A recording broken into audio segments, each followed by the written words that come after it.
Thank you very much, the moderator, Janet Kisio,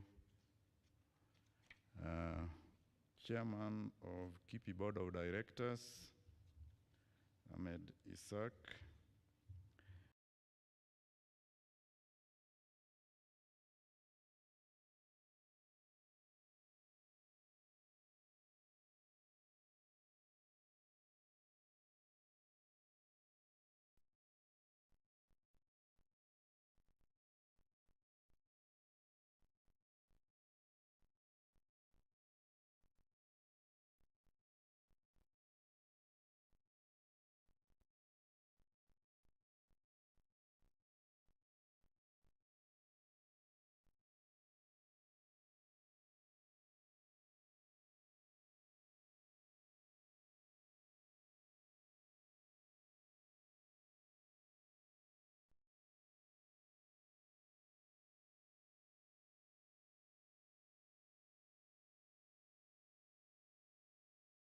His Excellency Mwai Kibaki, and the security around here. We got information that there were some people who wanted to gain entry, and they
think that is why today's theme, this year's theme, is very important to the youth, that IP has a role to play, that the youth have to embrace IP.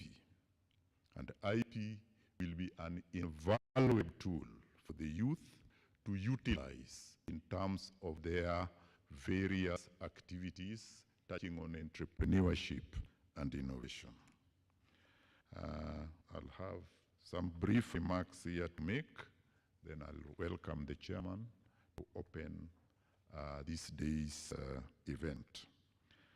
It gives me great pleasure to welcome all of you to this youth workshop on intellectual property as part of a series of activities that the Institute, in conjunction with the Ministry of Industrialization, Trade and Enterprise Development, Anti-Counterfeit Authority, and the U.S. Embassy in Nairobi, have organized to celebrate the 2022 World Intellectual Property Day, whose theme is IP and Youth, Innovating for a Better Future.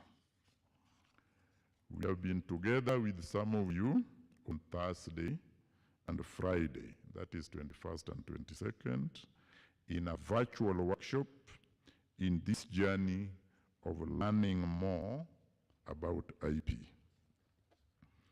I believe the presenters we have assembled have the skills and experience to expand your horizon in this key but largely still not very much widely understood field.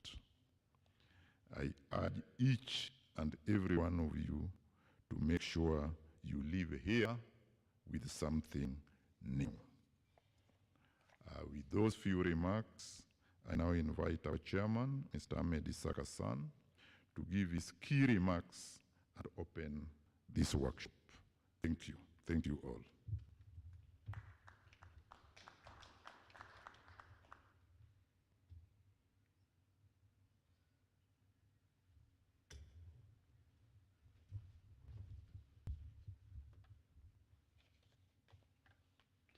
Good morning, everyone.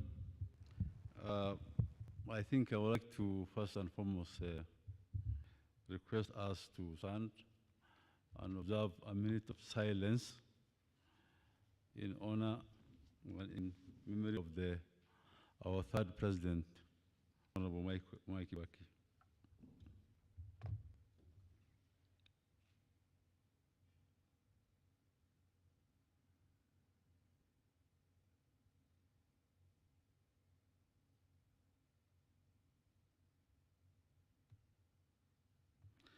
Thank you very much.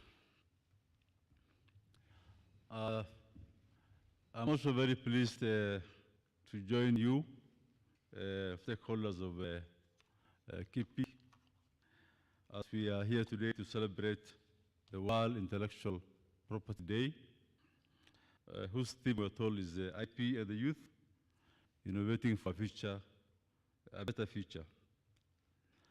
We at KIPI appreciate the position of the youth. I think the CEO has said that we are about 70% of the population of Kenya is below 30 years of age. So this actually is a very critical mass. This is a very critical mass that if we are able to harness their full potential, will be able to help us achieve greater innovativeness and inventions, and towards the socio-economic development of our country. But again, IP awareness remains very low among the parties. The number of people who have been invited, and those who have turned up to come and join us in this meeting, is, I think, testimony of that low awareness. And I think at KIPI and at ACA and other partner organizations, we need to do more to create more awareness and educate our stakeholders on IPRS. And this is a very specialized area which requires increased awareness and sensitization to promote innovations across the country. It's for this reason that we have partnered with the ministry, our parent ministry, Trade and Industry, and the Counterfeit Authority, and the U.S. Embassy, in Nairobi to organize this workshop, specifically youth, so that you can learn more about intellectual property rights, patents, trademarks, plant breeders' rights, and copyright from the different presenters who are going to do their presentation today. For those who may be aware, as part of World Intellectual Property Day, besides this workshop, we had a two-day webinar last Saturday and Friday, in which experts tackled various topics on IP and the youth. I'm confident to say in this year's World IP Day that you have made a lot of efforts to dedicate it to the youth as much as possible. We have been working with other stakeholders, including our learning institutions, such as universities, research and vocational education, what they call institutions, to reach the youth in form of IP workshops and coming up with their IP policies and setting up of IP officers in universities in order to allow them to exploit their assets. Also, in collaboration with WIPO, we have been working very closely with various universities to set up technology and innovation support centers. This is meant to facilitate research and to access latest information on the innovation. We at KIPI have set up these centers in Jaramogi Oginga University of Science and Technology, Chuka University, University of Eldoret, Karatina University, Maseno University, Technical University of Mombasa, KU, and the University of Nairobi. And also not to forget JKUAT and the Dedan University of Technology. We have also set up centers in the following mid-level institutions like Sangalo Institute of Science and Technology, Eldoret National Polytechnic, and Sigalagala National Polytechnic. Now, these centers will enable researchers, lecturers, students, and members of the communities around them to access specialized database on IP from across the world free of charge, thereby reducing the cost of the investment in protecting their IP needs. In conclusion, I would like to thank the staff of KIPI and the staff of the Ministry of Industry and Industrialization and the U.S. Embassy, who constituted the organizing committee for this workshop, for making it possible for us to celebrate this World Intellectual Property Day. With these remarks, I declare this Youth IP workshop officially open. Thank you.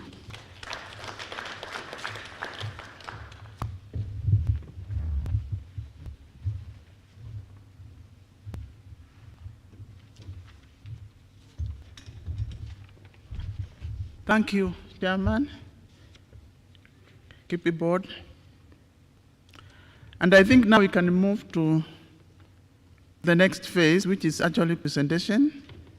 I think and believe you have taken note of what the Chairman has told us, the important role the IP plays in the development of this nation.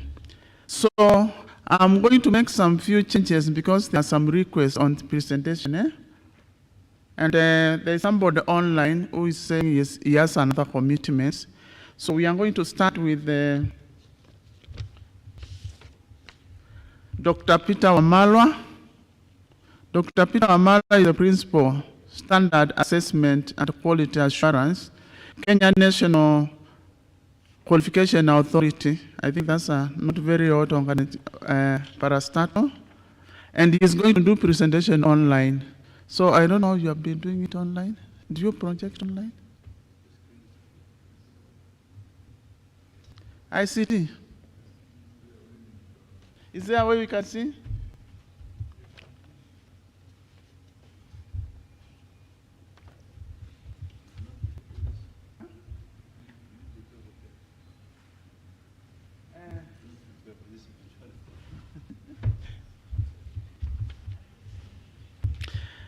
I say that this event is hybrid, so there are those who are physical attending the meeting, and there are also those who are online.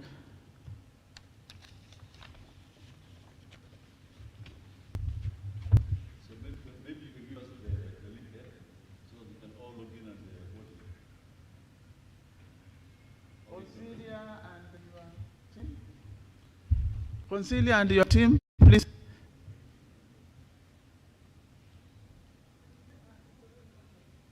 It's on, eh? But the chairman may not be. Chairman, are you in the keep your issue?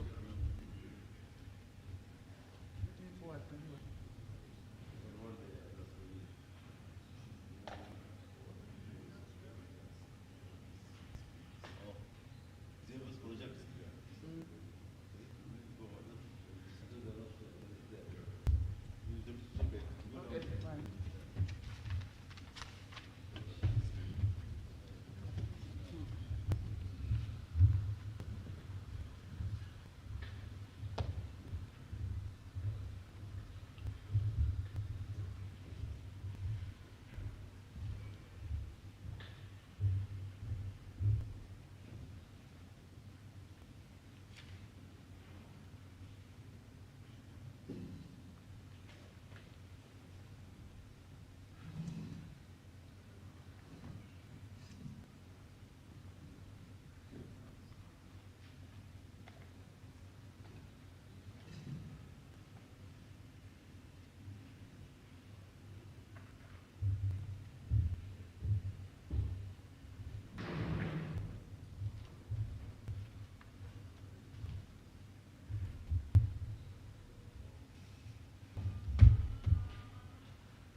Okay, for each presentation will be taking about 15 minutes. So if you can go far, it will not exceed 20 minutes. You can see we are already late. So we will start, before tea break, we will start with the first two. That is Dr. Malo, and then the next one.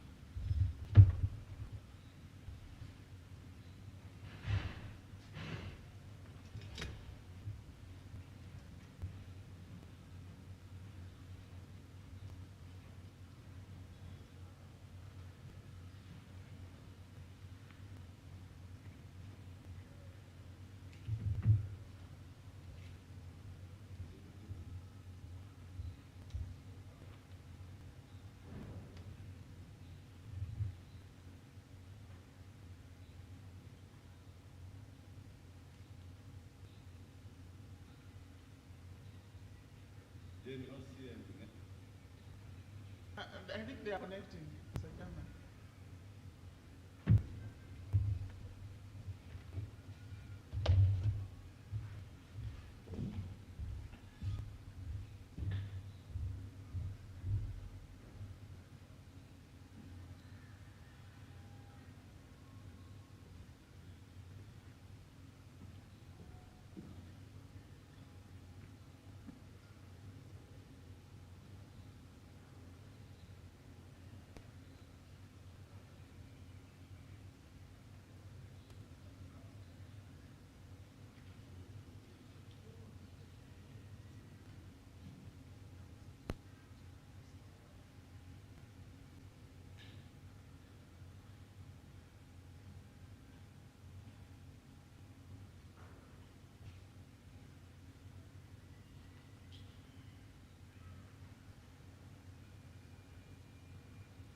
You're hearing me?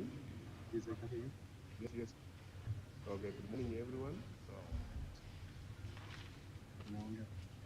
Just confirm if you're hearing me, please. Yes, yes, we are hearing.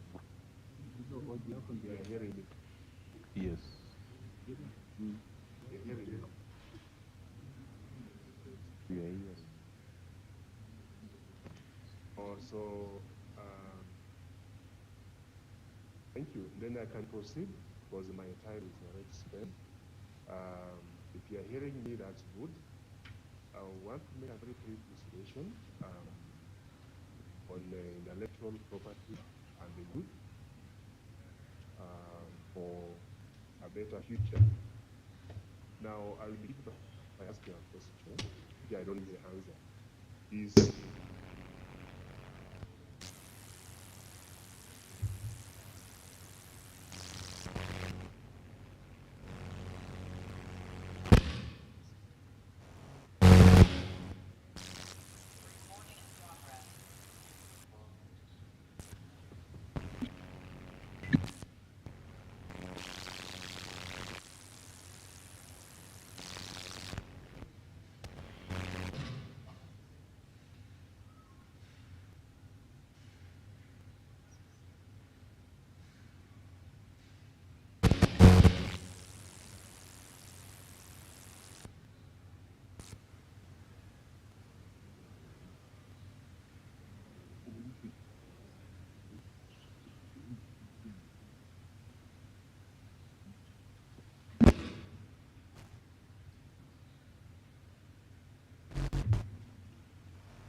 yes, please.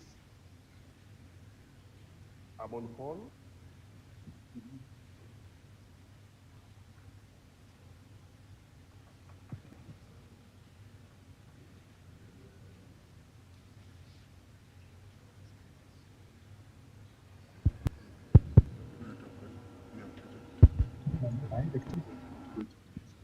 Yes, I think there's a problem with the internet network from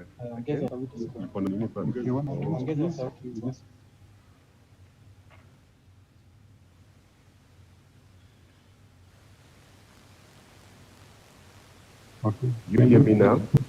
Yes.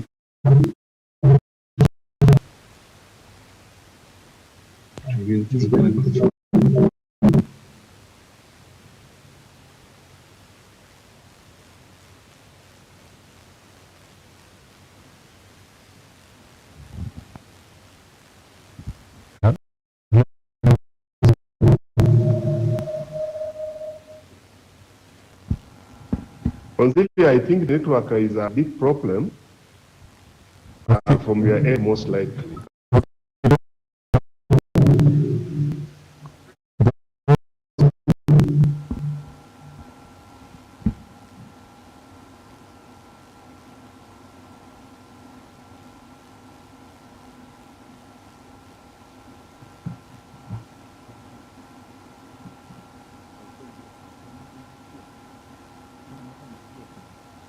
Thank you, and sorry for the network challenges.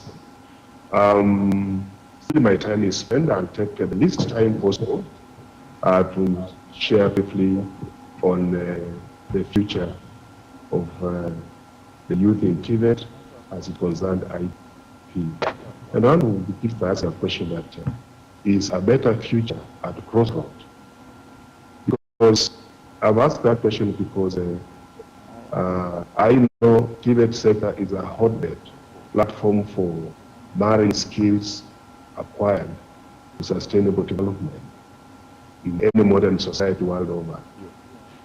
But Tibet institutions are faced with the challenges of massification and lack of information on IP. Trainers and all those people in TVET space, very few of them are aware of intellectual property. I don't know why I'm hearing myself. Well, I hope you are hearing me. Consilia, will you confirm? Yes, we can hear you.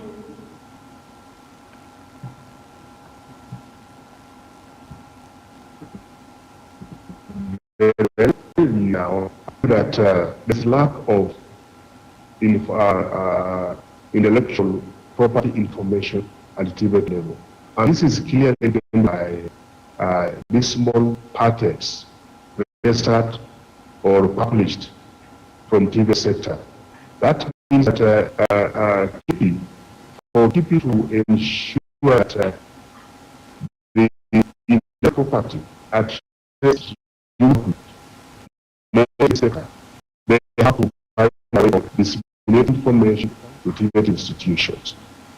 Now, the question that we answer: why are there patents in TVET institutions? Institutions have a higher number of trainees. Now, kind of reaching out to all institutions and have institutions in the intellectual property and even have an intellectual property day in this country where we can share trends on patent report and also have institutions to develop technology and information support centers. In universities, you know that for every that have been added, a professor will learn from multiple scope that is both in the as the as what you've attended. You can every project that you are providing now for certificate, you can make promotion. But you expect that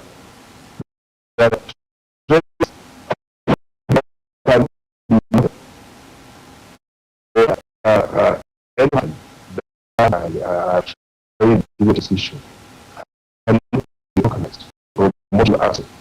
So this is a difficult if you should be able to speak and approach active the assessment of technical institutes. So this is how trainers, especially those who have done innovations and candidate, so that they can get promoted factors such. And then we in institutions. And in you have to here. This is where skills task play. See this detector.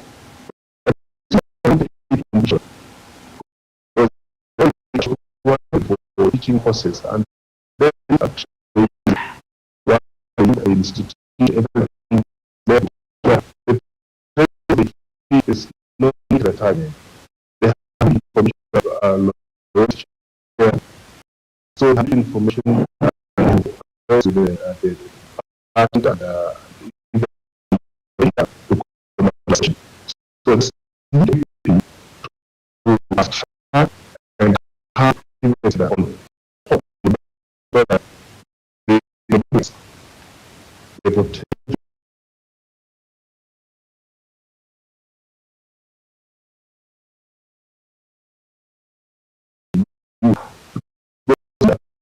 sector. We have not how to take what they have children as so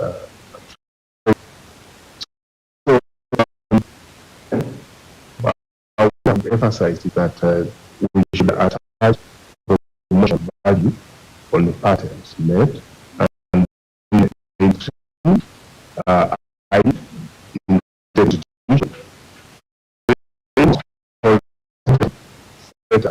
that in the private sector. Because there's a that is going to actively I'm and very, very free. I hope I've said something that may inform the organizers of this meeting to make on how the institution was actually this model to do more innovations.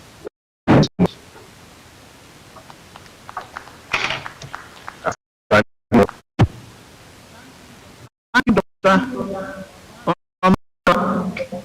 I think I'm missing. Is this one?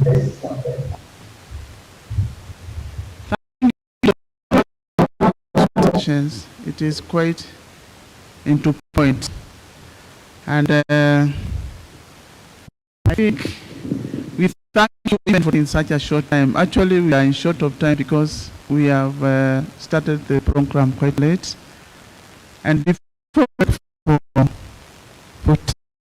I want to invite one person who will do presentation. Then now we can break. And Madam Chair, are you ready, or should I call David Yukona?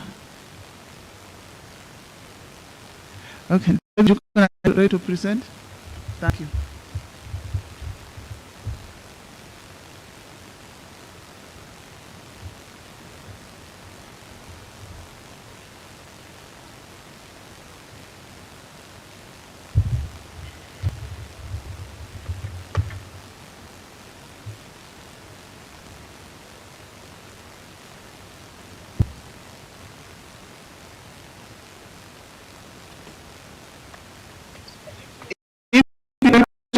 Just write it down. We'll just keep it later.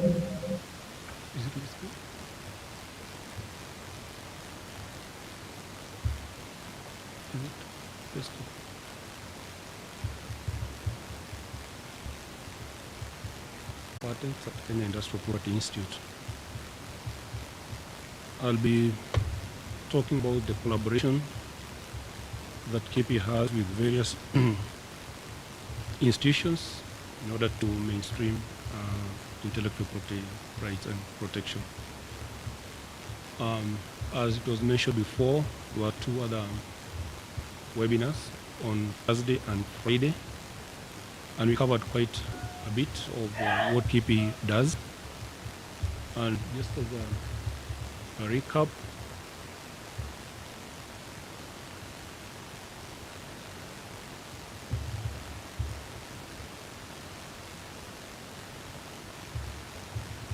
technical people, let me know when the presentation is online.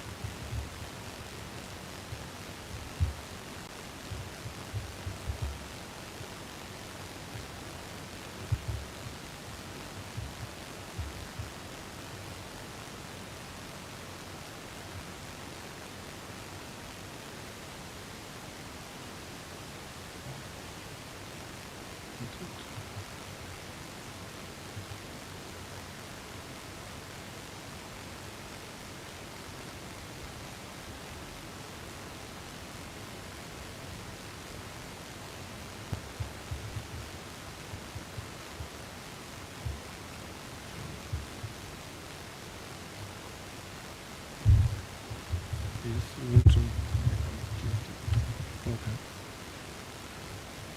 Adios. This one.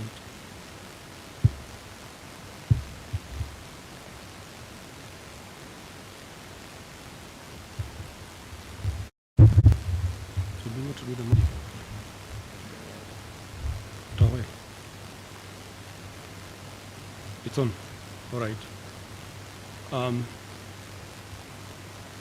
The mandate of KP is to promote inventive and innovative activities and to facilitate acquisition of technology.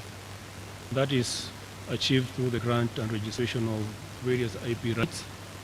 That is the patents, utility models, industrial designs, and trademarks.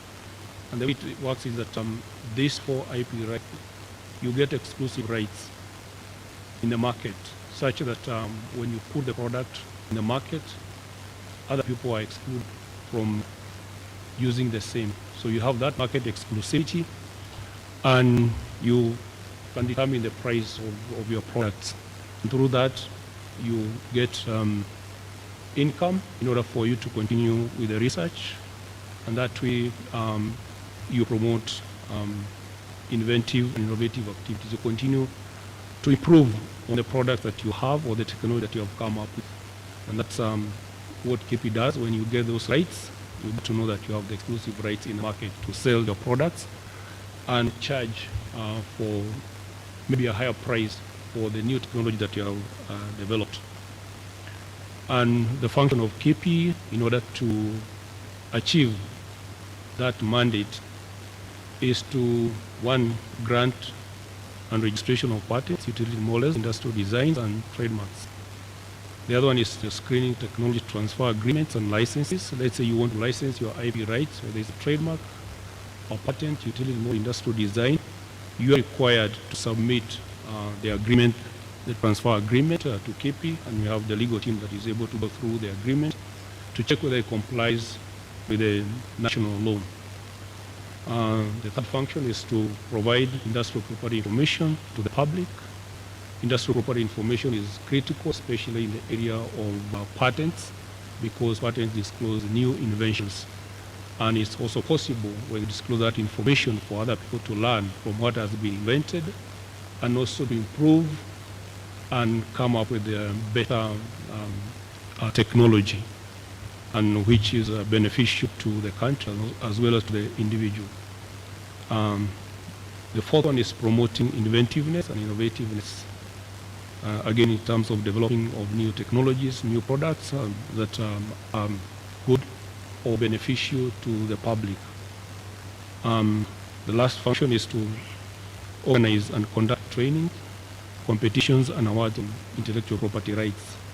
And my presentation will focus more in terms of the training that we provide in collaboration with other institutions, and also we're providing the industrial property information to the public. I look at it from three levels. One at the national level, collaboration, regional level, and international level. At the national level, we provide IP training, awareness seminars like what we've been having for the last 2 days, today being the third day, through workshops and exhibitions. And we do that in collaboration with various institutions, the universities, and the TVETs. As was mentioned previously by the chairman, we have programs running with the universities. For example, we have been able to establish what we call the Technology Innovation Support Centers, where the researcher at the university can access information on IP and new technologies through that collaboration between us and the World Intellectual Property Organization.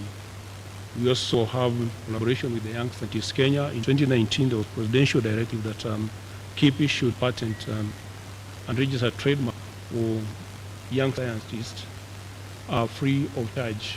And in 2020, we started collaborating with the organization we call the Young Scientists Kenya, as well as the Embassy of Ireland, to see how we could assist the youth to register their patents and also trademarks are free of charge. We also run programs with organizations like Kenya Association of Manufacturers, the National Chamber of Commerce and Industry, just to create awareness among the members of these organizations in the matter of IP. The same with the Kenya National Federation of Yukali. We have an MOU with them to train their members on services that we provide at KP. We also collaborate with the government agencies, for example, the Kenya National Innovation Agency, the ICT Authority. They have a program on incubation, and therefore we collaborate with them in terms of creating awareness among the various services that we provide at KP. Kiridi is a major partner. Whenever we have workshops and trainings, we involve them because of the role they play in terms of research and development. They are able to develop new technologies and make them available to other sectors who would be interested in them. Nacosti, a major partner, currently they're working on what we call the institutional IP policy, which is being rolled over to the universities and also TVET, and we collaborate with them doing that. KECO is a sister organization that deals with matters to do with copyright.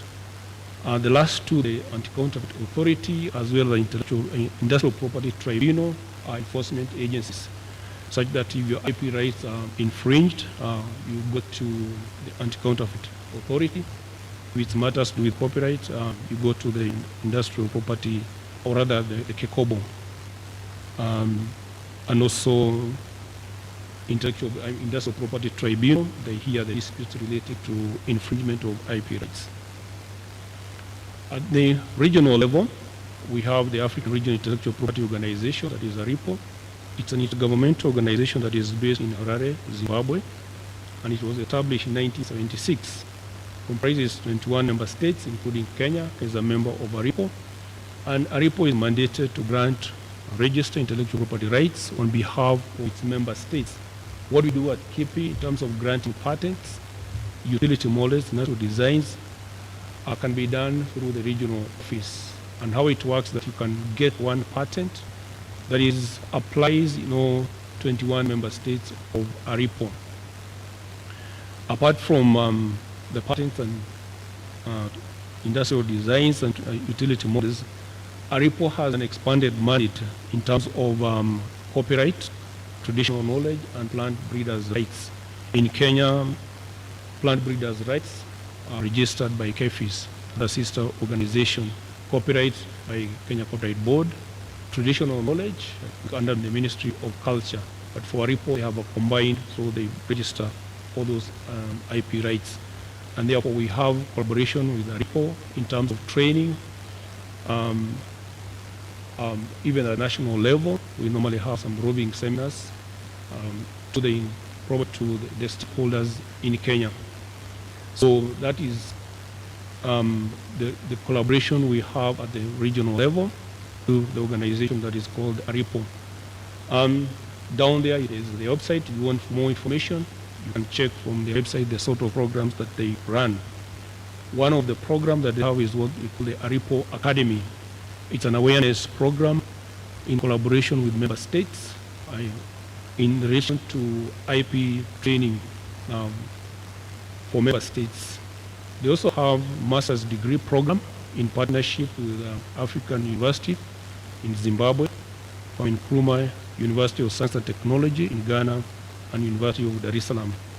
And for this master's program, it's possible for the youth to apply if they're interested in going to that area, and also the scholarships are provided for one to undertake the master's degree in intellectual property. One of the requirements that the applicants should not be more than 40 years of age.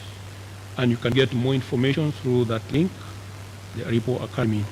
You see what are the requirements and sort of training that is provided. We have at the international level, there is the World Intellectual Property Organization, WIPO. It's a UN agency based in Geneva, Switzerland, and it has 193 member states, including Kenya. Kenya is a member of the World Intellectual Property Organization. And WIPO is a global forum for intellectual property services, policy, information, and cooperation. We cooperate with WIPO. We have linkages with WIPO, and provides a lot of services on IP.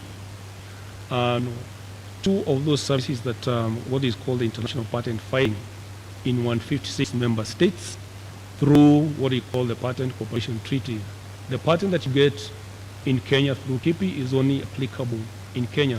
It doesn't apply in other countries. And therefore, if you want to have a patent registered in other countries, there's the route there of international patent filing, which you can cover 156 countries. It's a system for filing. Ultimately, the decision where to grant the patent will come from the individual member states. That is, Kenya or any other country would make the decision whether they will grant you a patent. So that system is a filing system. There's also the other system that which you collaborate with WIPO for international registration of trademarks, in which you can register your trademark in up to 126 countries through the World Intellectual Property Organization in a system that is called Madrid, and provided linkage to those two system of getting your IP rights in terms of the patent, or if you want to register your trademark. WIPO has a lot of programs, and I would encourage the youth that are here to visit their website. There's a lot of information concerning the youth. One of it is the WIPO Academy. They provide a lot of training to everybody, including the youth, the industry, the SMEs, the IP offices, government officials. They have a lot of training program in the area of IP.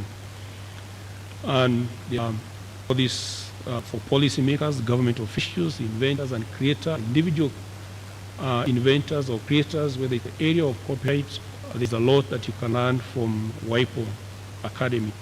Even for business managers, IP professionals, SMEs, entrepreneurs, students and teachers, there is a program that you can learn from WIPO. And they are provided in the combination face-to-face and also through distance learning. There's also what they call the Young Experts Program, YEP. It's a 2-year training program for young and talented individuals. The aim being to groom such IP leaders to help build innovation ecosystem around the world. So again, there's a link there for young people. You can visit the link and see what you can learn through that program. We also have another program called IP Youth and Teachers.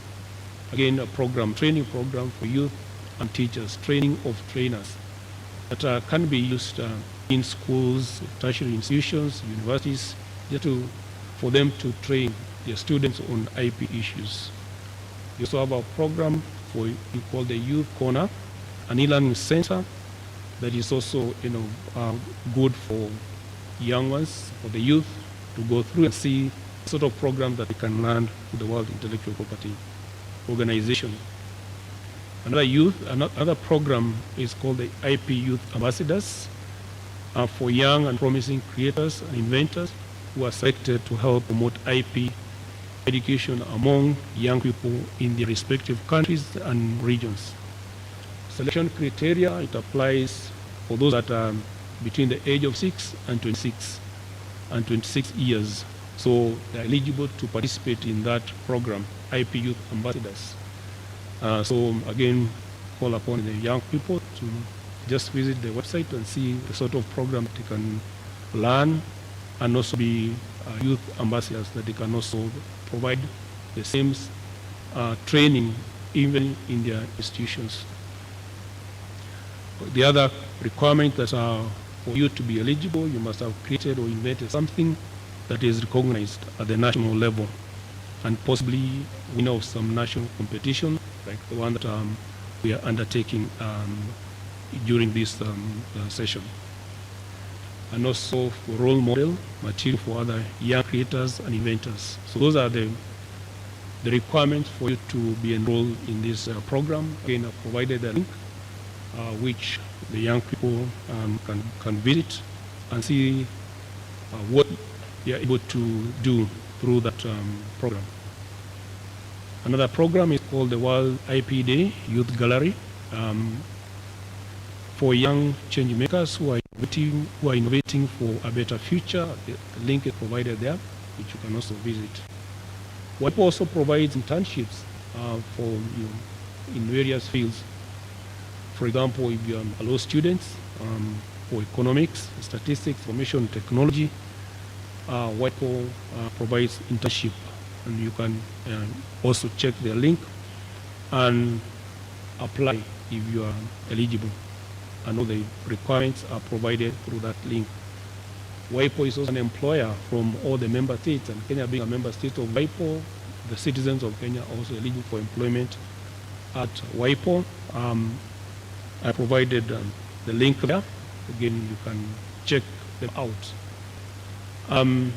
For more information, you can contact us at KIPI. Our contact details are provided in this slide. So that's the end of my presentation, and thank you. Questions will be handled during the panel discussion. So, thank you.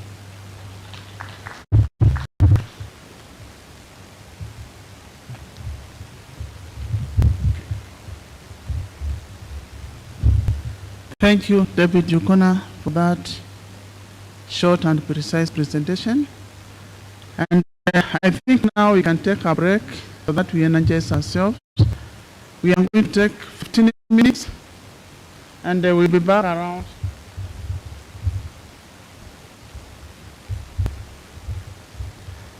Now it's almost 11:30. So can we hear after to noon? Yes, please. Even if you just carry a cup of tea and come back with it, you will be okay. Our tea, Auxilia, our tea will be served where? I'm told our tea will be served somewhere when we get out somewhere there. There is somebody who's going to direct you there. The door has just been opened. So let's enjoy your tea. Let's be back here 12:45.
You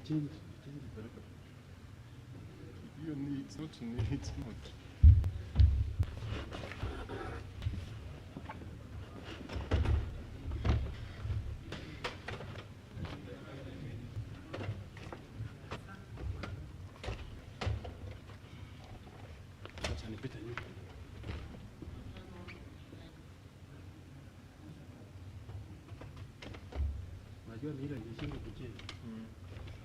But you may notice what you can, you need a very prominent. So that's okay.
This one you are going to connect it to where?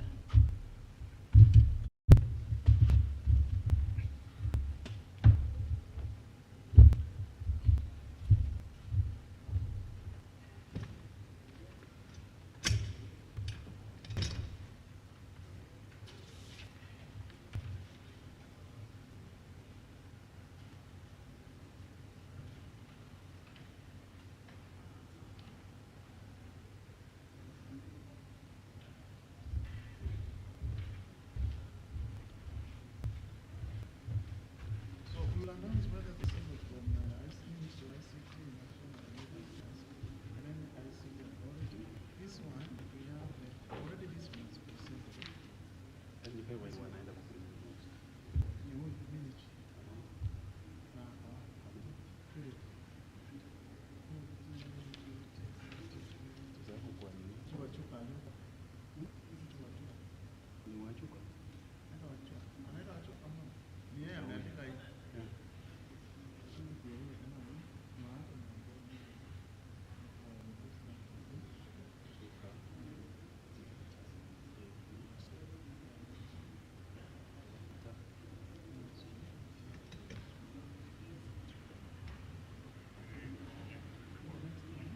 I don't know, we have to know to ask this one.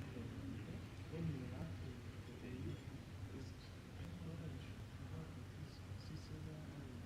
okay, Kiru.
So online ni wangapi?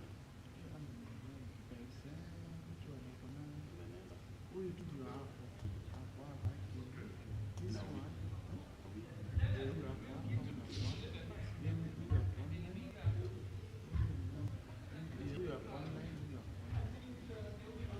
But you have to announce whether the ICT announce whether the ICT something from ICT is from ICT. Hizo ni zako. Thank you.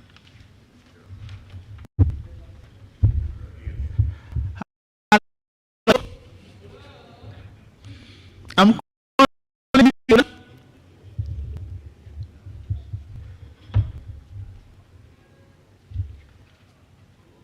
Eric, go and tell them to come.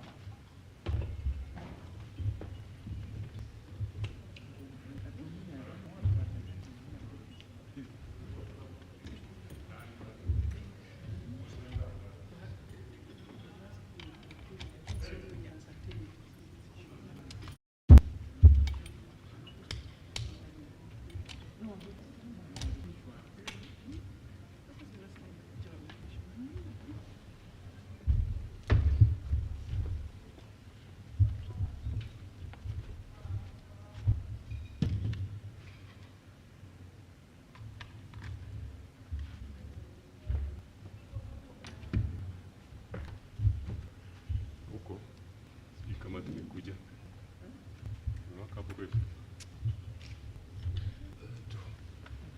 Oh, iko lakini nataka ndio tushare na huyu hapa.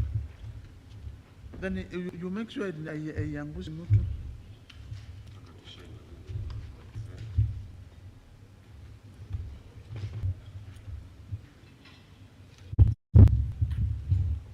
Shida ni hii yangu ama ni? Oh, no, umetoa.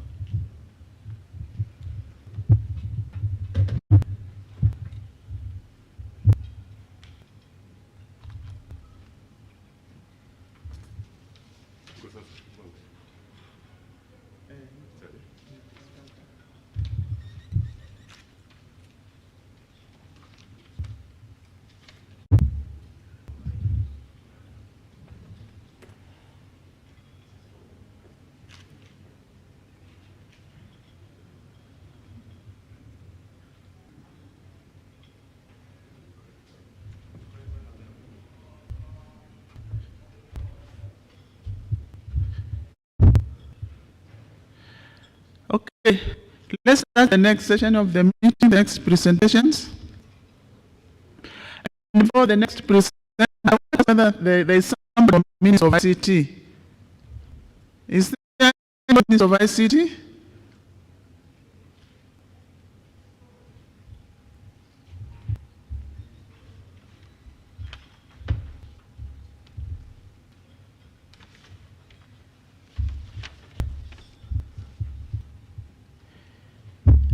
There's nobody from Ministry of ICT here, Innovation and Youth Affairs. That's good. Is there somebody from ICT Authority? Anybody from ICT Authority? Anybody from Ministry of ICT, Innovation and Youth Affairs? Fine. Okay, let's have our next presenter, who is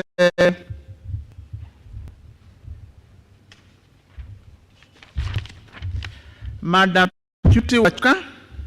Madam Purity Wachka is Deputy Director, Ministry of Industry, Trade and Enterprise Development.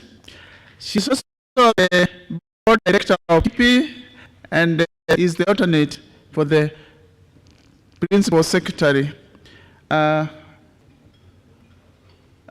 welcome Madam Purity.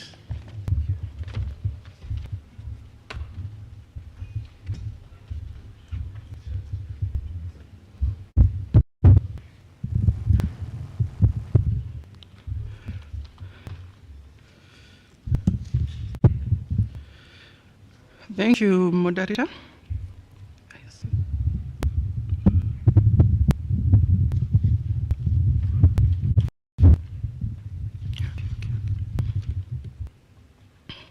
Good morning, everybody.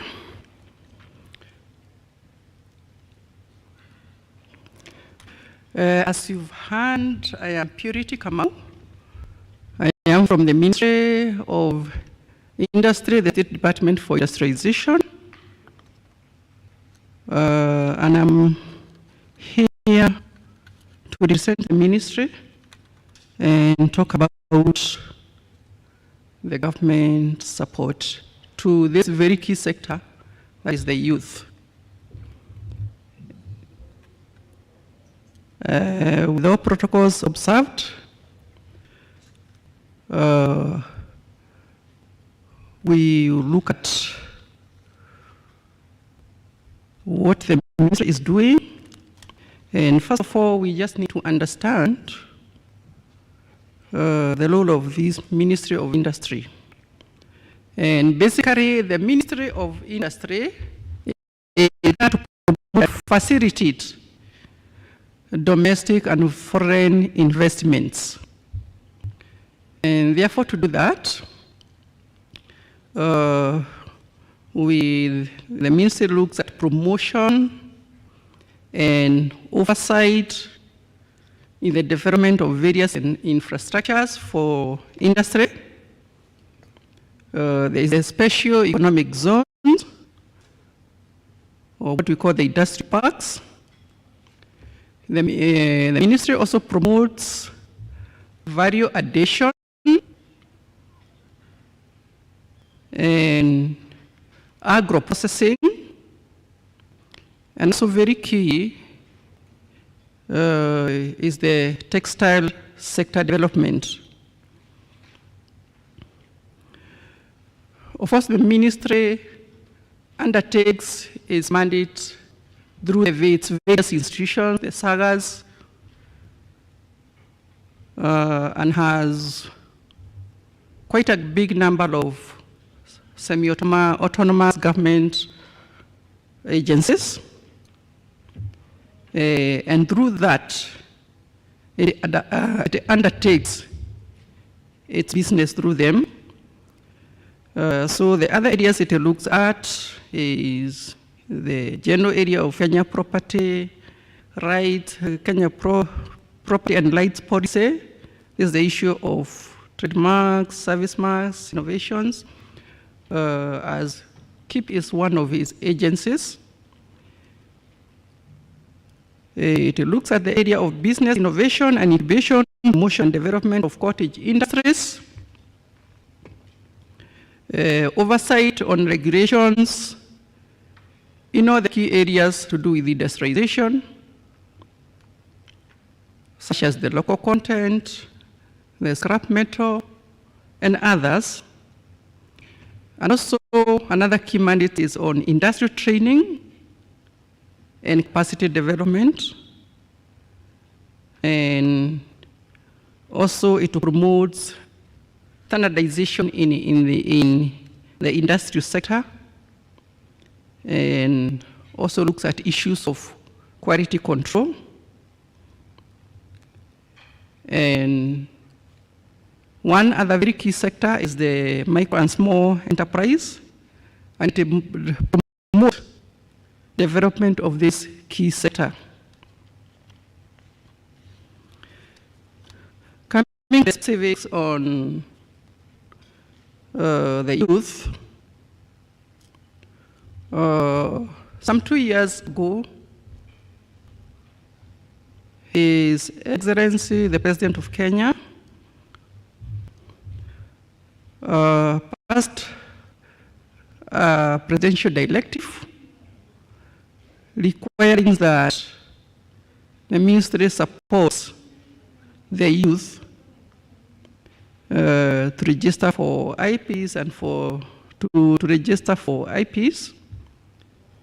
And for that reason, that is another key area that the ministry, through KIPI, this is being undertaken. And that is why we are here this week, to create awareness and to promote what the youth are doing in terms of their creativity.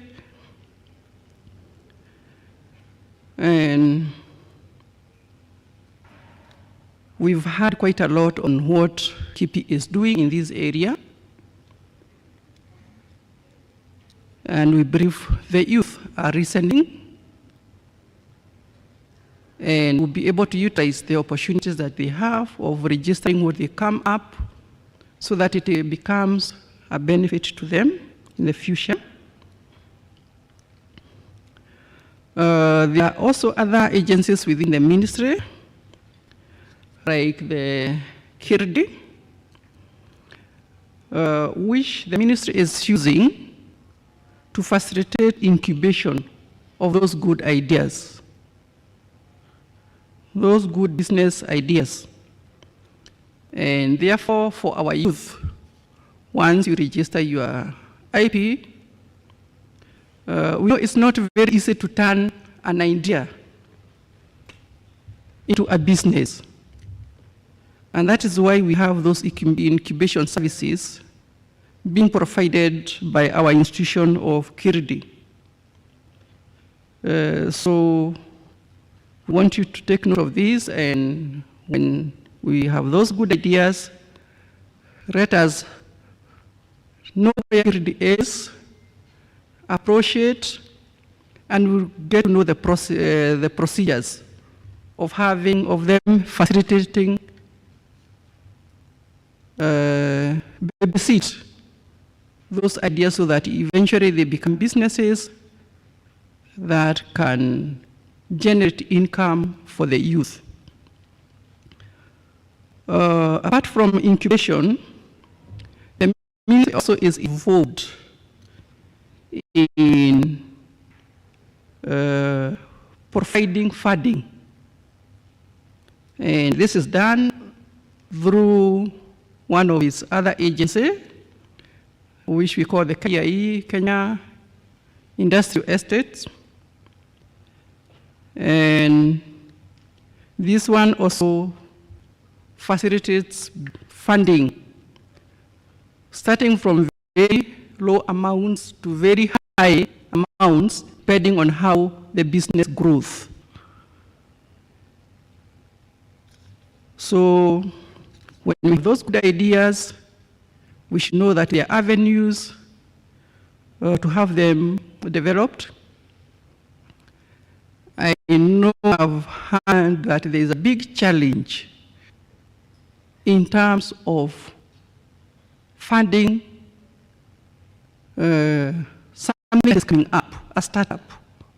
And especially when you have an idea, because I understand for innovation, you find most of the innovations come, especially in the technical fields, especially when they come from the technical fields. These are people who basically will not have the entrepreneurship skills. And to get funding, when you don't have something you can show from the banks, it is not easy. Because we know basically, even when you have a business, there are issues that you need to give some collateral. There are all those challenges that come with getting finances. Therefore, when we have an institution that you can go to, first of all, have your idea turned into a business, and then once it's turned into a business through Kiridi, and Kiridi also facilitates until you get the product, the final product. It ensures that you are linked with the kind of standards. Because for any product to get into the market, you need a quality product. And when you get through that path of Kiridi, you'll be assured that you'll be supported all through, even to ensuring that you get the relevant certifications. And once there, you will also be linked up with the Kenya Industrial Estate for funding. And when it grows up to even bigger levels, we have the Industrial Development Bank. Okay, currently, I know the Industrial Development Bank has moved, it's under the Ministry of Finance, but still it's available for the youth. Initially, it has been under for many years, it has been under the Ministry of Industry to promote the industrial sector, but it's still in government, but now under the Treasury. So the youth, there are those doors which are open when you have something good, when you have our good ideas, innovative ideas that can become businesses. Then we have within the ministry what we call KITI, Kenya Industrial Training Institute.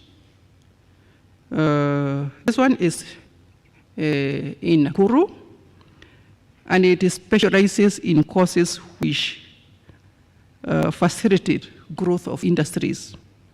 And when you have something that is very special, it also makes tailor-made courses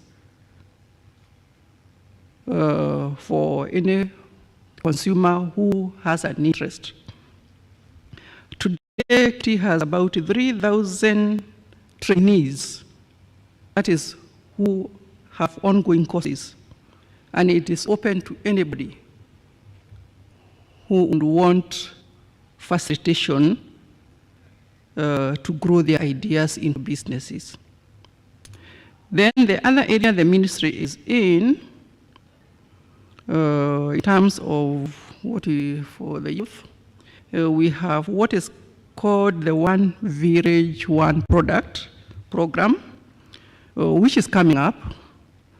And its focus is on the young people, and it plans to exploit the ideas that they have in the various, from the various areas.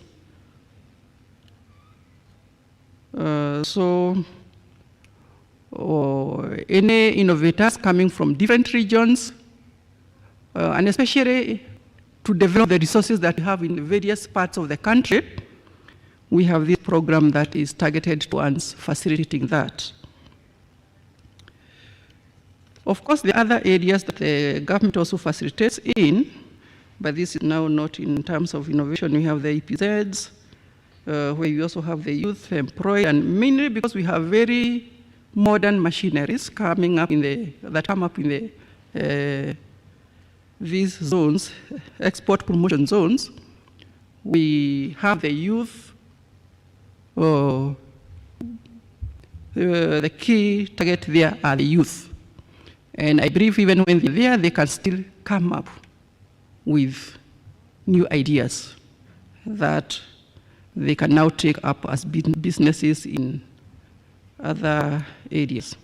So basically, this is what we have as ministry.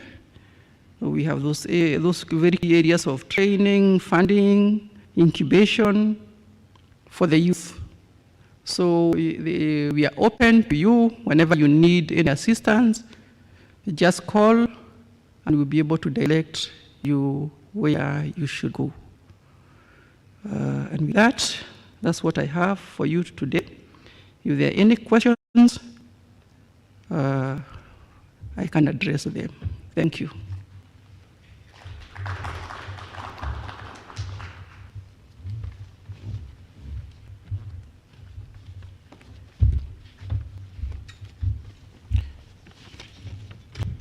Thank you, Madam Purity Wachuka.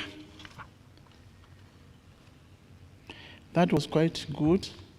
Now we know where to go when you need assistance to start our businesses. So our next presenter is going to be Cecil Angara, who is the Senior Administrator Technology Transfer Office, Kenyatta University. Welcome.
Good morning, everyone.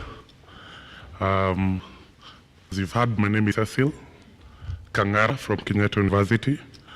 I work in a directorate called the Innovation, Incubation and University Industry Linkages. And it's the office that deals with innovations from youth and also intellectual property for, and again, being in a university, our youth is our students. Yeah, so as we wait for them to sort out my presentation, that's a brief about me. I am supposed to give a talk about the role of universities in facilitating acquisition of innovations by the youth. And I think our biggest customers as a university are youth who just finished high school.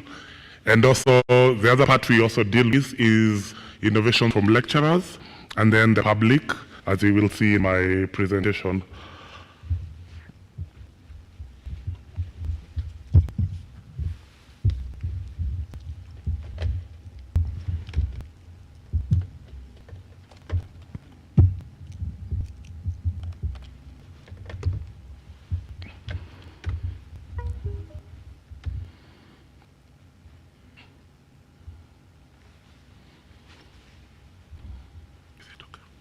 Okay. So yes, so that's the topic I'm talking about, as I said. We have an incubation center at the university that is called the Chandari Business Innovation Center, Innovation and Incubation Center, where we incubate all the students. And I was told to talk about how we facilitate the youth. I thought the best way is to give an example of what we do at the university. Then it will give you like a broader perspective of what we do, and maybe now it will help you to see how we do it. I was listening to David speak today about the various opportunities that KIPI offers for universities in terms of intellectual property and how you can learn. And I don't know if he knows this, but I'm a beneficiary of that. I have done a course in WIPO in intellectual property, and also I've done one in patent drafting, and both of them are facilitation between KIPI and the university and Kenyatta University, so I'm a beneficiary of that. When I was a youth then, I don't think I'm a youth anymore. So Chandaria Innovation and Business Incubation Center was formed in 2011 when it was started, but it was inaugurated in 2013. The vision of the then Vice Chancellor was to see how we can encourage Kenyans to be more innovative and more to create new products or to create new enterprises. To also I think the biggest issue we have in our country is employment, and she was trying to see how we can tackle that. Our incubation center is open to all Kenyans, but based on Kenyatta University, 70% of them are students from our university, and then the staff, and then 30% are non-KU or various Kenyans. So anyone can apply to be incubated in our center. And then we call ourselves a vertical incubator. A vertical incubator means we are not limited to the idea or the product or the classification of your innovation. It may be engineering, it may be in education, it may be any class. We are not limited to that. And then we're not limited to which level it is. So we take from an idea phase, we take from research and development, we take at prototype phase, and also we do at startup phase. So if you're any of those, you're free to visit us and see what we do.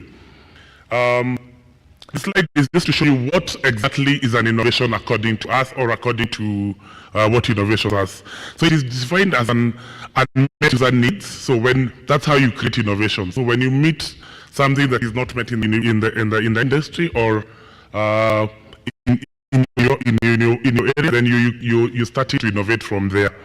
The other way you can innovate that problem solving, when you start solving something, a problem that is in your society, or in your region, or even in your locality, you started to innovate from that area. And then there's creativity, and then there's applied innovation, and then there's a business model. These are different ways of how you can innovate to be able to create an innovation. Again, the goal of the incubation is as shown. We want you to come with an idea, a project or a startup, and then we want to refine that to become a business model or a plan, and then we want you to make revenue, and then after that we want you to make profits. And then after that, we want you to scale. And scaling is where now you are national, everybody knows about your product, and you can open many branches to it. So what do we do how do we select this? You can apply through our website, KU website, and you go to our directorate. You'll see where you can apply to be an incubate with us, or you can just share your idea with us.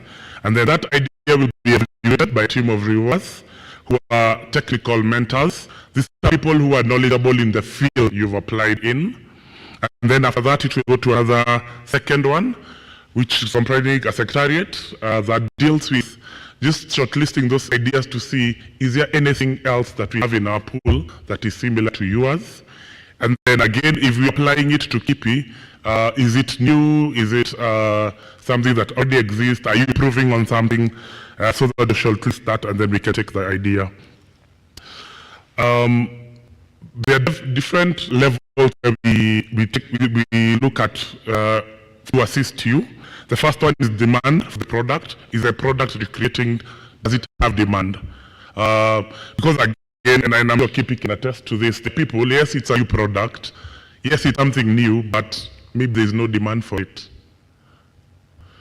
And the best example, like I know I'll be bashed by it, but I try to give this because the industry is not ready for it. I give the best example is the Safaricom M-Pesa. M-Pesa was acceptable, but when somebody has a platform where you can send money using all the networks, did that succeed? It failed at some point, or it got stuck at some point. So again, you have to see, is the demand for it? Does the industry accept what you're creating? And that's what we do at our point. And then product skills. You have the execution and the development to be able to produce that product or to make that product into a successful business.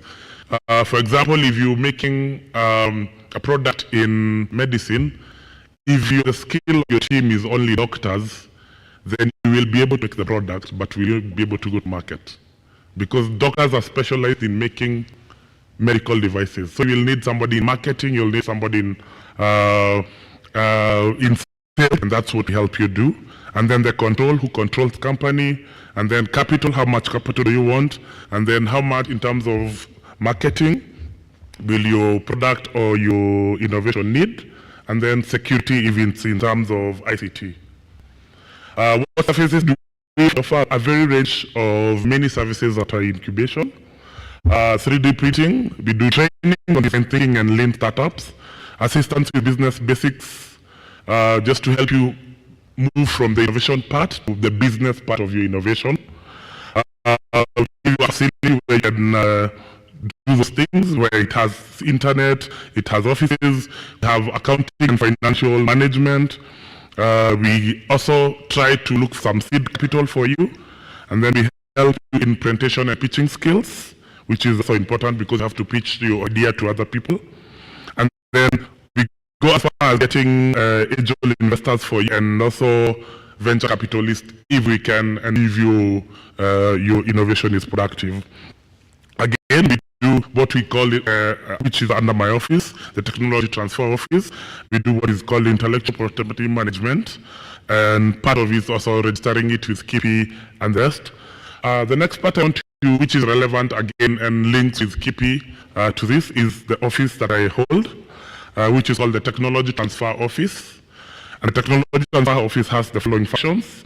Or let me just say what's its role. Its role is to assist faculty, researchers, technicians, and students in management of the intellectual assets in ways to facilitate the transformation into and to benefit for society.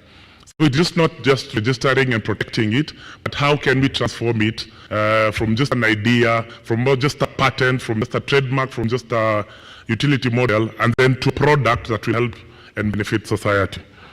So it just helps bridge the gap between what the researcher is doing and what the innovation is supposed to do. The functions, establishing relationships with firms and community actors. And I think KIPI is one of the community actors in this field. So we help you connect them with them. We register it. We also help you in terms of investments or investors or who will be interested in that. So we generate funding support for sponsored research or consulting opportunities, provide assets on areas related to entrepreneurship and intellectual property. So that's what some of the functions of the TTO are.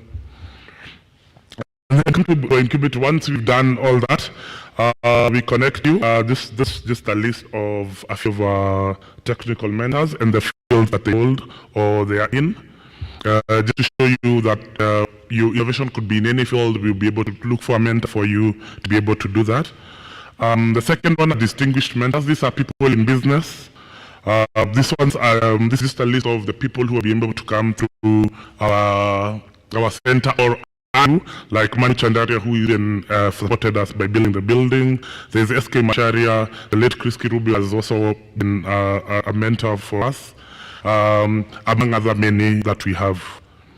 So what we do, we help them showcase them in different innovative products to the market, in terms of trade fairs, in terms of investment conferences, yes.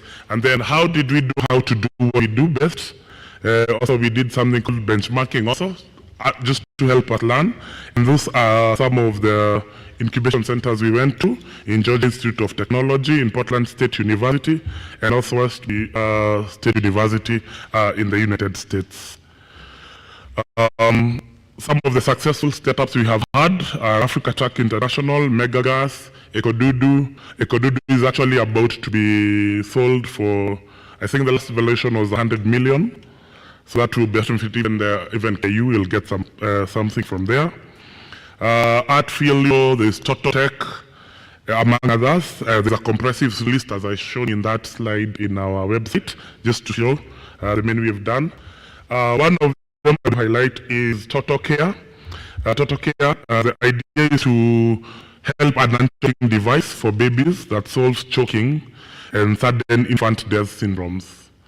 So that's one of them, and yes, we've registered it with KIPI, and I think it's going through the process of being registered. And also, he also won the next big thing, which we got. He came third, and also getting some funding from that part of the innovation. The Africa Track International is one I've talked about. It develops both, there's the normal cat tracking, but it also helps you track even your assets, and also improves on what already exists and has a utility and has intellectual property for that. What else do we do at our center? We also link with other industry partners, like the Total Startup Challenge. We are the ones who do the training for the pitching, for what they're doing, and then the final part also, we try if the innovation is good enough, we incubate it for them. We do outreaches for high schools, and this is just pictures of some of the high schools that have visited our institution, just to be able to benchmark and also see what we are doing in that. And then the National Youth Trade Fairs. And then in a nutshell, or at the end of it all, universities deal with different facets, or our university deals with different facets of the incubation, because again, as the cycle shows, it's like a baby until it grows up.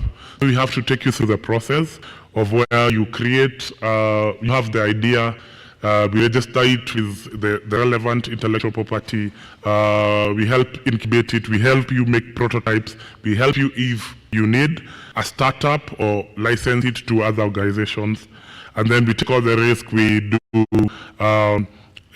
investor funding for you if we need to do that for you, and then we do a lot of mentoring just to make your idea refined and help you also do everything you can do. You can be able to potentially grow your investment. How can you partner with us? Supporting incubators in a certain category, adopting and incubate at a certain category, or financing and development of prototypes.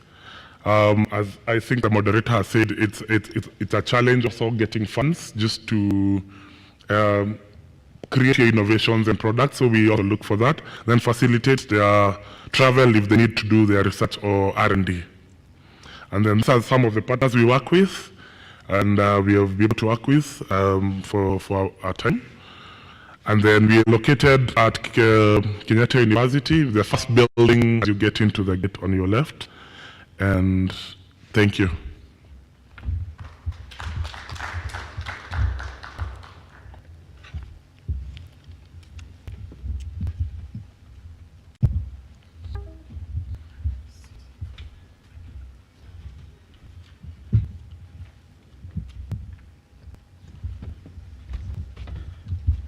Sisters, I think now we know what is the Chandaria. It's called Chandaria what? The Chandaria Business Innovation Incubation Center. And so many of our young people have been wondering where to go, but I think now we know where to send our young people. And funding is actually a challenge, even the marketing is a challenge. Our next presenter is going to be online. And this is even better because he's one of the officials of the Young Scientist Kenya. So she's going to tell us what they do, how do they work with the young people, what will be their achievements, and how they intend to go ahead and even help more young people. And our presenter is Vanessa Inziani from YSK. Welcome, Vanessa.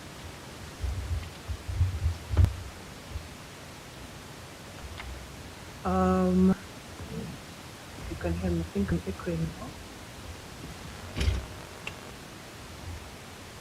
That's great. So my name is Vanessa. Okay, just testing my. Still echoing.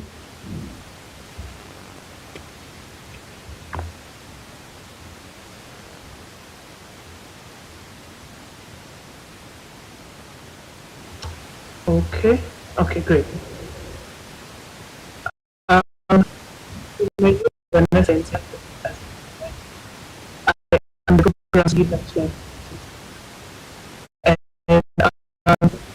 to practice with certain students that can have that vision and selling.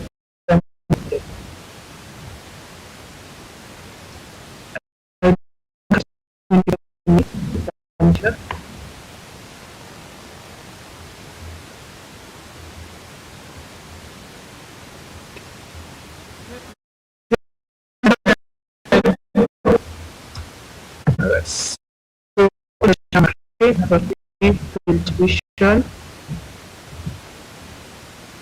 just to compress it.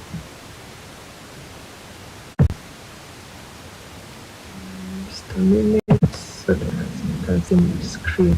There we go. Yes. So, especially not as the speaker has mentioned, participate in the stand Congress. So, as you can see, it's student education and can showcase it to the teacher, the public, member of the academic and private sector. Is that we give access to investors and pick up the projects further. So,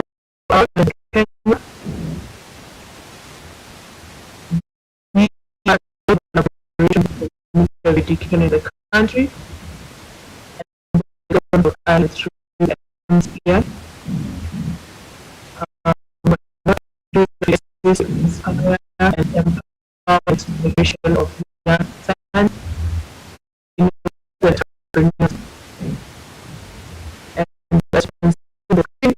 Our is excellently President Victor, of course, by the skills and work guidance. So, our is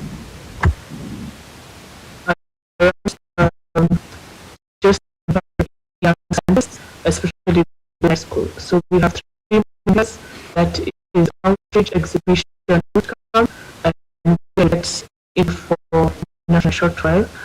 Young interest in STEM subjects and careers, just to build their ability to solve complex problems. So maybe something to note that I think it was Dave spoke earlier how to have a partnership with Kipi, and this as a result of his excellence giving advice on how Kipi should be able to support our young scientists to be able to get free IP protection, especially for their ideas. So we have to see how we be able to give them a language, particularly below 18, a platform for them to be able to get their ideas patented, and of course with that they can be able to start organizations, companies, and of course that will translate into creating for creating their user agents.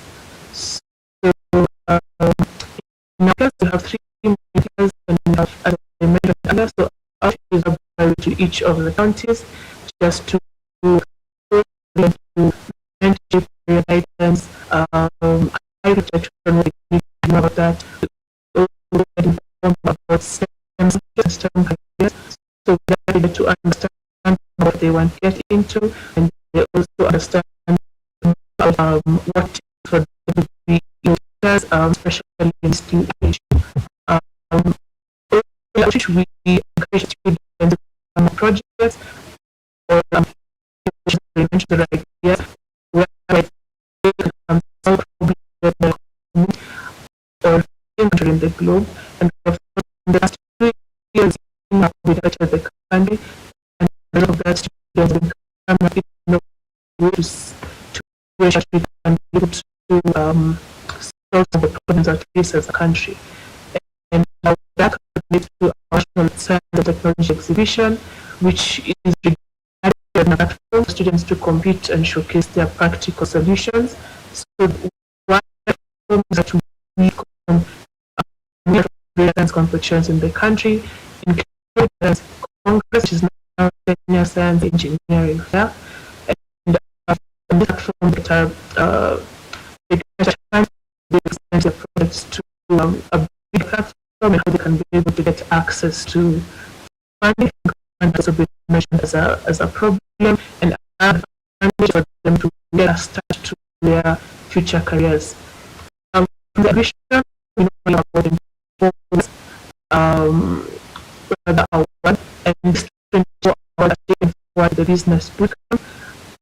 This business bootcamp provides an opportunity for exposure and information clearly just to move the level of actualization. So we get a week training on commercialization, thinking how to pitch about IP protection and trademarking, and of course just how they can be able to move from the level of an idea to a business. So we recently just concluded our business camp, and the students were excited just to learn what exactly their projects can be able to get in regards to IP protection. And of course, at the same platform, they were able to learn there's a difference between innovation and invention, and of course, what we all may have learned in university, that is plagiarism. So how we form students on IP? So we do this in 2 minutes, and the first is through our outreach. So of course, we have more people stepping out innovation challenges, and they're looking for new ways we can be able to solve the problems that we face. And how this is that we hold activities both online and physical, and what we do is invite IP experts, particularly from KP, because we have KP, and how this is just to invite them to come and speak to students about the ways of IP protection, what they can look for, and how they can be able to protect their ideas. And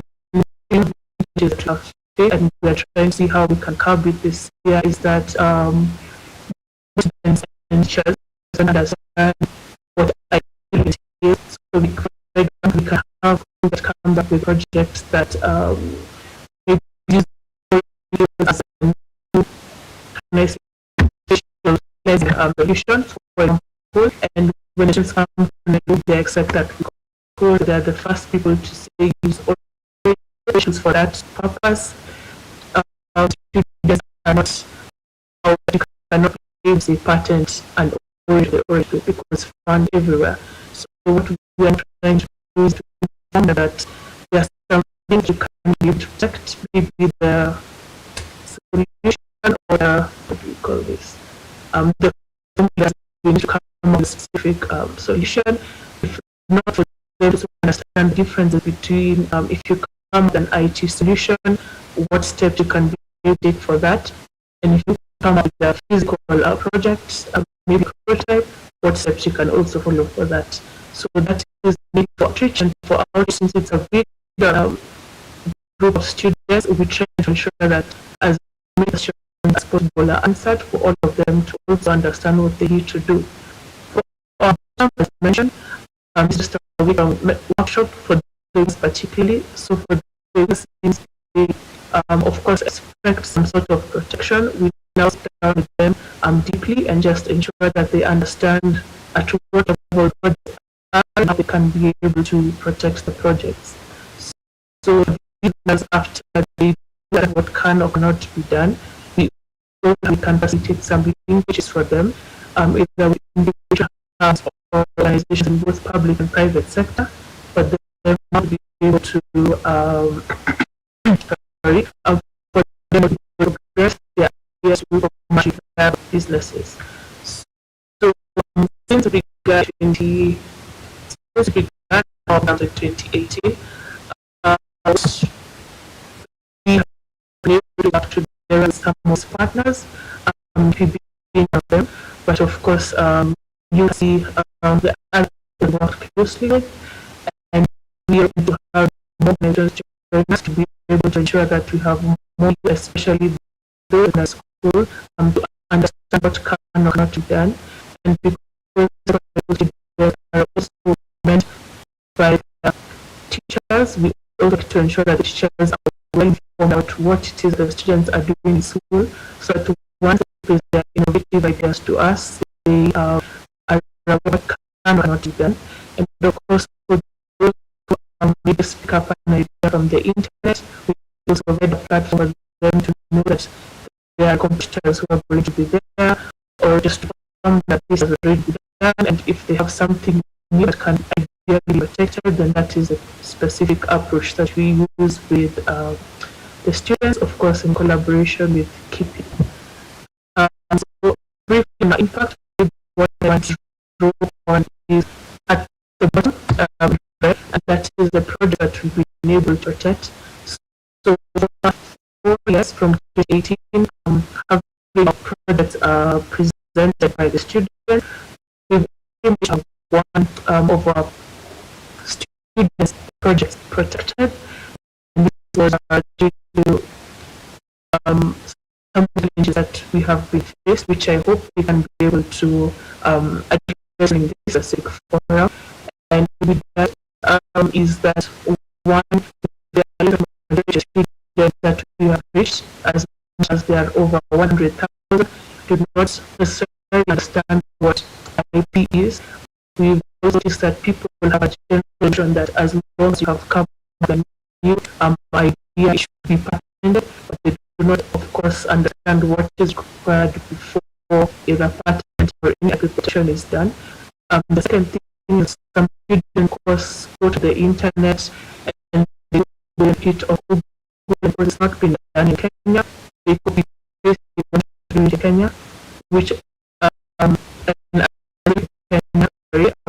also use it a very various. So an example of projects that 2 years from the outcome, and it was a patent check for that when we actually know that there are electric cars available in the country.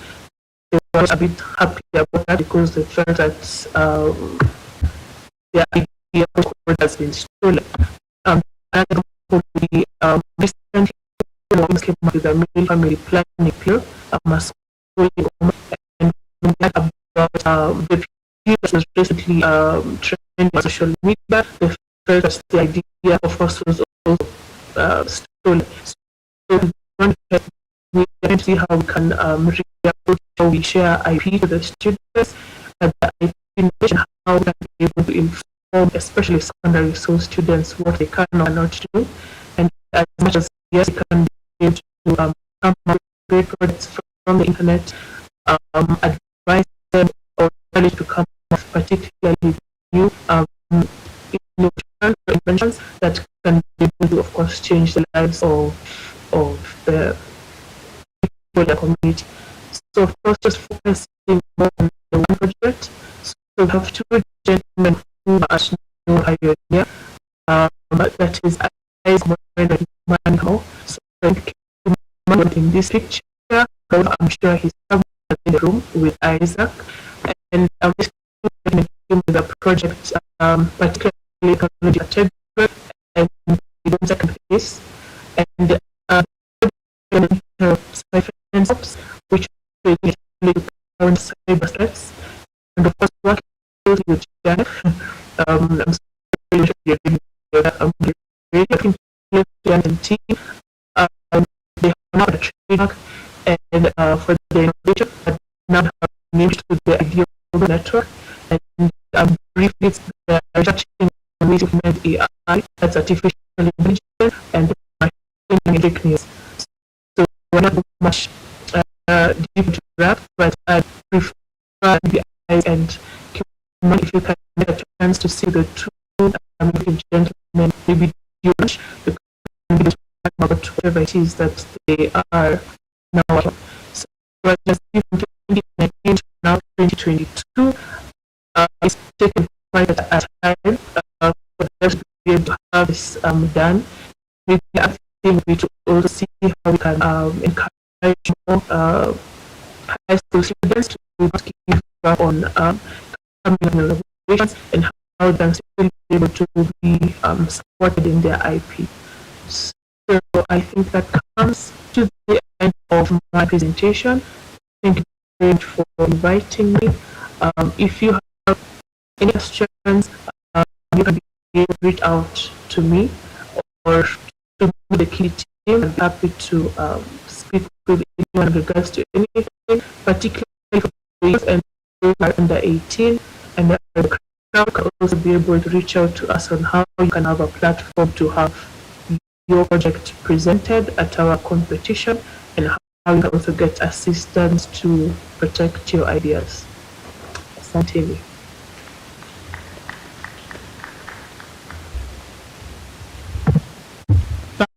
Thank you. At least we have, many of us know about your existence, so we know what the YSK does and where we can meet with them.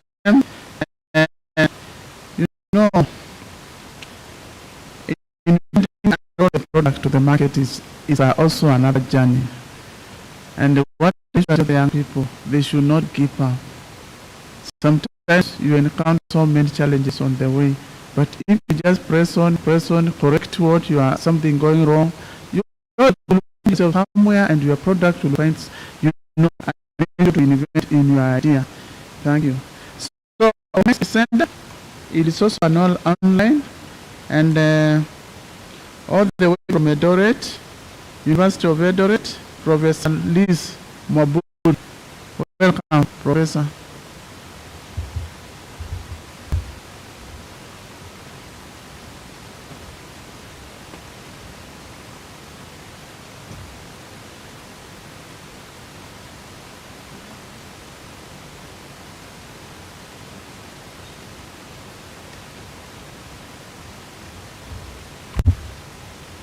Okay, not yet online. As she prepared to be online, you can just go to the next one. And they are also online and it's not very near. All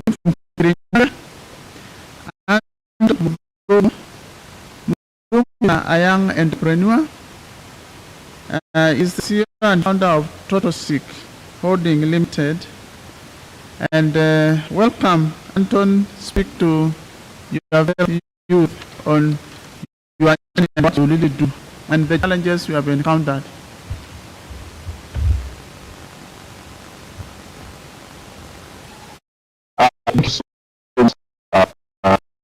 To share something.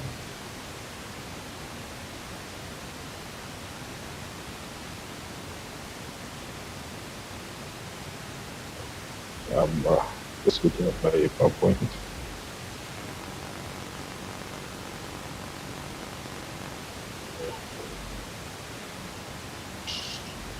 Just a few minutes. Cool. Yeah.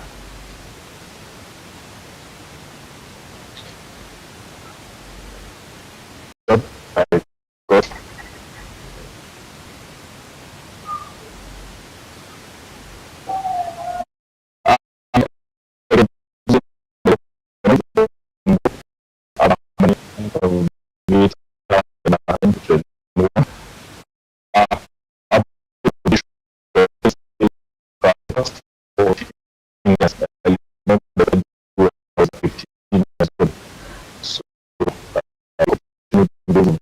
Even at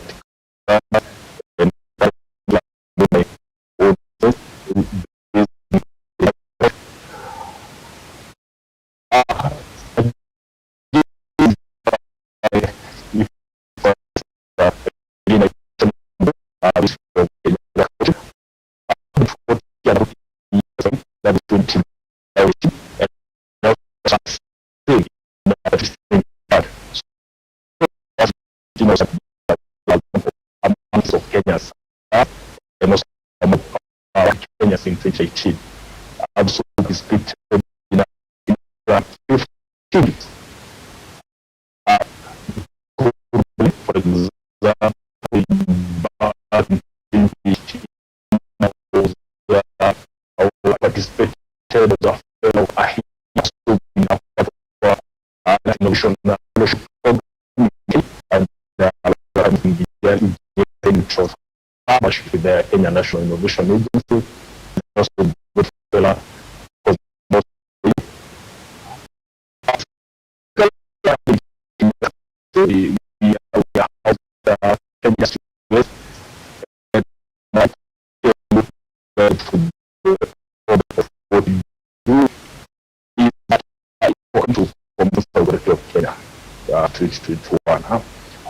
We have 9 million mobile phones that were active.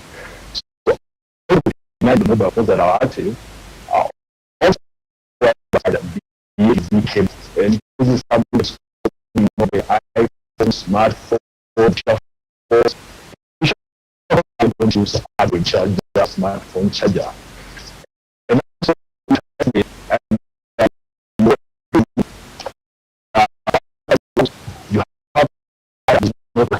but but it's not and maybe so we have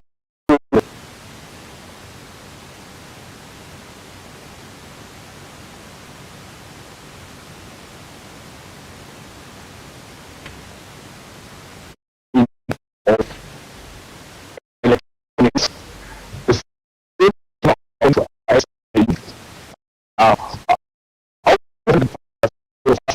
that are using companies or packaging of their consumers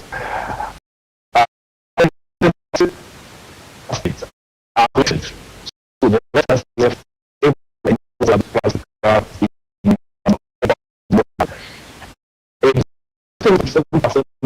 that have been imported.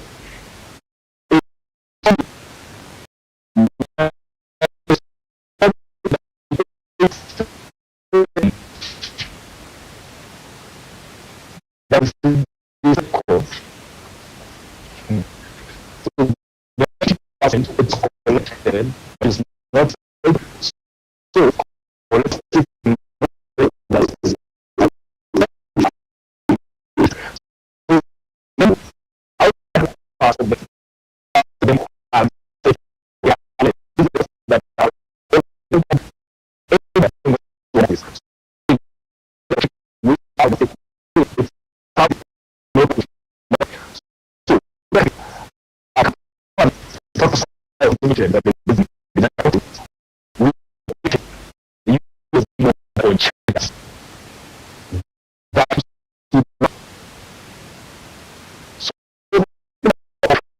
Cheese comes up one so probably up one then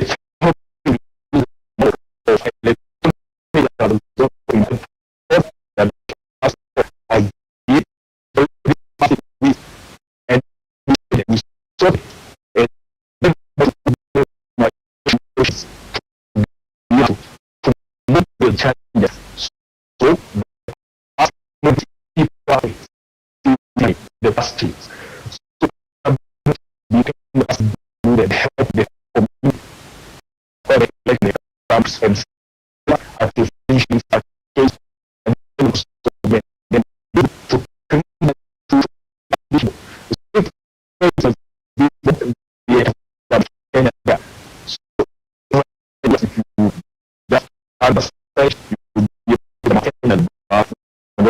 company. Of example, I say a relationship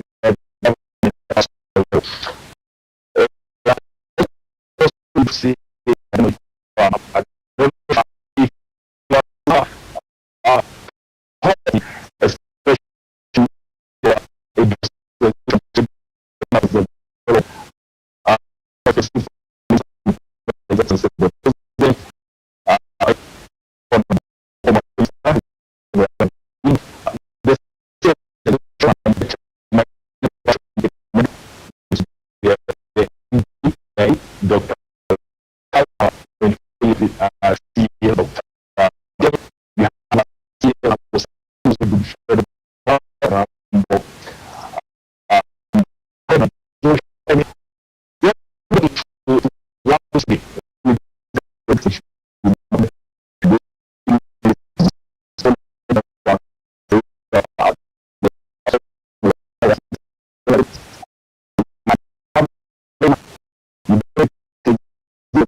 them some advice or them this is what you need to do. And like I said, this more than 15 years. So I have to it backfires to get and so far I've been able now to push some that person I've been able to bring 6 working in that to part, just trying to again. You know, there's another this fear, you know, where they kind of they don't work from the limelight because they kind of also fear some certain government agencies that they kind of come in like they are there to kill your business. Like, oh, no, you can't take me from here, take me to that super. They allow you to pay me, keep you funny. I mean, we need now to kind of be able now to control this. Let's make it open for people to bring out their ideas in the industrial park. The issue of caves and the KLI will come after, but it can come before when we don't have them already in these facilities. So, I mean, a lot needs to be done. There's a lot of potential in industrialization, and I'm saying this from experience. A lot of potential, but the people we expecting them to industrialize have fear about ourselves. Again, if I can also be able to say something as I finish. We people who are in manufacturing, there's some things have been looking for and requesting the government. Like myself, I've been so passionate about talking about taxation. As much as we are good and we want to industrialize, we cannot be able to industrialize if our products cannot be able to compete with the products from the outside country. For example, I've been saying like, you know, for a company, you know, there is this a manufacturing company. There is this VAT, the value-added tax, that is 60%. Basically, if we can have this done, you know, done in such a manner that we, as a manufacturer, as young manufacturers, be subjected to progressive taxation. By progressive taxation, I'm saying the business should be taxed as it grows.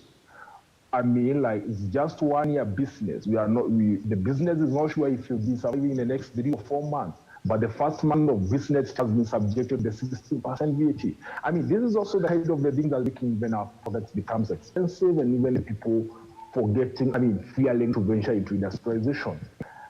And then if you get like today is now the 60%, it's you know, progressive taxation is not something very hard. This is something that has been existing.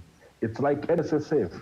You pay NSSF based on how much you want.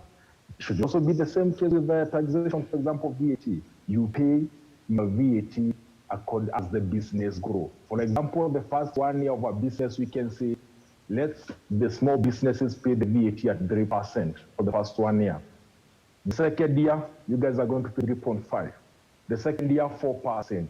That year, 6. I mean, it should grow as the business grows. So probably when the business is allowed 7 years, or 7 or 8 or 10, that's when now the business is subjected to the 16%. So by doing it, we are guaranteed that there is no small business that is going to die within the first 2 or 3 months, and then point at the government and say, it's the government that made us to kill our business. That will be able to be sorted out. And I guarantee you businesses will come in here. The other thing, it's like, you know, we in manufacturing, especially myself, the biggest worry we have is, it's not buying machines to come and do industrializing in this country. The biggest worry is always, I'm going to buy this machine. It's in India. How will it reach here? I buy a machine in India at 1.2 million. But the cost of bringing this machine here in Kenya, it's another 1 million. Now, as a business owner, should I worry about now the buying the machine to come and industrialize or bringing it in here? And that's why we would call people like Kenya National Chamber of Commerce and Industries, KEPSA, come. These guys need to come and help us. This is where we need them. They tell me, we will go buy the machines. Once you identify it, probably bring it to our warehouse in say Guangzhou, wherever, bring it there. And once it's there, is the mandate of the KNCCI or KEPSA to bring that machine for me from wherever the country and bring it to my warehouse. This is where it comes in. We don't have a problem paying. We are paying for the machines and the custom and the clearance. What we need now is we want out the KNCCI or the government to clear these machines and facilitate its transport to our factory. And then they give us an invoice, the payment terms. They tell us, actually, you got your machines from China.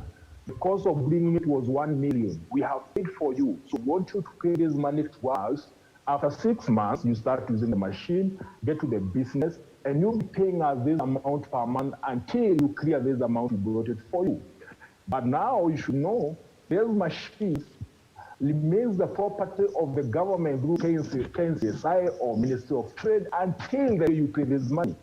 So everyone will industrialize. You just need to go to the China, India, pick a machine, pay, you leave it to the government. The government bring it to you here. That's how we industrialize.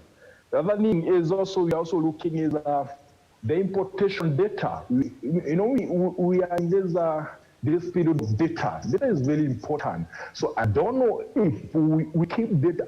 Myself would be interested to know what has been cleared at our port for the past 10 years. I would like to see a data, a pattern, because if someone could analyze that data, is able to tell us, like probably every day.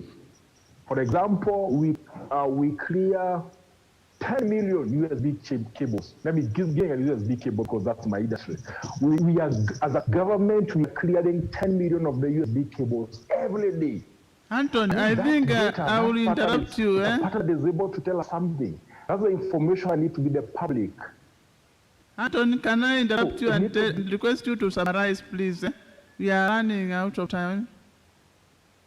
This is the last point. I was saying now, if we're able not to get now we have that clearance, we're able to know which businesses we need to venture in. We need to know, like the Kenyans, we are consuming these products. So when even the people want to venture in their industrialization, they know what to venture in. And also the last point should also kind of call the government for introduction of another Ministry of Research and Innovation.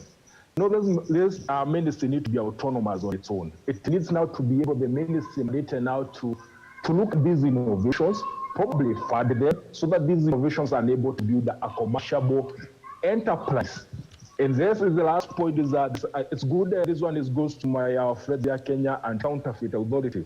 I've just seen them, they are here with us. There is this issue that has been going on, and I don't know if it has been able to be addressed.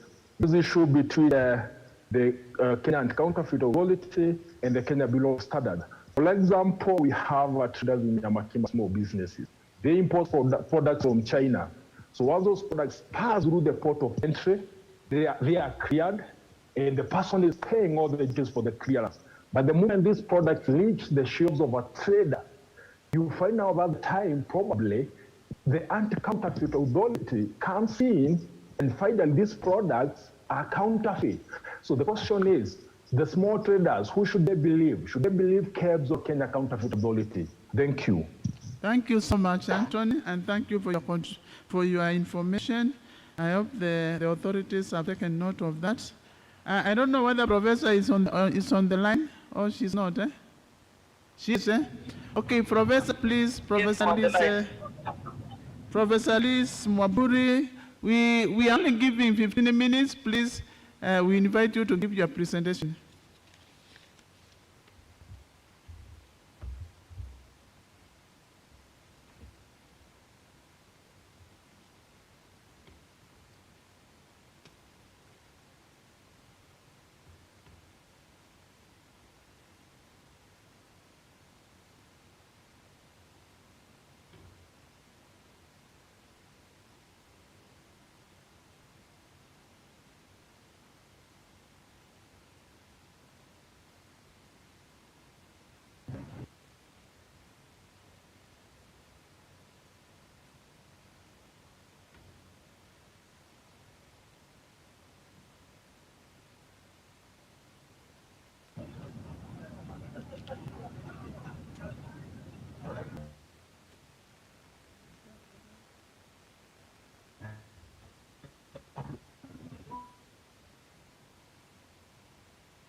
Mamburi, are you there?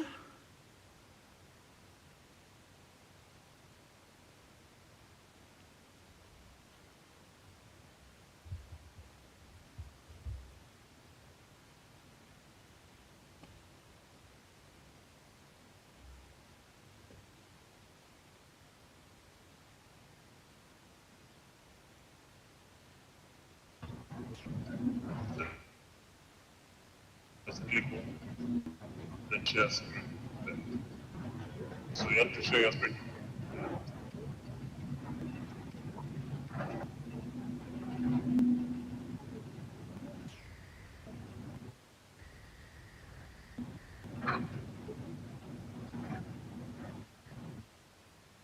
Okay, good afternoon. I hope you can see my screen. So my name is Professor Lizzie Mwamburi from the University of Eldoret, and I'm going to speak about the challenges faced by universities in commercializing intellectual property innovations. And this is in, I think this is also going to apply to some other technical institutions also, or tertiary institutions.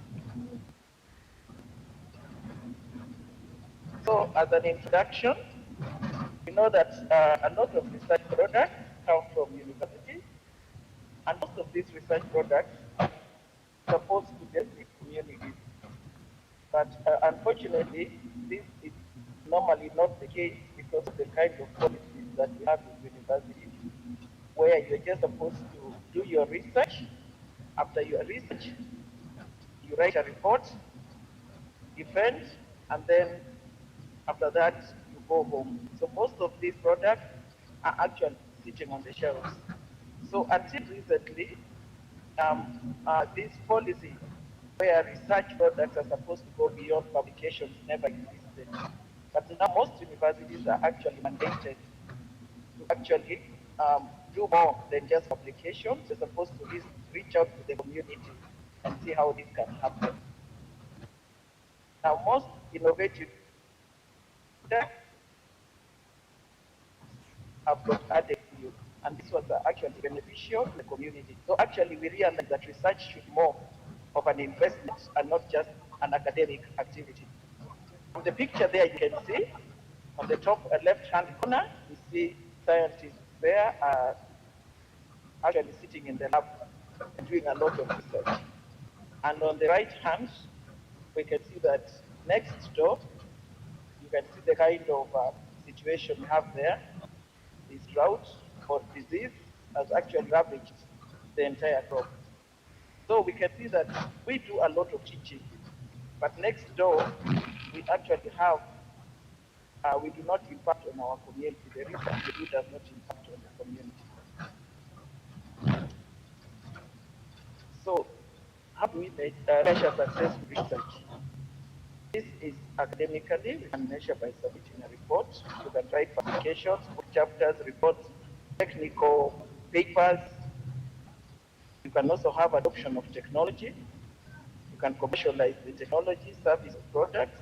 You can have policy briefs, new drugs, community knowledge. Maybe you can change some of the knowledge, indigenous knowledge, and make it better. We also have prototypes and education packages. We are going to teach differently. So the push to commercialize research is actually now real, and this pressure is associated with commercialization of research. May soon become a defining mission of most tertiary colleges or tertiary institutions. But why the push? One of them is to build university industry partnerships.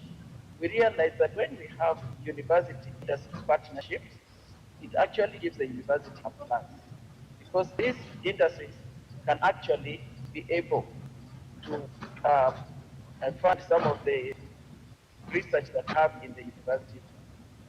Another push is because most funders are now asking for economic return for the funds that they invested in the institutions. So they don't know. You wrote reports and give, but there are no economic returns. Another reason is because universities need to play a central role in the growth of the economy, because we have so many universities in Kenya. Currently, I think there are about 60-something universities in Kenya currently. But they are not being felt. The economy doesn't feel them, because there is no economic growth that seems to be based on coming from the university. Very, very little, actually. Another reason is because there's actually this pressure to cut those programs that not generate revenue. So we have asked the university, if this program is not generating revenue, why are you still there? That is why we have now students that are new students that are coming to universities. They don't know which programs to choose. Some of them say, oh, I was told there's no job related to this. Some of the programs, people come out and they go and do other things. They go and come back again to the university to enroll in new programs. So that pressure is real, and this is the reason why there's now suddenly this push to commercialize research. And also, when research is commercialized, another reason is because the university is able to generate their own funds. And this is quite true, especially for those institutions that do not have some of these programs that can generate revenues. So now they have to come up with some of these. So some of the challenges of commercialization, we have the culture or the policy of public or perish culture in academia. Now, most people do not, they do not see how it can commercialize their research, because when you realize, I think one of the previous speakers said something like, oh, they're going to pick up my thing, my research, and somebody's going to run away with it. So there's that culture, and not all research, on top of that, not all research is actually publishable. Commercialized. So not all of it can be commercialized. Now again, one real problem why most academia actually give up on commercialization is because processing of research results is not as easy as it seems. It's actually a process. And getting these research results into product, you need to link with the community, you need to identify markets and marketing. So this is a process, and you find most academia are not trained business-wise. So they actually just do not go there. I'm going to touch on other challenges. Another one is because the government and institutions do not support. They do not support commercialization. So you find that someone feels like they are doing this commercialization from their own pockets. They do not have the money, and so they give up on commercialization. Other challenges is that some of the research that is done in the universities are not market-oriented. They're not market-oriented research. And most academia, they lack the business skills. So I'm going to go back to this one later on about market-oriented research. And you find that people are actually doing very, very good research. It's publishable, it is out there, and people talk about it. And it is actually recognized.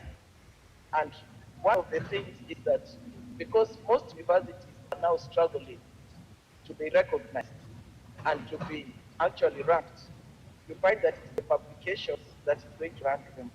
Some of these commercialized products might not be able to rank universities. So you find that this market-oriented research, people do not know what people need out there. You have a question, you have an objective, and you want to answer that question. But this research is not oriented to the market. So even though you find that there could have been an innovation that came out of it, but really, at the end of the day, this innovation is not ready for market. Nobody wants it out because actually it is not desired by anyone. It was not being focused. It was not focused on any particular problem. And of course, the issue of business skills. Then there's the lack of partnership agreements with industry. Now, this is a big, big issue because you find that the industry will want to come out and produce this particular innovation. But in academia, we have the pressure to publish. But in the industry, they do not want you to take it anywhere else. Don't publish it until we actually produce it. But there's a pressure from academia. You want to move on with your life, you want to get your promotion, you want to get your, this is marked, but the industry says you cannot produce it. So this is one big problem. Then we have the division of academic and economic interest.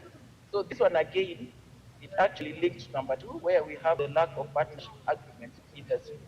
So there's this collision of academic and economic interests, where you cannot simply agree with the industry on how you're going to do this. And again, this comes up because there was never a written agreement of how this research, what is going to come out of it, especially if the research was funded by a particular industry. Then we have the number 4. Some innovations are very, very good, but are not culturally acceptable.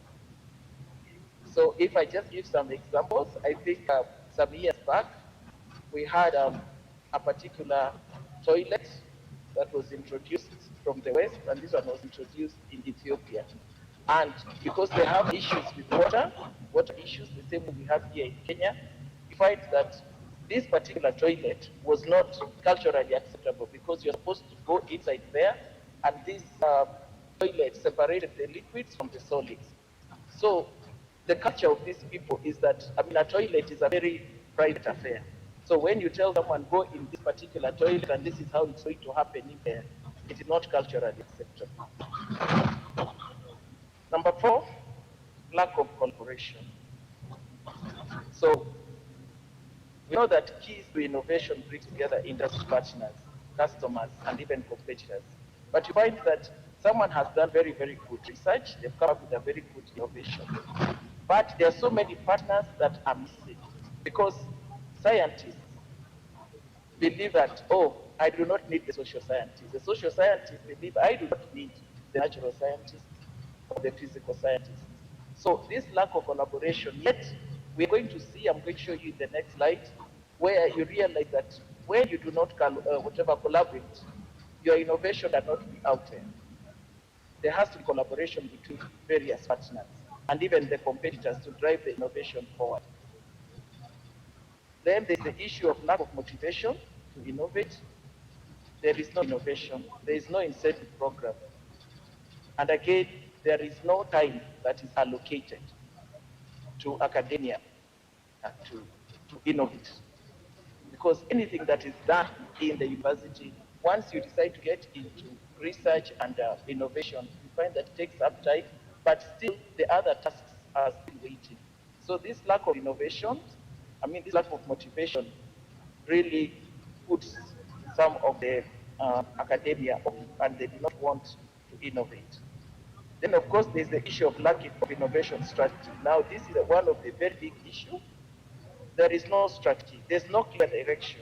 No one has come up in academia and said to them, this is the innovation strategy, this is the way to follow, this is how you're going to do it. So people everyone takes their own route, and none of them is the same. Until recently, we've only seen government institutions like KIPI, like Kenya coming up, like Nakosi coming up to come and show academia how to go about innovating. Otherwise, it was everyone on their own. Now I'm going to show you the next slide how it's very, very important to collaborate. This is a real story. We can see these women selling beans by the roadside. And this is a small village. I think this one was somewhere in Malawi or one of those small countries. So some scientists passed by there and they saw these women only had one single day each, and they were selling these beans. So they scoop out for you whichever amount of beans you want to sell, you want to buy, and they sell. So someone thought, oh, okay, let's give these women let's give them a better bean variety so that they can be able to sell more.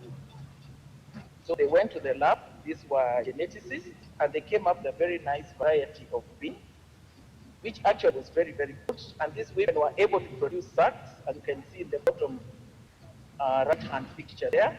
They were able to produce sacks of beans, but these scientists, these geneticists, they never collaborated with anyone. They went ahead and gave the women the beans. They did not know the dynamics of the society there, and actually they produced. Now, the story behind these women selling beans by the roadside is that the community dynamics here is that men own the maize and women own the beans. And these beans are actually grown within the maize. Where the maize grows, these women plant these beans. And once they plant the beans, They take these beans, they sell by the roadside, and they use the money that is generated from these beans to buy food, household food, and they also buy clothes for the family, and this is daily running.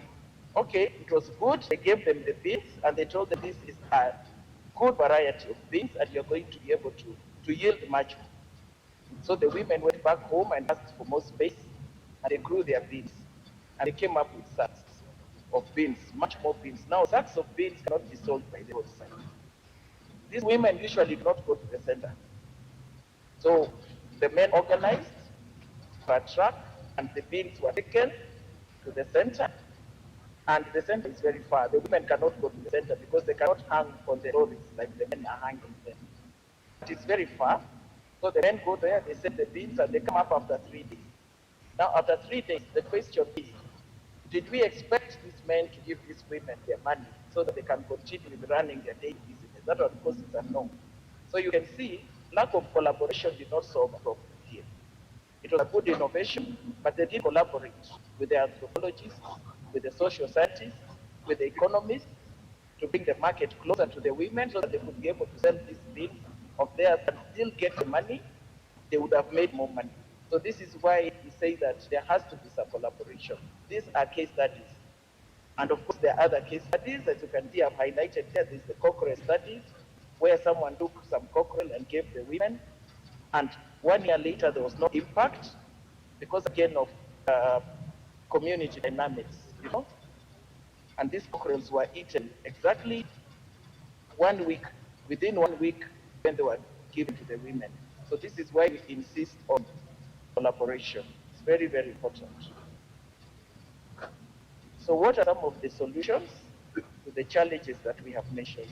One of them is that innovation should be market-driven. You should innovate using a user-centered approach. Innovate according to what people require, not what has come out or what you need. If people need a djembe that is two-sided, just make that. Ask them, what do you require? What do you need? Ask industries, what do you need? So innovations should be context-specific. They should solve specific problems. And then there should be university, industry partnerships. And as we've seen, we also need multi-stakeholder partnerships to solve some of the challenges that we face. We need to bring in various stakeholders to be able to actually come down and say, okay, fine, the industry needs this, the community requires this. How do we solve this problem? How do we solve the water issue? So there should be actually different players in the field.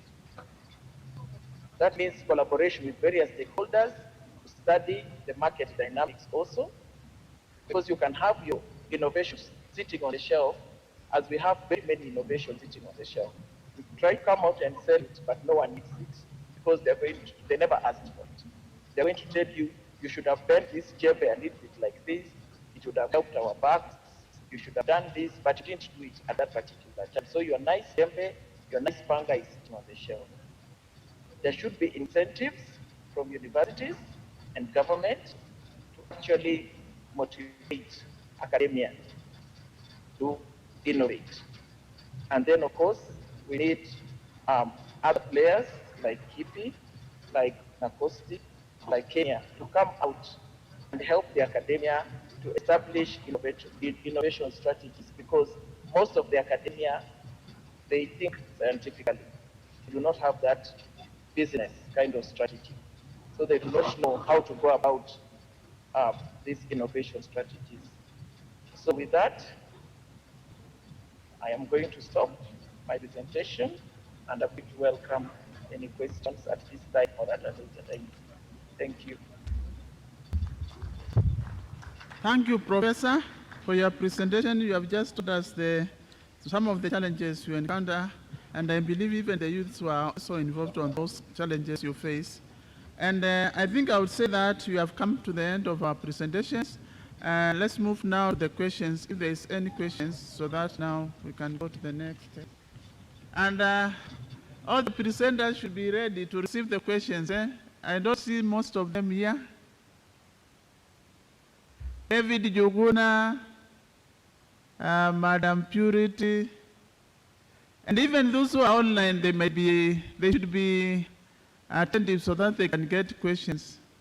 If, in case the question is directed to them, so that they can answer, give some answers. We need a microphone. We might not.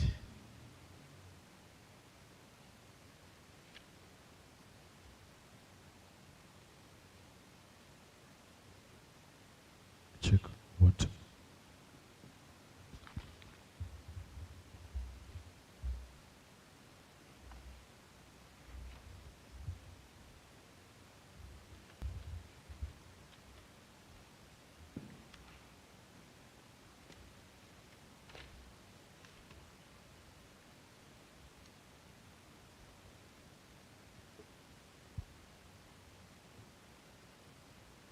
Good afternoon.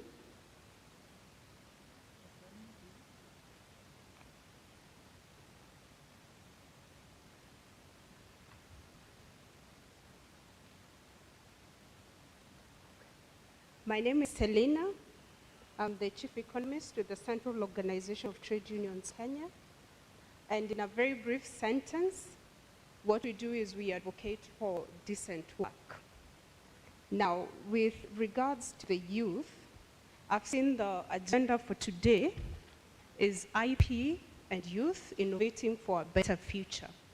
Now, we have a crisis of youth unemployment, and just to give you very brief statistics, about 65% of the unemployment population in Kenya are the youth.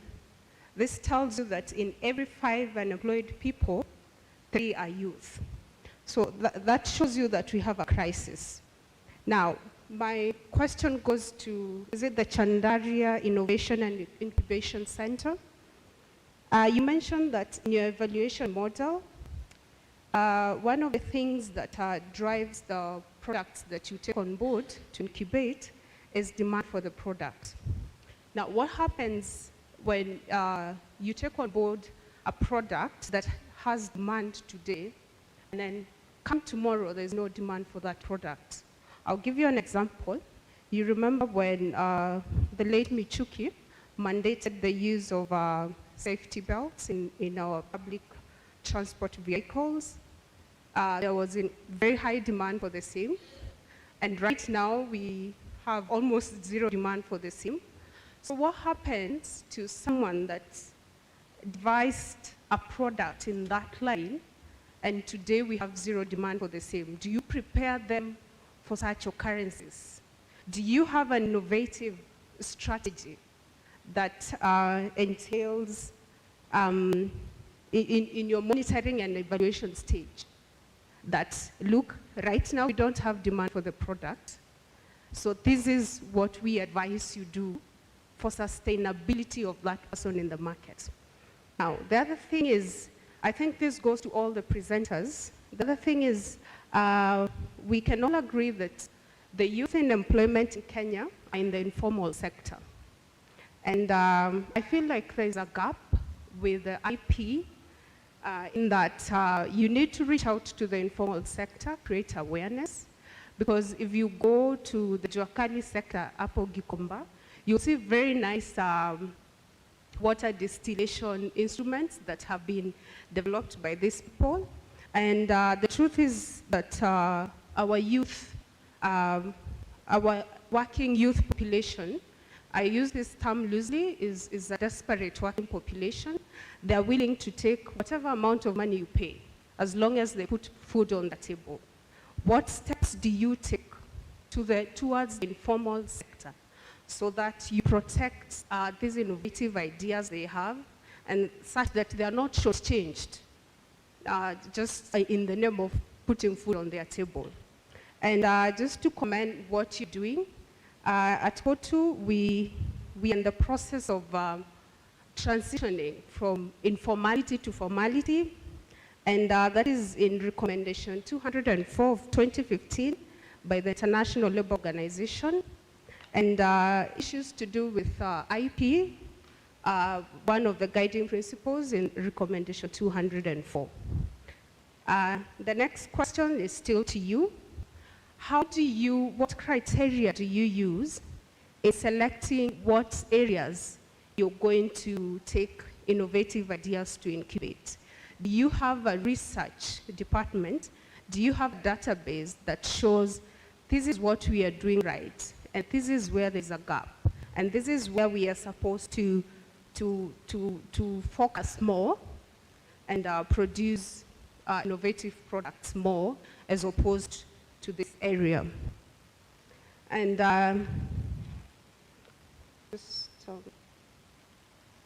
lastly, another gap that's identified is issues of bringing on board respective stakeholders. If I could refer to my brother Muthungu, I think that was the name. He talks of issues of progressive taxation. If we could bringing on board the respective stakeholders is, for example, having this conversation of progressive taxation, tax holidays. The relative stakeholder to bring on board will be the Kenya Revenue Authority. We also need to bring on board a stakeholder like the Ministry of Labor, because when you look at the youth and the crisis of youth and employment, you cannot talk of ending that crisis without involving the Ministry of Labor. Thank you.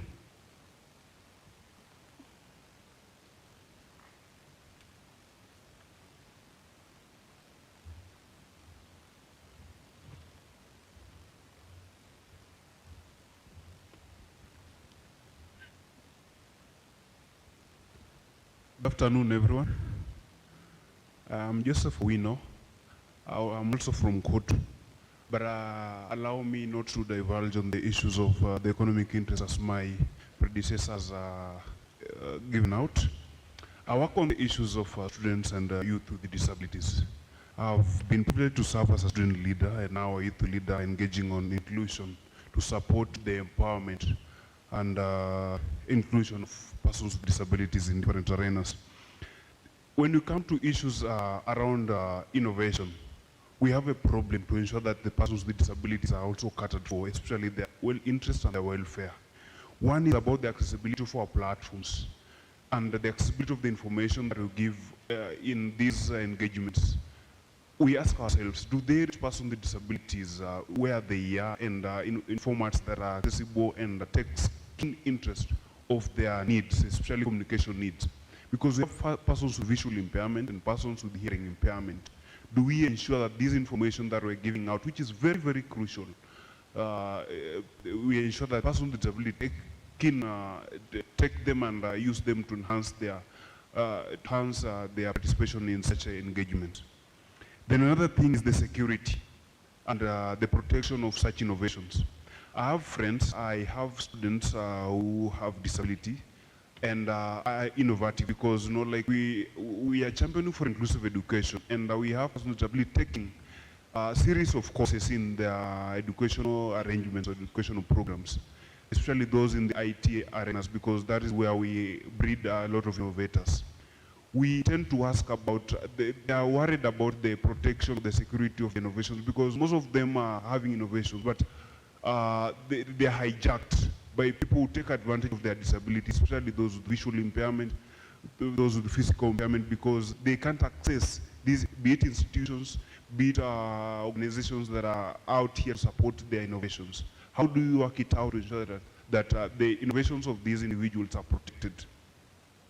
Another thing is about the enhanced use of technology in our institutions. Mr. Kangara has talked about how KU has championed for enhanced technology to support innovation in KU. But we have a problem. Yes, we have many universities here, but we are worried about how they've harnessed technology to assist in enhancing innovation in our institutions, because most of these institutions, you hear that technology is just available on paper. But get into those institutions, you just see it when giving reports that are not practically available. So we ask ourselves, how are you working it out to ensure that these institutions have that tech orientation to ensure that the students pursuing different courses, because innovations are not just about matters with IT. We've seen how KU is enhancing, their IT team to ensure that it caters for the interest from each and every sector, be it from agriculture, be it from education, and all other issues. So because innovation touch on every aspect of life. And so how do we ensure that these institutions, not just TVET only, if we decide to leave innovations to the TVETs only, but that will be lost as a country. Because what about the population that is into universities? What about those who are pursuing nursing? What of those pursuing medicine, even matters real estate and other courses that are very pertinent in our society? Then also, the information relay. I've talked about this, and we are asking because we are having these engagements, and I'm not seeing how we're working it out to ensure that the interests of persons with disability are taken here. There's no sign language interpretation to ensure that those who can be interested to follow it up, persons who are deaf or hearing impaired, to also take this information, because innovation is not like a field for the few, and it has to be demarcated that persons with disability should not enter. So there are those who can be interested, but now the information, it doesn't reach them. So how are we working it out to ensure that these persons take in this, also take in participation in this field? Then also, we're asking about the innovations that are supporting the interest and the welfare of persons with disability. Be the software to ensure that these people are well adaptable and the issues into the society are well taken care of. Like there's this Science TV founder, he also founded an app to assist persons with disability, those who are having hearing impairment, to help in communication.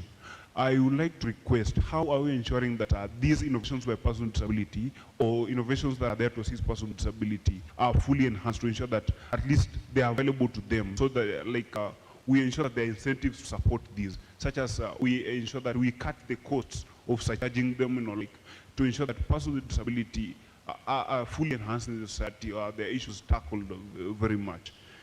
Then facilities in our institutions. We have a problem because most of our institutions are just having facilities that support the general population. But when you come to persons with disability, you have a problem because, for example, those with visual impairment, they need specific softwares to use so that at least they are tech-oriented. And with these, we get institutions that have, these facilities, but they're not well accessible to persons with disability. So how do we ensure that the facilities that we have these materials or materials and the softwares that help to bridge this gap in our institutions? Then the last issue is about when we want to enhance, when we are up to support, innovations in our institutions. One thing is that the cost of education is getting still too high for everybody, be it even persons with disability, and for persons with disability, it's now too high because of other materials they need to have to support the education. When we look into this, the cost of education, especially the IT courses, are very high. How can we support, innovation when the leeway to innovation is very costly?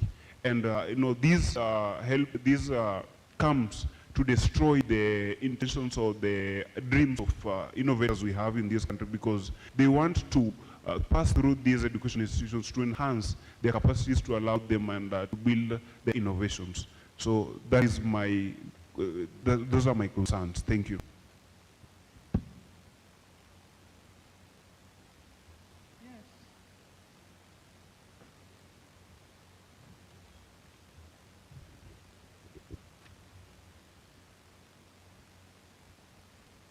Yeah, I'm Tirimba from Meru National Polytechnic. I just have some few observations to make. Maybe if we have policy makers in the house, and maybe for digestion out of what we have had.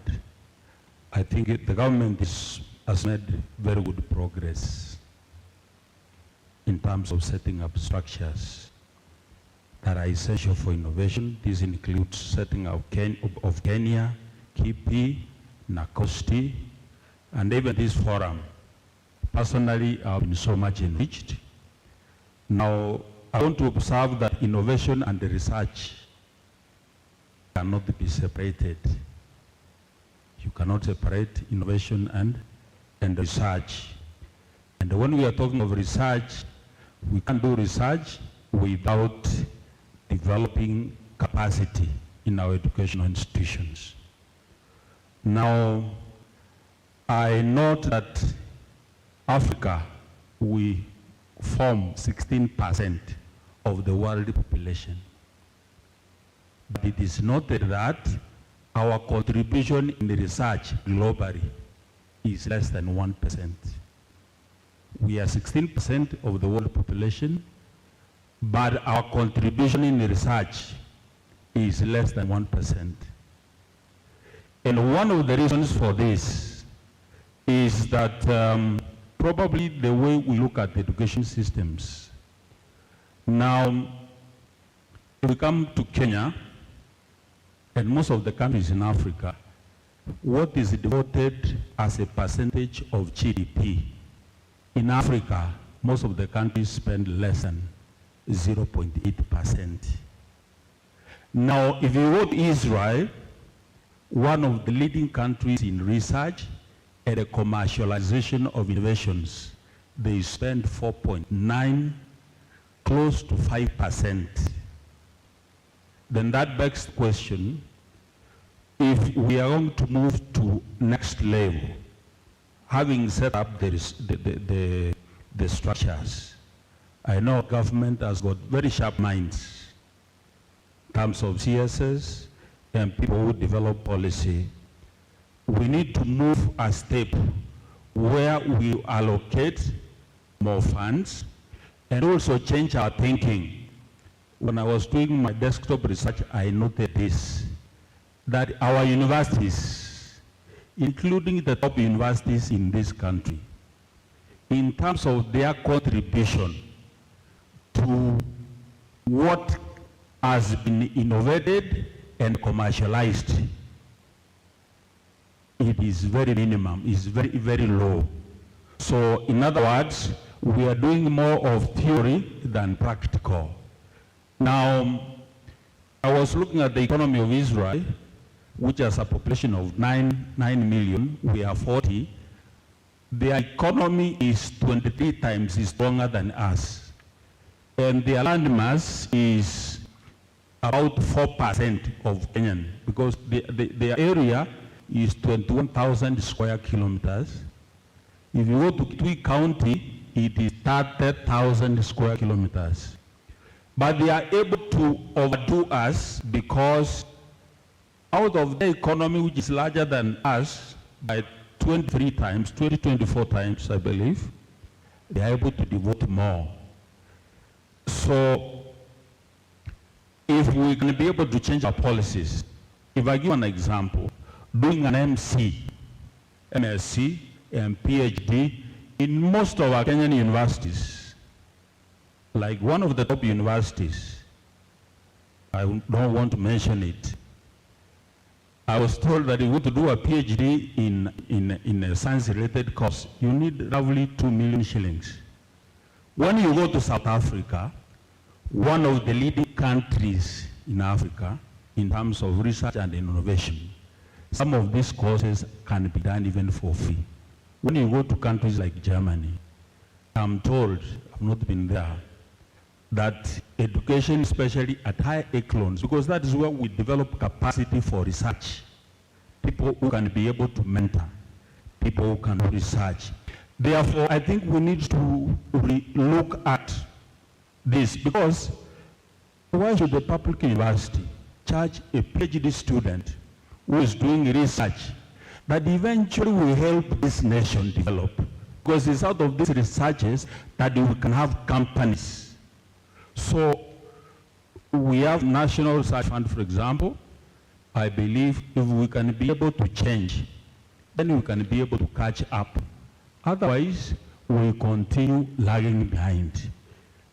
When you look at the most innovative countries in the world, this includes Switzerland, Korea, and Finland. These countries devote so much of their resources to training capacity for research, especially at higher levels of education. And what you are doing as KP is a step in the right direction.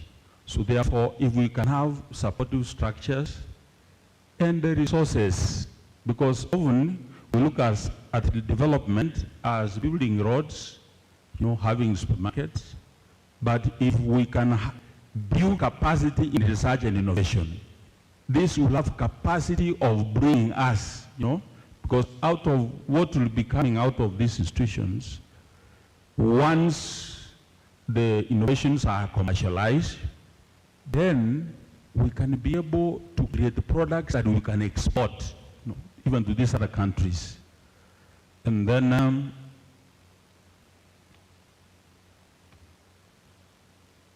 so I think especially the government could move and try to build capacity for research, even in technical institutions, and especially universities. A situation where vice chancellors wake up one morning and they want to say that if you are doing a PhD, microbiology or whatever, it is looked as a personal gain, and therefore they want to punish you. I think the government needs to look at this. We can be able to, we can try to borrow from the most industrialized nations. Like South Korea, understand that at independence, the economy was just much like ours. But if you look at what they spend in research and development as a fraction of their GDP, it is much, much higher than what we spend here in Kenya. And if you look at their GDP in South Korea, it is bigger than the GDP of Africa, because they have invested so much in research. They have been able to come up with many high-tech innovations. They have been able to commercialize.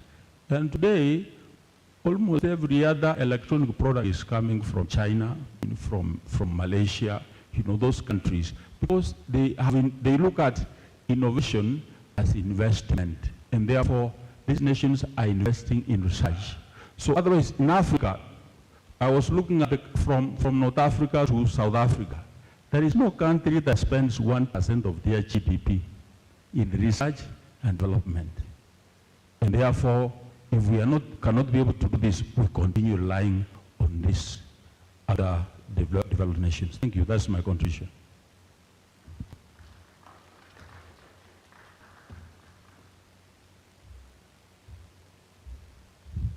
Thank you. I don't know, we are supposed to take how many and then we take responsibility, or should we take all of them? We take all of them, eh? Okay. Just let me give that young man there. Yes, you.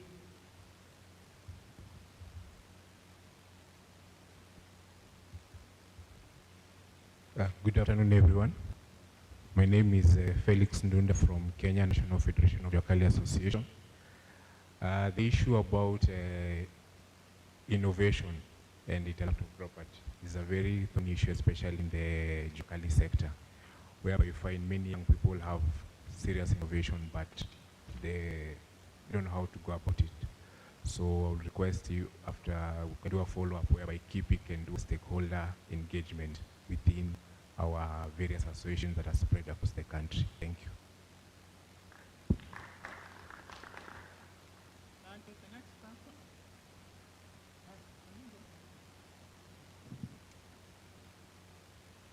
Okay, good afternoon, everyone. Okay, my name is Amos Mbusia. I work with Central Organization of Trade Union as a youth coordinator. So my question is very simple.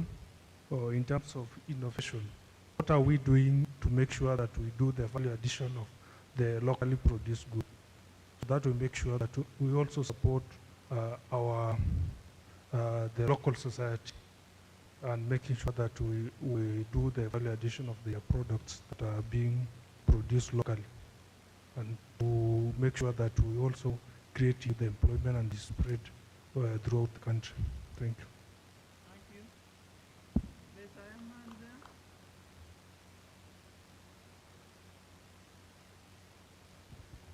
Good afternoon, everyone. My My name is Isaac. I'm a student and I'm the founder of the Ideogram Network. I recently registered a trademark and I had a few questions about the process. So once I've registered my mark and it's undergoing the application process, can I use that mark while the process is still going on in the background? Or do I have to wait until the registration is complete? Thank you. Yes, let's go to this side. Somebody to help us. This side.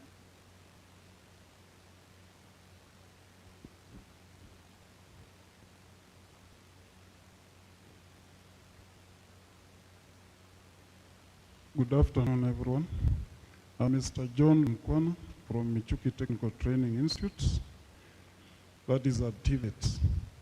My colleague has spoken that one from Polytechnic. My question is, we are having the trainees, that is from high school and even primary. Those who have done KCP start with ATSA course, which takes 1 year.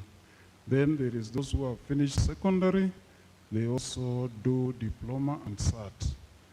These trainees have various skills.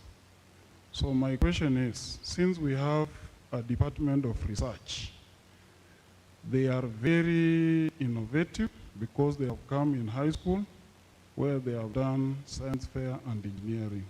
So my question is, if they have this innovative, and my professor in UOE has said students do research, then they shelve because of exams.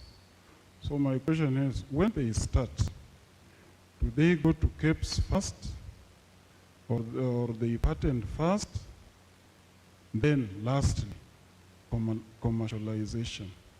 So that is the query. Good afternoon, everyone. I'm Nyongesa from Kisiwa Technical Institute, Bungoma. My concern is what Dr. Wanyama and maybe Professor Mwamburi raised. Dr. Wanyama said that technical institutes have so many trainers. In fact, they have compared to universities. And when you look at what I've attended, it's actually been very minimal. Maybe my concern is that when you look at the priority government has given to these institutes, as witnessed by capital budgetary allocation, you'll be surprised.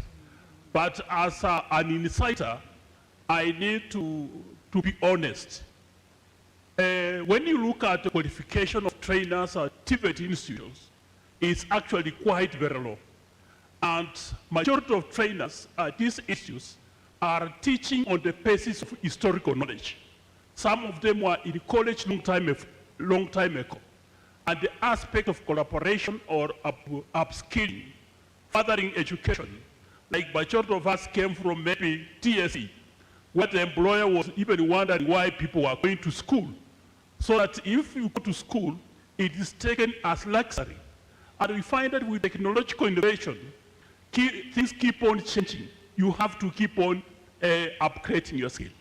So as the government is injecting a lot of funds in technical institutes, unless the issue of trainers as maybe in terms of skill development and the aspect of motivation, you will be surprised that maybe even primary teachers at the moment may be earning more than what most of the trainers at different institutions are earning.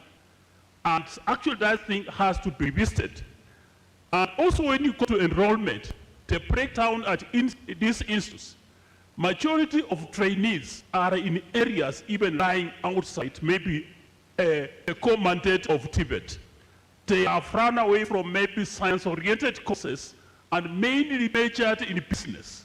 So it is something that has to be realized, to be addressed if we are supposed to use TVET as avenue for skill development. Thank you. I think we take, I think you'll be the last one. And you have the last one, then now the presenters will respond. And then we move to the next phase, because I'm told that we are getting late, and I'm told it's better we finish and then we go. We don't come back here. Eh? Thank you. Thank you, moderator. Only that behind here we have forgotten. Sorry. But thank you for giving me this chance. Let me start by introducing myself as Dr. Mbogwa from Nyandarua National Polytechnic. And I want to thank KIPI for such a forum and the much exercise and works they have done this far. I want to engage almost all of the presenters this day by a number of observations and maybe some questions that maybe we need to ponder on. Our last person who asked a question talked of the trainer in TVET institution and the capacity and capability of driving innovations, research, and maybe commercialization of the innovations. And if the universities, as one presented and said, they are crying over financial support, having many years as researchers and innovators, I wonder what would be done by the TVET institutions, some of which are just but beginning. In this case, I would like maybe the government sagas or the body is concerned, look into what is the capacity of the trainer in terms of research and knowledge, innovation, and commercialization. Do we have the capacity in our TVET institutions? In this case, what is the level of our trainers? What are their skills? What are their knowledge? What is the motivation, as one has said, in these institutions? If you go back to history, we had CBC, that is competence-based education, started under 844 system in 1984, which was quite, hands-on skill-based. Yet 40 years, because now by 2024 we are heading to 40 years, we have now reverted back to what 844 system intended. Having our good professors and researchers who had thought well by the introduction of 844 system to equip our trainees, our students, our pupils with hands-on skills, we are reverting to that again 40 years. My thought, my issue to ponder upon is, when we start this CBC, which is on progress, and our able CS has vehemently defended, shall we still again revert back to that? That means our resources will be a waste once more. I remember those who went through that course, they could build houses, they could make items by their hands, they could be innovators by then, and they innovated, but all this went to the drains.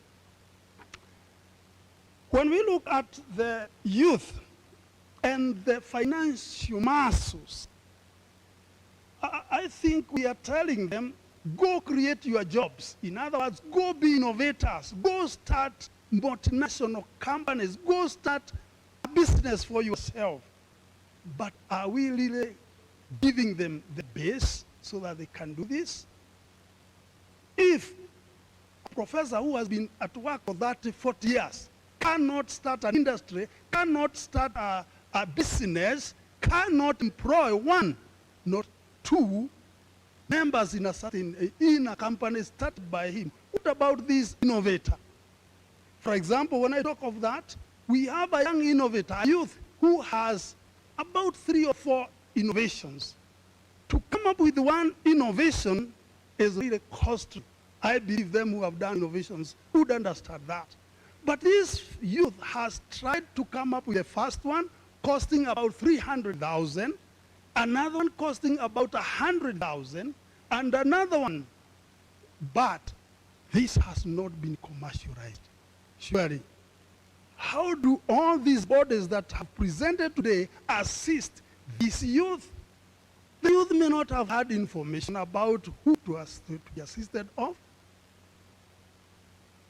yet the youth is still struggling. But we can see he's a very good innovator. So shall our talks end here, as we have done in conferences there before? Thank you.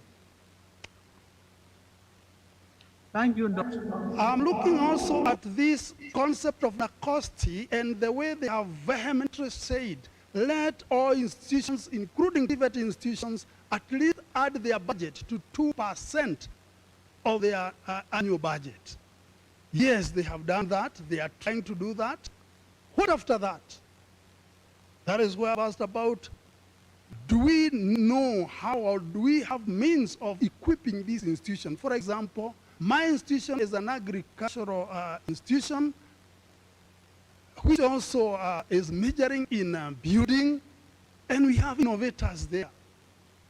How do we then ensure that this money is well put and equips the youth who thereafter, after graduating, they can be able to have a good start in the society and at least utilize their innovations? So on commercialization of these products, I wish the collaborators would also look for means and even give ways that these youth can reach them so that they can now be able to produce en masse and have their products commercialized. We have in our institutions ways of reaching the small and micro enterprises, or the nationalists, or the people out there who have innovations in the small garages, in their small businesses, and in this case, the institutions are able to reach them. But these fellows may not have even the skills to express themselves, so that would also be directed to KIPI for intellectual property protection. How do you enhance, and all those bodies enhance, that they collaborate with the TVET institutions or the county government to reach these small and micro enterprises? Thank you.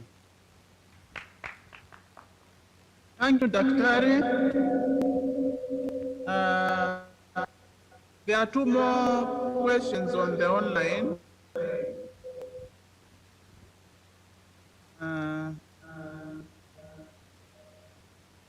One is, how do you approach an industry? Let me use the other one.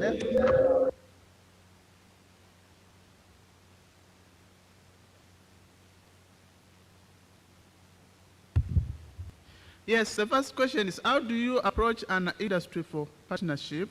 And the second question is, do you partner with community-based organization? I think those are the only questions which are online, unless there is another one you can see. I can't see it. So can we go to the response from the presenters, even for those who are online? And I think let's start with policy issues. Madam Purity, I think you are best placed on policy issues. I think I've asked a question on policy.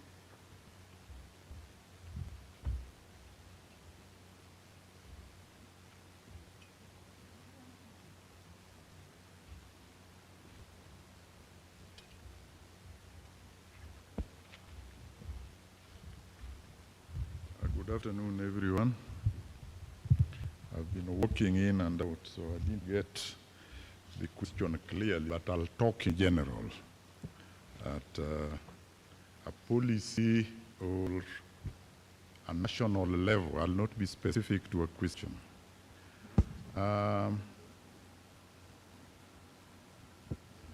Those of you who did economics are aware that we have around 4 factors of production. One is land, another one is capital, Another one is labor. And when we talk of land, I mean physical land and associated mineral resources and climate and forests.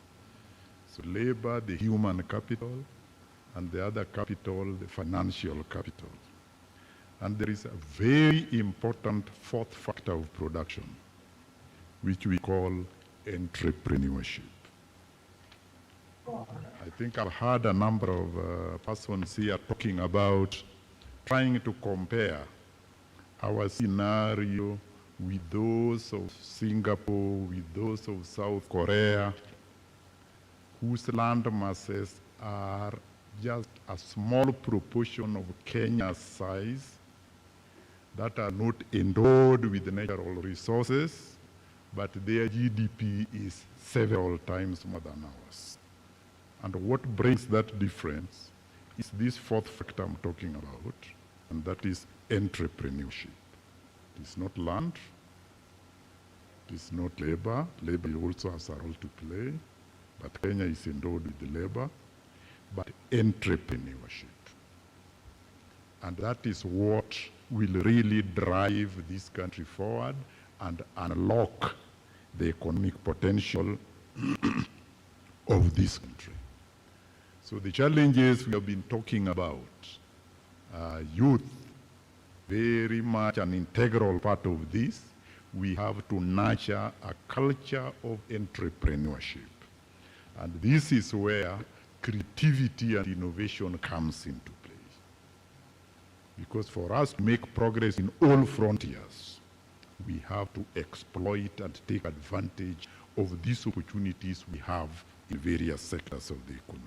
So this entrepreneurship, inculcating a culture of creativity and innovation at early stages of life, now that is where policy comes in. And that is where maybe Director Purity might also talk about. Because when we talk about policy, we need a deliberate and conscientious effort by the government to drive this forward. We need a policy that is cross-cutting, because TP alone cannot unlock the potential of entrepreneurship or innovation in this country. We have other players that have been mentioned here and have also made presentations. National Science, NACOST, National Council for Science and Technology, is very much involved in this. We have Kenya National Innovation Agency, Kenya. We have a National Research Fund. Somebody has really talked about research and development. Because when we talk about research, the linkage between research and innovation, it is these research findings that is going to lead to new products and services. That is going to lead to new technologies that can be used for production of new products and services. So it is research, and you can see now the importance of research, the role NACOST can play, the role National Research Fund can play, because they have to identify national research priorities. What are the areas of priorities to Kenya as a country? When we are talking about availability of funds for research, what are our priorities? Where should we allocate these funds that are really critical for driving this economy forward? Which sectors are important? Manufacturing, agribusiness, health. So this is very critical, so that when we are talking about government providing an enabling environment, you can see we are talking about an ecosystem. It is not a single institution. We are talking about a number of institutions. We are talking about a number of ministries coming together. Be it Ministry of Education, because we are talking about curriculum. How can we develop curriculum at early stages so that talent is identified?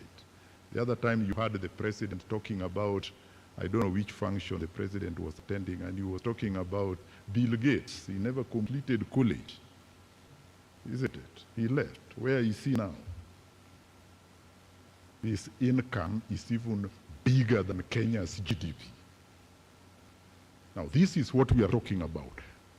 What role did the education system play in this?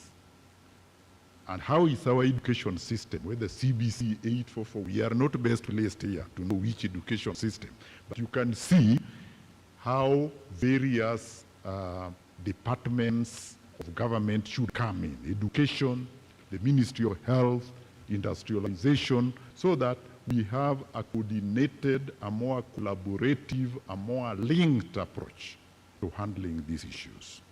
There's a time I attended a seminar that was organized by Nakosti in Naivasha, and what I shared with them is Kenyans have been nicknamed our neighbors around.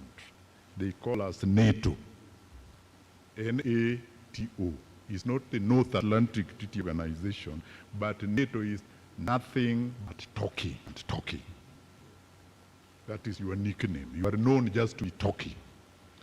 You go to a number of forums and talking, at the end of it, nothing comes out. Lots of research papers have been done, at the end of it, no implementation. And who are these? Because we are seeing progress in some neighboring countries here, who have just borrowed a leaf from Kenya. So what we are talking about is there must be a decisive step to move forward. The government will have a leading role to play on this. The various players will have to come together.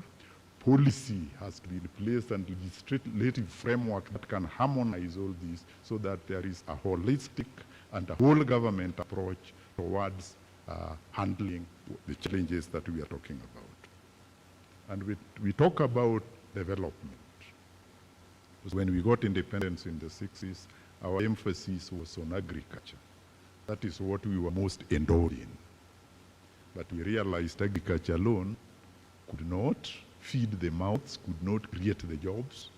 So we embarked on a balanced economic development, where we brought in agriculture and industrialization or manufacturing, because there are both backward and forward linkages. Agriculture provides raw materials for industry.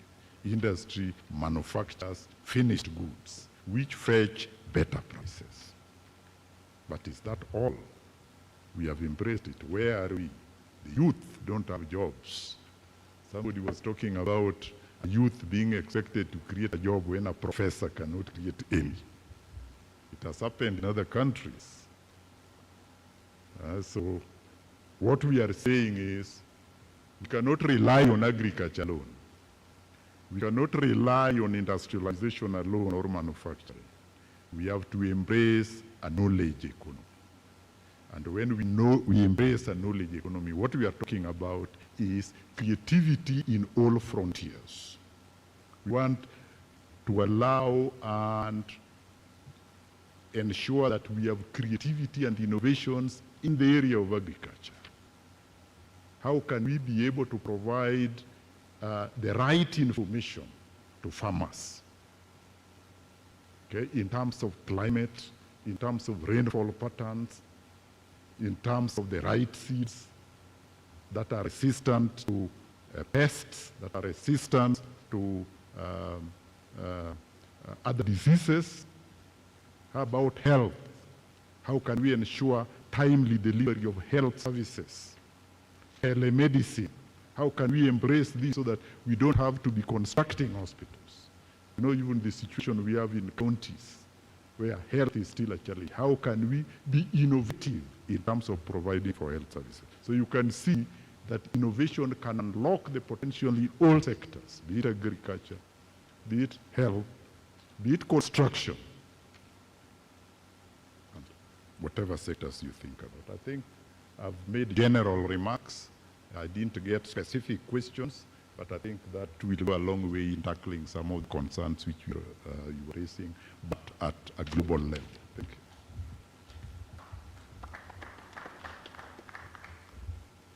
I think let's hear from the ministry.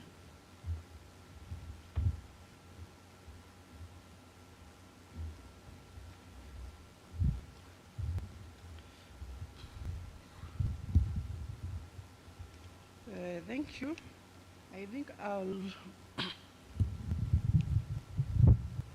I'll take over from where the elector left,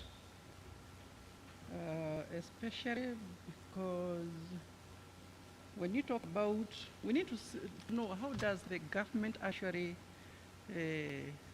handle its programs. Because all what we are talking about here now is how do we address all those program issues in terms of seeing which are the priorities that you're going to put money in. And I want to take you through the current government budgeting process. And what I want to say is what the government has been doing in the last, how many years, over 10 years now, is what we call program-based budgeting. When you talk about programs, we are actually now get out of activities.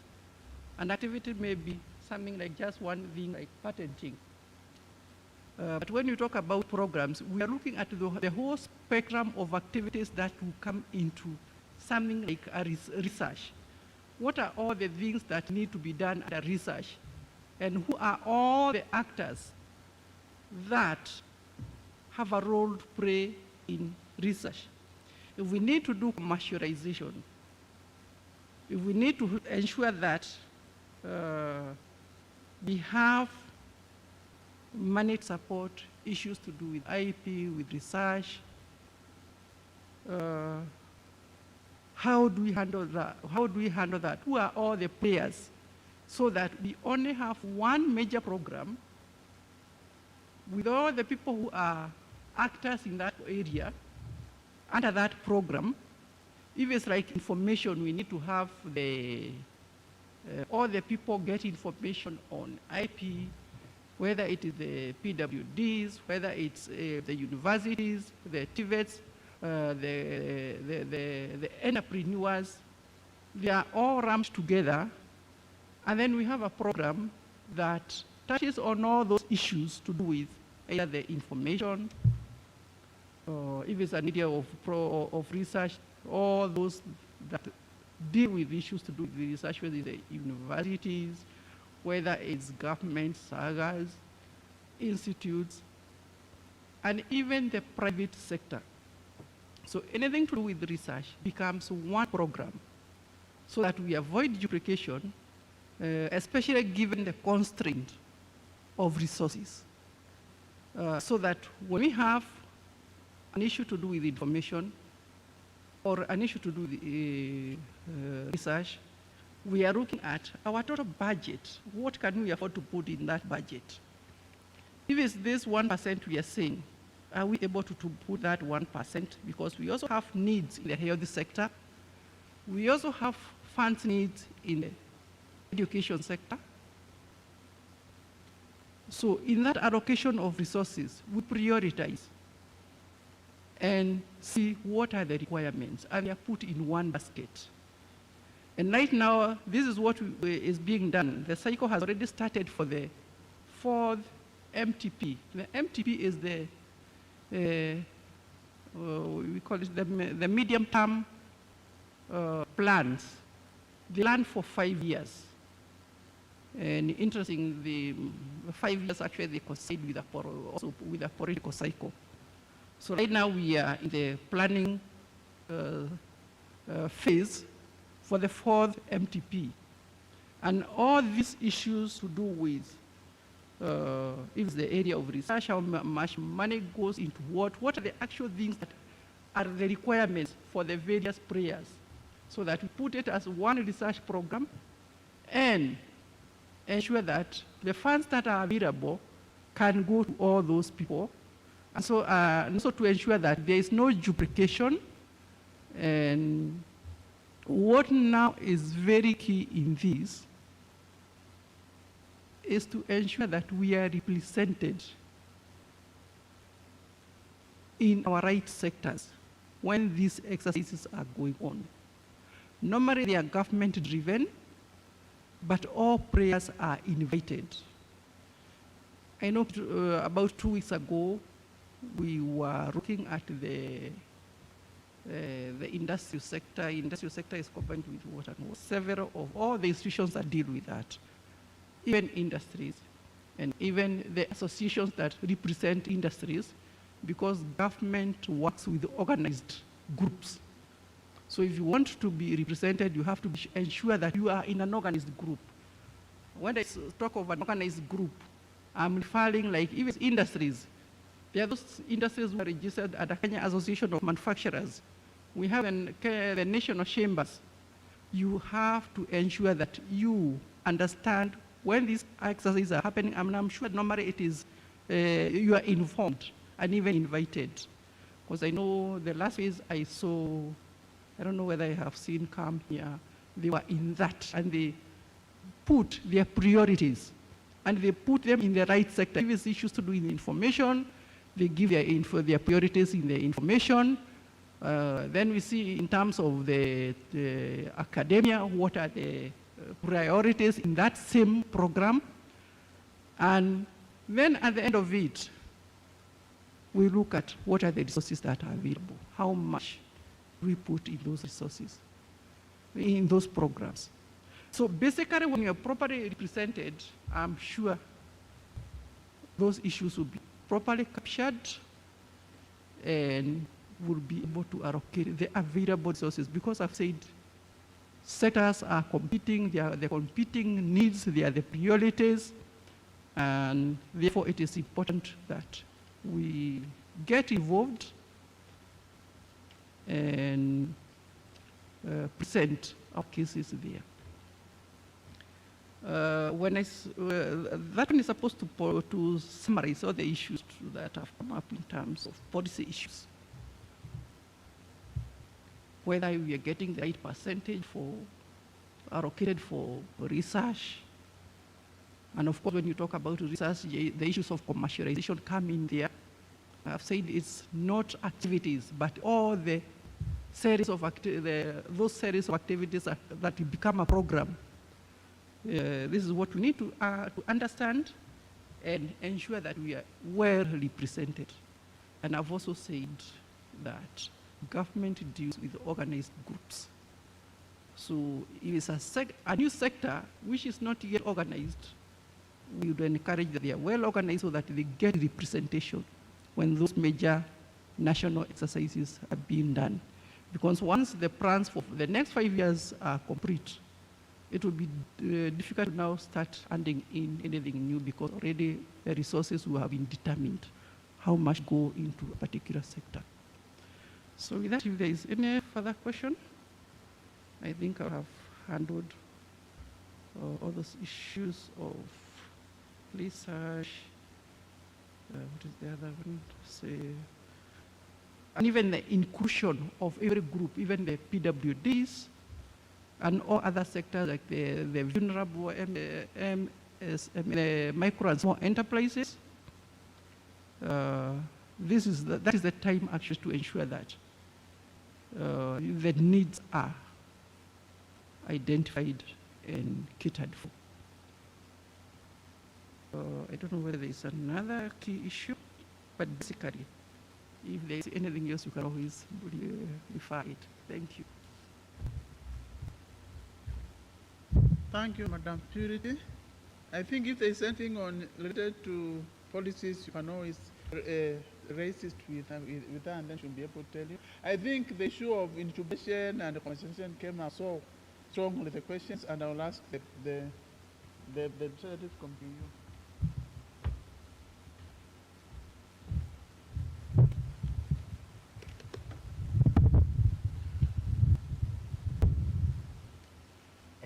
Thank you.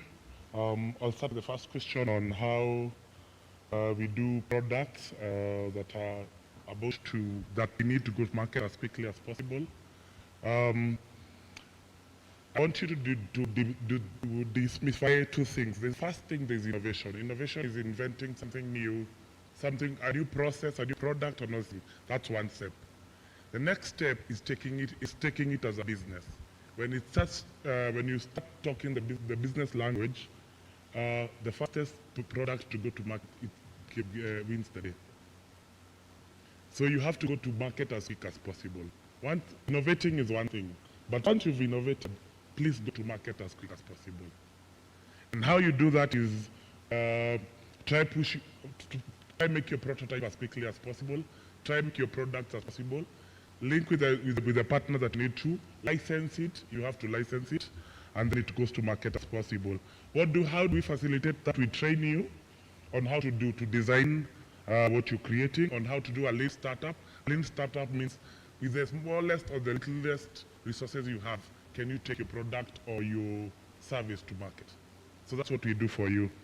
Yes, and yes, there are many products that if you do research and development for too long, they will be out of market. Are there areas we focus on? As I said, we are a horizontal incubation, which means we don't focus on any specific area. We take any as long as it's innovation. But there are two things that can help you innovate. One is the Big Four agenda. If you look at those, there are big problems in our country. You'll be able to innovate in those. Other things you can look at as the SDGs, the Sustainable Development Goals. There are 17 of them. Again, a very good place to look at if you want to innovate. Yes. And then I'll talk about innovation and IT. I think you have to demystify that. IT and innovation are different things. Innovation is not just for IT people. Innovation is not just for computer people. Innovation is for any person in any sector, not just IT. Commercialization IP, yes, that's the new goal for any university and TVET, I think, at the moment. And again, seeing the problems we have, the goal is we have to create incomes in our universities. And the best and the simplest way to make that is through innovations.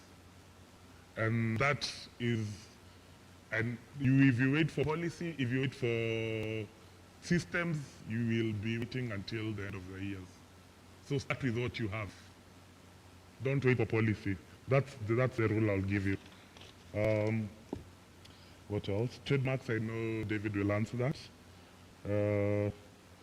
The person said if you go to KP, KEBS or commercialize, the rule is always protect it first before you share it to anyone else.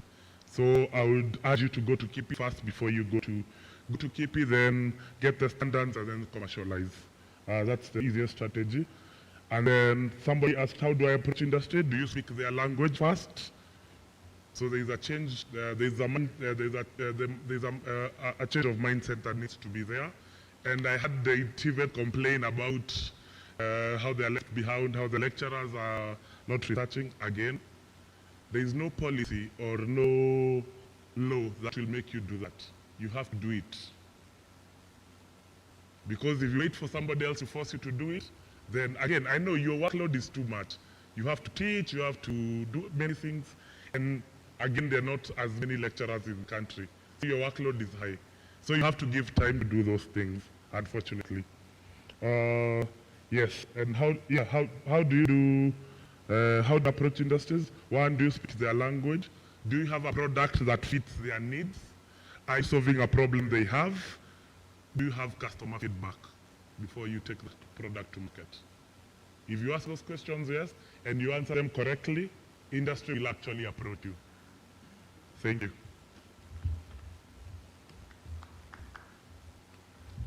I think there's something for David Jukuna on trademark and where to store those things. I think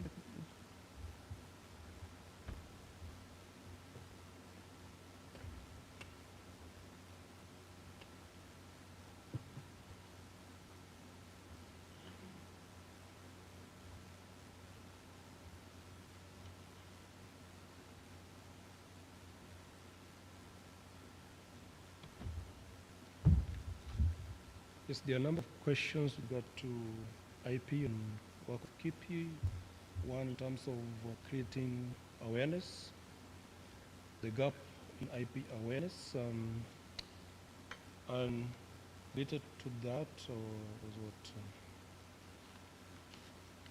Let me say that in case you need us to collaborate, you can get in touch with us. In my presentation, I provided our contact details. You can invite us so that we work on a program where we tailor-made for the organization or the federation. For example, we have an MOU with the Kenya National Federation of Jua Associations to provide IP training, and the ball is in their court.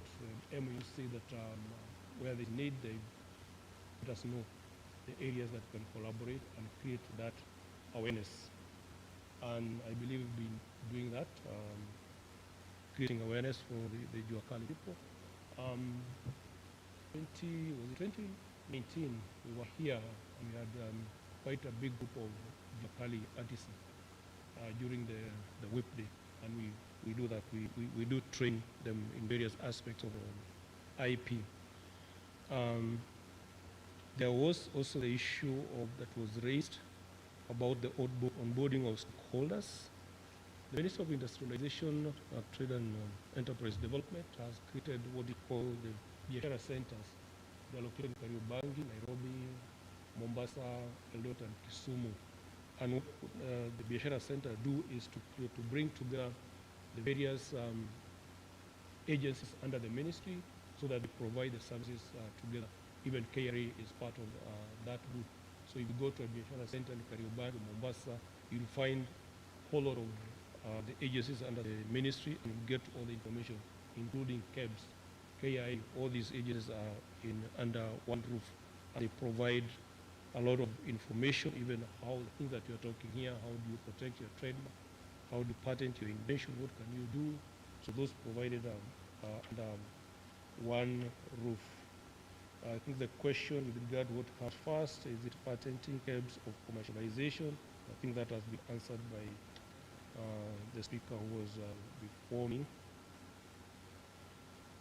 Collaboration with TVET, yes, we do that. There's a lot of collaboration we're doing with TVET, and all that is required is just write to us, and we'll have a discussion on how to go about it and agree on the issues that are being faced by TVET.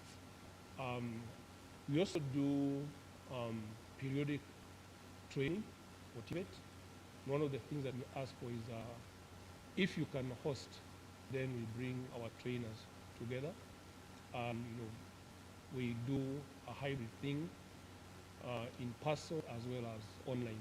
We had two such sessions with Chuka University, collaboration with Chuka University, and also Egerton University. So if you are ready to host, let us know so that we can organize something that we do the training and also raising awareness. And we collaborate with other sister organizations, Kenya Copyright Board, SBA, we bring them on board, KEPIS, as a wholesome training so that you are quite aware. And if there are specific issues that we need to discuss, we can do that at that forum or after that kind of forum. So thank you. I think there was a question relating to, what was it? Trademark. Somebody has registered a trademark, and the question is, can they use the trademark as the process is ongoing? Yes, you can do that.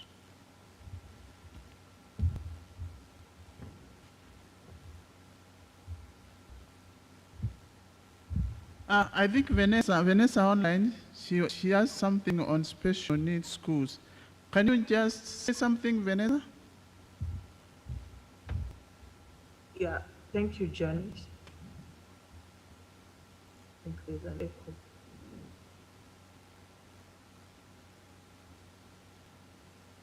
Okay, I think a gentleman from Kotu had asked a question in regards to special needs, which I don't think any of the other panel members have answered. So I will, I think, maybe start it off and give my contribution based on what Young Scientist Kenya does. So maybe what I forgot to mention initially was that we do have participation of special needs schools in the country. They spread across, of course, the three main that we know, that is physically challenged, hearing disability, or hearing disability, yes, or visual impairment. So for us, what we do is that we have a special program that we started out last year. That's a Leave No Learner Behind approach. And for this specific approach, we work towards ensuring that special needs schools and schools in marginalized and rural areas are not left behind by providing some of this important information to them. So of course, just to note that even in the bootcamp that has just finished, last year we had about 3 special needs schools winning awards in our competition, and they honestly won without any requirement that because they are special needs schools, but out of their own innovation. So what we do is that we have specific programs which would of course have keep you on board, any other partner that is available to just come on board and help us to visit some of these schools to ensure that they also get to understand what IP entails. And of course, in this specific forum, I'd insist that we work closely with their teachers because they are the first group of, the point of contact for the students, especially as they come up with their projects and as they continue to look for IP. In regards to any infrastructure, most of these schools do not have good infrastructure for them to be able to, of course, come up with good innovations or inventions. So I would also advise maybe with further support that they can be able to know what maybe in IT is required. So for example, for the visually impaired, there's a specific boy who had mentioned that he's interested in IT, but has not seen any program or course that is running to teach IT through Braille. So some of these small things are what maybe could be keeping some of the students with special needs away from coming up with new ideas. But I think with that, as YSK, we are very inclusive and ensure that they can be able to have all the information that they require to have a fair playground compared to their engagements. Thank you. Thank you, Vanessa. And I think we have come to the end of that session. I'm going to invite my colleague. There's a small bit which is remaining so that we can conclude the events of the day.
Thank you, Janet, for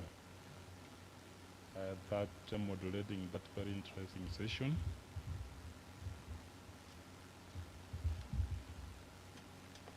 Participants, both physically and online,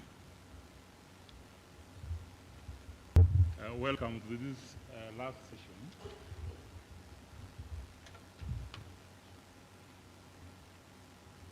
Which is just a panel discussion. I would like to request all the presenters physically present here to come to the front. Our session was supposed to take 1.5 hours, but now given the circumstances, I would hope that we are going to take a shorter time. Because I would not like to be cast anymore, even that we are 2 hours already late into the lunch. So I would like to finish early enough because our bodies may also be demanding for more energy. Now, I would like to request, as the presenters come to the front, I would like to request that all of us stretch a little bit. We have been sitting for a long time. Those ones online, I do not know whether you are sitting or standing, but please also stand. And I would like us to do a very simple stretch here. We are going to write the word Kipi using our output extensions. We will write K using our head, capital K. We will write capital I with the top and the bottom closed using our shoulders. Then we will write B using our waist. And then we will finish the last I, let it be small, so that we write it using both of our arms. I will guide, let's write K capital using our head.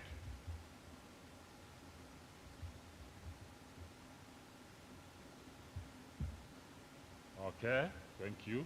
I've seen somebody who's not doing it. You will come to do it alone here. Let's write capital I with the two crosses up there using our, what did I say? Waist. Shoulders, no, shoulders we will later. Let's write that I using our shoulders. Okay, using our shoulders. Okay. A capital I.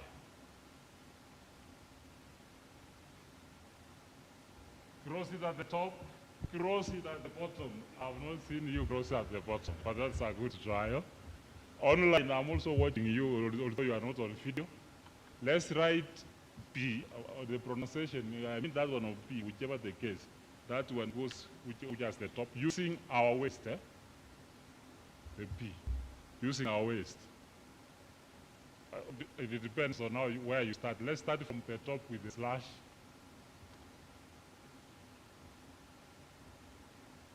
Good. It's not easy, eh? Okay, the last one, let's write I using both of our arms. Small I, there's a dot at the top. Small I. Okay, thank you. You may sit down. Eric, I think you can be on standby because panelists had prepared a lot of questions for you, but you have been saved by the bell.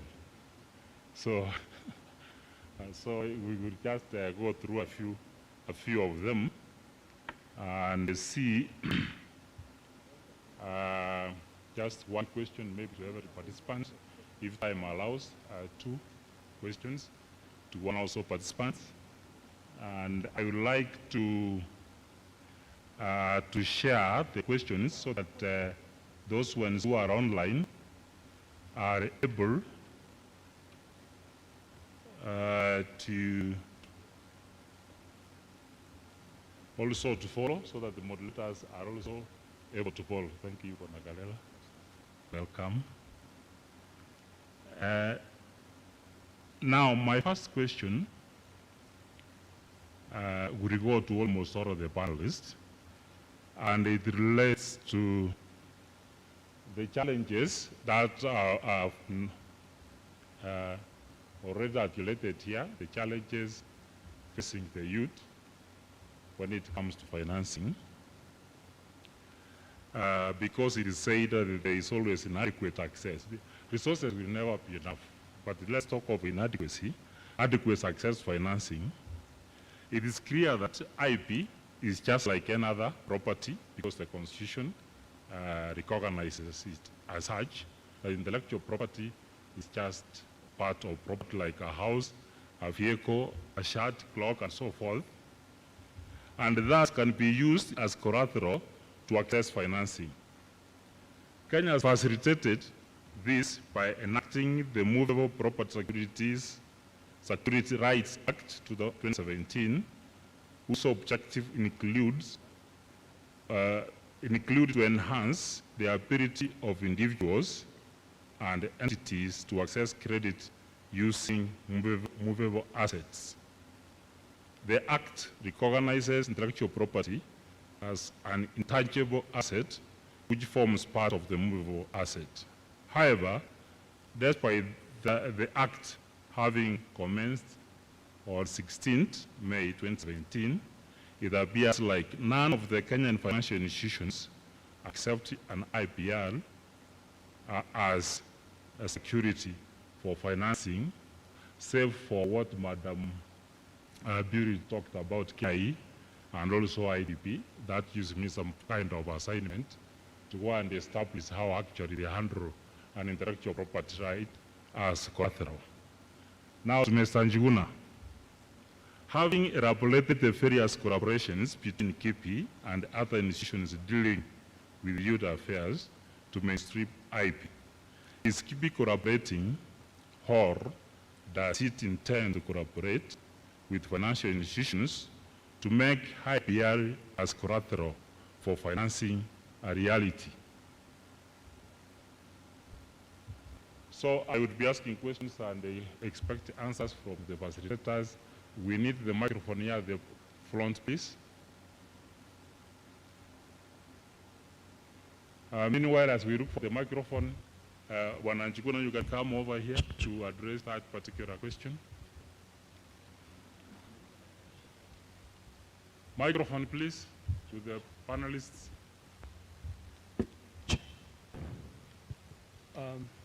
Thank you, Bona Moderator. Let me say this, in terms of collaboration between KIPI and the financial institutions, I think it's go beyond KIPI to collaborate with IPR, with the financial institutions, in the sense that, let's say when you have a piece of land and you want the bank to finance you to do something, apart from the title deed, the bank needs to have your business plan. What do you want to do with that piece of land, apart from having the title? What is that you want to do? Things like the valuation. How much are you asking in terms of valuation of your land and whatever you want to do? Recording in progress. Probably it's the owner of the IP who would be able to approach the bank, and they have their own rules. And probably Mr. Kangara, having worked in that sector, would be more, probably have more information how probably the company they work with are able to approach the banks to get the finances. In the sense that I've had a session with one of the bank, and one of the things we are saying, they don't finance startup or ideas. They want to come in when you have something that, some business is running. They value a business, and then they decide on how much they can finance. Then there's also the issue of the valuation of your IP. Let's say you have an invention, you have a patent certificate, the document. A patent certificate, just like a title deed. But what is key is that invention, which is equivalent to the land. What is the value of that invention? So the issues of valuation of that IP, that invention, would be critical to the financial institution for them to decide how much to give you as a loan. I'm aware there was one company that was able to obtain funding from a bank on the basis of they had a business plan. They wanted to buy the equipment to commercialize that invention, and they were able to demonstrate to the bank, and they were given finance by the bank. So it's not only just the IP, it's the value of the entire thing. The invention that you have come up in terms of, in case of a patent, that would be interesting to the bank. Thank you. Thank you very much, Wananchikuna, for that response. I do not know whether Young Scientists Kenya is online.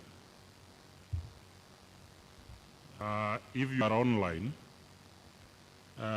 what's your take on that? Do you think that if banks start recognizing intellectual property as collateral in accessing financing, it can be a useful asset on your side of scientists?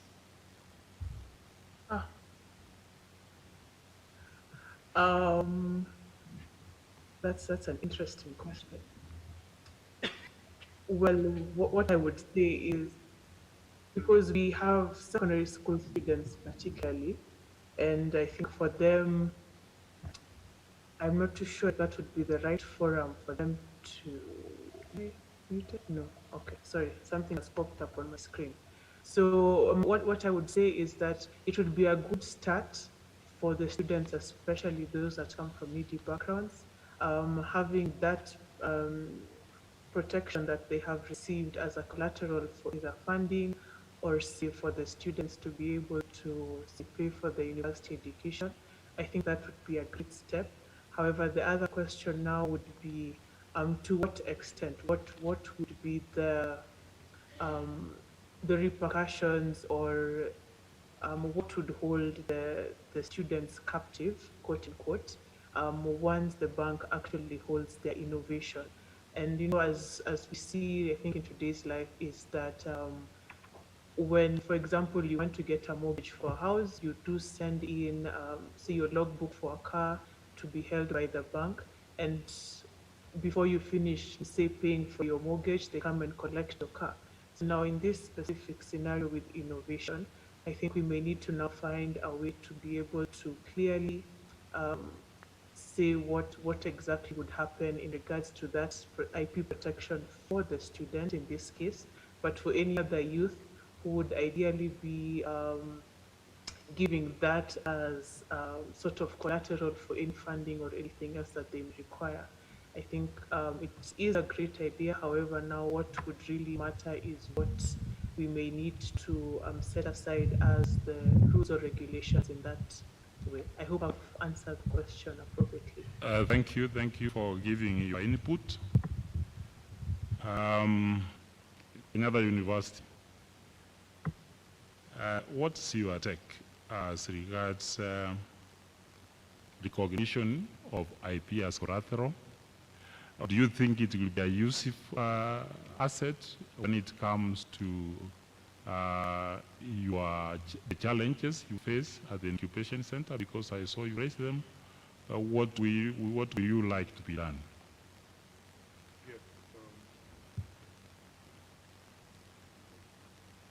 Yes. But I think I'm loud enough.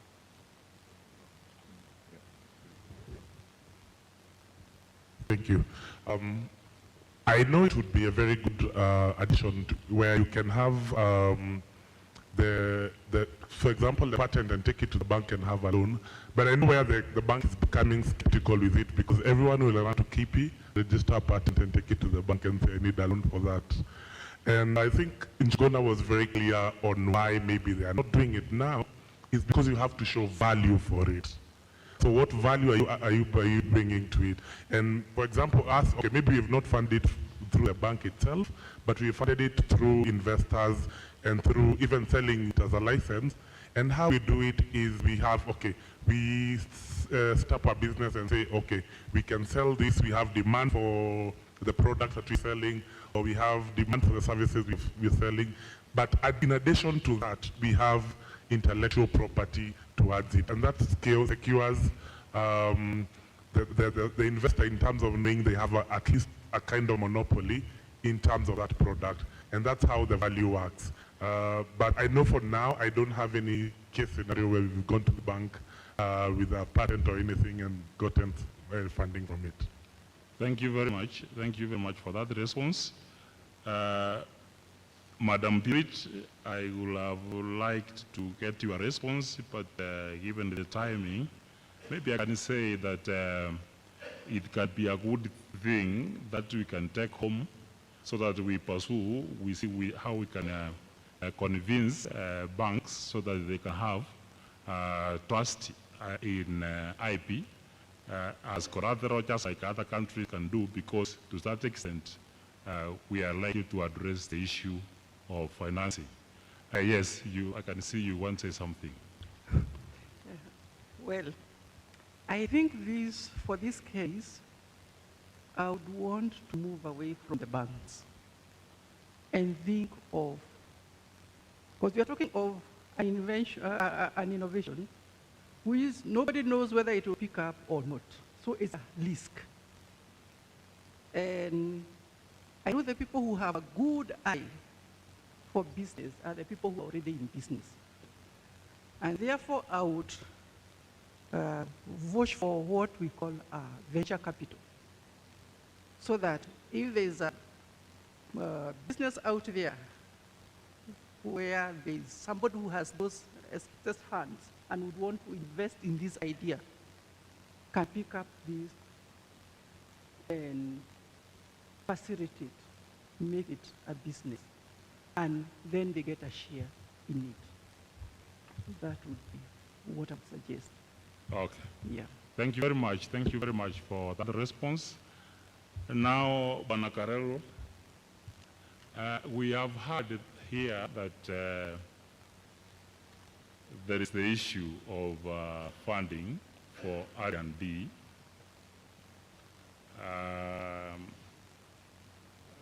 Madam Purity has explained very well on how government prioritizes these little resources that happen to be within this access. One time I was aware that your National Science and Technology Act provides for 2% to be accorded for R&D of the GDP. If that provision still says, what's your comment? What would you like to inform us about the youth on are we meeting that particular target, or is still the challenges raised by Madam Purity, and what effort are we making to achieve it, since we have it in our law, if still it exists? Okay, thank you, moderator. For the purpose of introduction, my name is Kalerwa. I'm from the National Commission for Science, Technology and Innovation. For the youth, hiyo ni tume ya sayansi, teknolojia na ubunifu. So let me first of all have my take on the first question on financing. Inadequacy, and you got it right. We'll never have enough finances. And I just wanted to add on what has been said. Even before you go to an industry, for them to look at your intellectual asset, did you involve them at the concept stage? Because my take is that some of these inventions, if you get the concept wrong, to you it may be very good, but if you don't do enough consultations, it may not add value. You may actually go to the wrong industry. So my proposal would be that the youth, first of all, try to engage industry or potential collaborators at the concept stage, so that if you can find it at that stage, most likely your product will be more attractive. Secondly, of course, it has been mentioned, the aspect of valuation, I agree. But then the bigger issue is the risk profile. If the mobile money lenders have been charging people as high as 30% per month, given the risk in this innovation, and it has already been mentioned, if they charged you 100% per month, and if something goes wrong, will you pay? Because here we are talking about youth who may not have any other property in their name. Therefore, my view on that is that the institutions, if you belong to an institution, it has to come in so that it has a share, so that you don't operate in an institution and you want to go alone. Let's have that institutional support. And then the other issue, as it has been mentioned, I think it is important we also get precedents, so that if there is a best practice, we advertise it. And maybe for KIPI and other institutions, including NACOSTI, how do we create this awareness among these financial institutions so that they also start thinking? But at the end of the day, we must get the first breakthrough for people to buy in. Now, I come to the issue of funding for R&D. Of course, in the Act, they have talked about 2% of GDP. And the big question is, mathematically, we can calculate 2% of GDP. I think the challenge here is with the implementation. Even if you had the money, because a few years ago when we started with the fund, even before NACOSTI, NCST, I was privileged to be among those who developed the very first guidelines and award. And I can tell you in this country, we awarded for 2 years. That was 2011, 2012. And it's like we had already given money to who is who in the research. And some of the proposals we were receiving, with all due respect to the academia, the fund was 3 million. Somebody budgets for research, it reaches 500,000, and it remains 2.5 million. And they want to reach 3 million, so they put a 4-wheel vehicle. So even before we think of absorbing this money, we must have the infrastructure right within our institution. And what has come in through mainstreaming, the aspect of institutions allocating 2% of their budgets to R&D. It's a deliberate effort, because initially what was happening, an institution would receive money from the exchequer, and they start putting up new buildings, hostels, until when the parallel now has gone down. That's when now people are supposed to turn to research. Our academia, who are supposed to be engaged in research, sorry to say, some of them were teaching in 3-4 universities. How do you undertake research under that circumstance? So my view is that we have to have structures within the institution so that even when we increase the funding for research, it can be absorbed. And at the end of the day, the way Madam has mentioned, budgeting is, you go sector by sector. If you are in the, say, education sector where we are, the case for primary schools is straightforward. We have 1.2 million pupils in class 8. All of them have to transit to Form 1. The per capita per child is this. The calculation is straightforward. But when it comes to R&I, research and innovation, you have to say, we shall put this money in research. We are not sure whether we shall get a product. So my view is that as researchers, as youth, let's put our game up and let's have some products to show. Because one of the challenges may be that even with all that funding from NRF all the years, at least the money which went to Chandaria Incubation Center, NCST gave 5 million. And that time, we believe that one was well used because we can see the product. But the other money which went to individuals, if we are to be audited, they may be very hard questions to answer. Thank you, Chair. Thank you very much. Thank you very much, Bwana Karerwa, for that enlightenment. Anton Muthungu, you are online. Where is Anthony online? You are online. During your presentation, although you were breaking at the time, especially at the time when you said that you were having discussions with Kipi, I would like to follow up. Maybe if you said it, please say because you broke, and I'm interested to know. Especially given that I can confirm that actually the churches that you make are good, because I happened to buy one I think last month when you were at the Kiambu Youth Innovation and Enterprise Exhibition at JKU Art. So far, I've not experienced any challenges. It is working quite well. It's a data cable. At the back of it, as you said, it has those writings at the back of it, which I can call a trademark. Now, when you visited Kipi, what kind of protection were you able to be accorded? And from your experience, how has that protection helped you so that the other youth can benefit from your experience? Anthony Muthungu.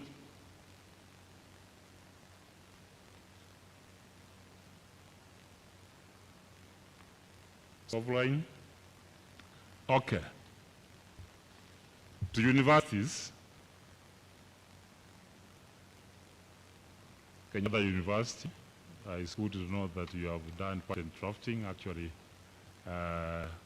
we have trained staff on patent drafting. Keep your trained staff there.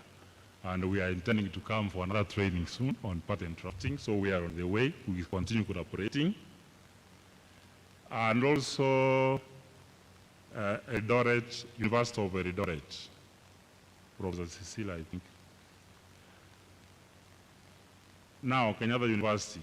I know you are one of the oldest universities that took advice from us, and you ran away with it, and you developed very fast an institutional IP policy. I think you were second after Moi, or thereabouts. Now, from your experience, how has that policy been helpful to your institution, that is your administration, the staff, teaching and non-teaching, as well as the students? How has it been useful to you? What can you share with those other institutions that have not yet developed IP policies or intend to develop? Is there some information that you can share that can help them? Only positive information this time. Please avoid any negative. Thank you. Thank you very much. Yes, the IP policy, actually, as we are we are headed to the second generation IP policy.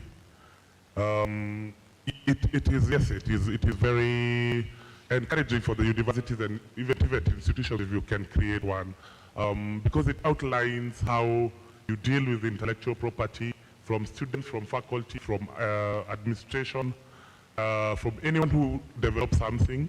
There is a guideline of who takes what belongs to who, and if you sell it or something, who will benefit from it, and then how the institution will help you being that. For example, the second generation in our institution says, if you are a professor or a lecturer and you have an intellectual property, it also goes to your promotion.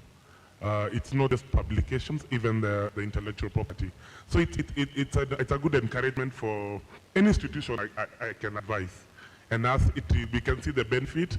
Actually, last month we did a round of all our colleges from Nakuru, Mombasa, because they kept on asking us, can you come to train us about the second generation and what it says and what we can benefit from it. So yes, I can encourage and I can say it's a very good document to have in an institution.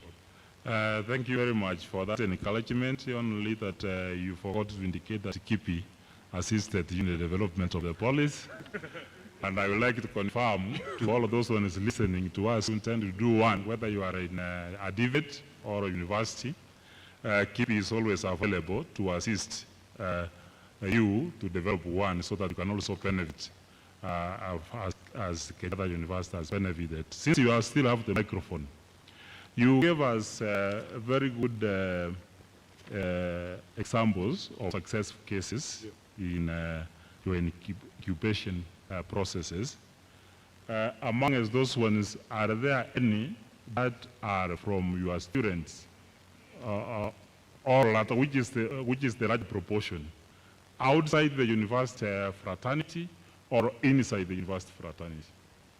Thank you very much for the question again. As I said, 70% of all the incubation or all the ideas that come up from our incubation are faculty and students. Only 30% is from outside. So the majority is from inside. And again, I think that's where the awareness, the trainings, and all those things that we do are spearheaded. So yes, 70% is internal. Thank you very much, Professor Liz Mwamburi, if you are still online, or she's dropped. I just wanted to remind her, because he was talking of intellectual property policy. Then somebody has just this thing, I can't be depending all the time. I did enough exercise. Somebody to adjust this one to my level. I just wanted to encourage her, and having listened to KU, to see whether they can follow suit, and then reconfirm that we are available to assist them develop the policy. Now, back to Wananjuna. During this webinar, we have heard that the decision of KIPI is not final as regards application for industrial property rights. That's what we heard from the beginning. that the decision of KIPI is not final. Using patents as an example, please elaborate the administrative and judicial procedures or remedies available to a patent applicant if KIPI rejects his or her patent application, A, at formality examination level, and B, at substantive examination level. Thank you, Madam Misaki, for that question. Let me say that the law, that is the Intellectual Property Act, provides for processing of patent application pages from the basic, looking at the filing date. Does the application meet the filing date requirement? Filing date is important in the sense that... Are you on the microphone? Filing date is important in the sense that the period of protection is counted from the filing date. And therefore, the first thing we do is to check whether the application complies with the law in terms of awarding the filing date. So that can form a basis of the application or communication to the applicant that the application does not meet the filing date requirement, and the person is invited to correct or submit what is missing so that the filing date is changed. Yes, so at that point, there could be objection from the applicant. The other one is what you talked about, the formality examination, again checking whether the applicant has complied as provided under the law. It could be refused on that basis. And substantive examination is another area where the application would be rejected by the office and could also form a basis for somebody going to or not agreeing with the decision. And if ultimately the managing director makes a determination that it doesn't comply with the act, the owner or the applicant can go to the Industrial Property Tribunal. That's the first step, is the Industrial Property Tribunal, where the applicant can raise or can seek redress against the decision of the managing director. And the Industrial Property Tribunal will make a determination in a ruling, could agree with the MD or it could agree with the applicant. From there, the matter could be appealed to the High Court and all the way to the Supreme Court. We've had cases where the institute has been taken to the Industrial Property Tribunal, one on issues of substantive examination of a patent, and the tribunal made a decision that that particular application be re-examined, and that was the institute complied with that, and it was a re-examination. The other one also a substantive examination, which was rejected by the institute, went to the tribunal. The tribunal agreed with the decision of the office. So there are all these provisions in the law where somebody can raise or can go to the tribunal to object to the decision that has been made by the institute. Does it end up at the tribunal? No, I mean, I've said from the tribunal, you can appeal to the High Court, to the Court of Appeal, and even to the Supreme Court. Thank you very much. Although Eunice, I saw Eunice around, so Eunice was not part of the presenters today. I would like her to comment so that the lessons our youth. She has worked out, but I can see Consilia. What of the case of trademark? Is it the same as Juguna has put it, going through the tribunal all the way to the Supreme Court, or the regime is a certain difference? The microphone. Sorry for abusing you, but I know you can stand with the challenge.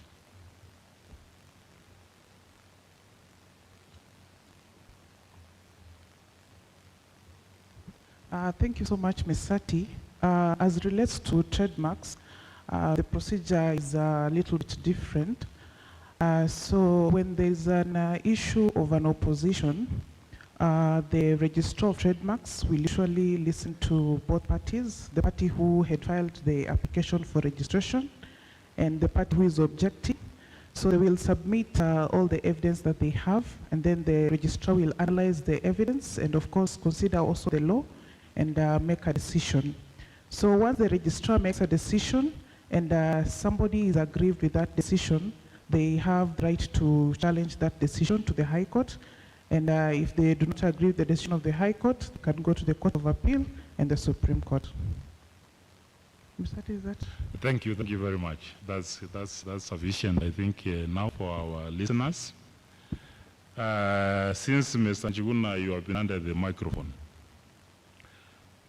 On Friday, we were educated that the KIPI does not protect our inventions, despite the fact that they fall under this mandate.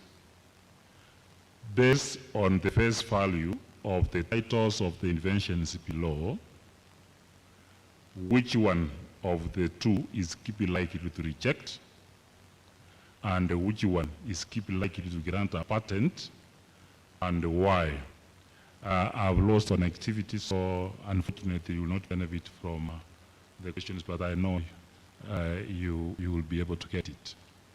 Invention number 1, the title is a device for stealing, kuiba, sio kuimba, kuiba, ile ya kuchukua bila ruhusa, for stealing items from a locked vehicle.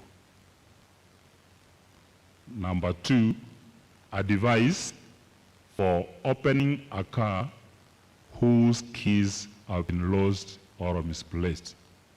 From the face value of it, how is KIPI likely to handle that, and why? Okay. Let me say there are 2 provisions in the law. Those inventions that are not considered as inventions by the law.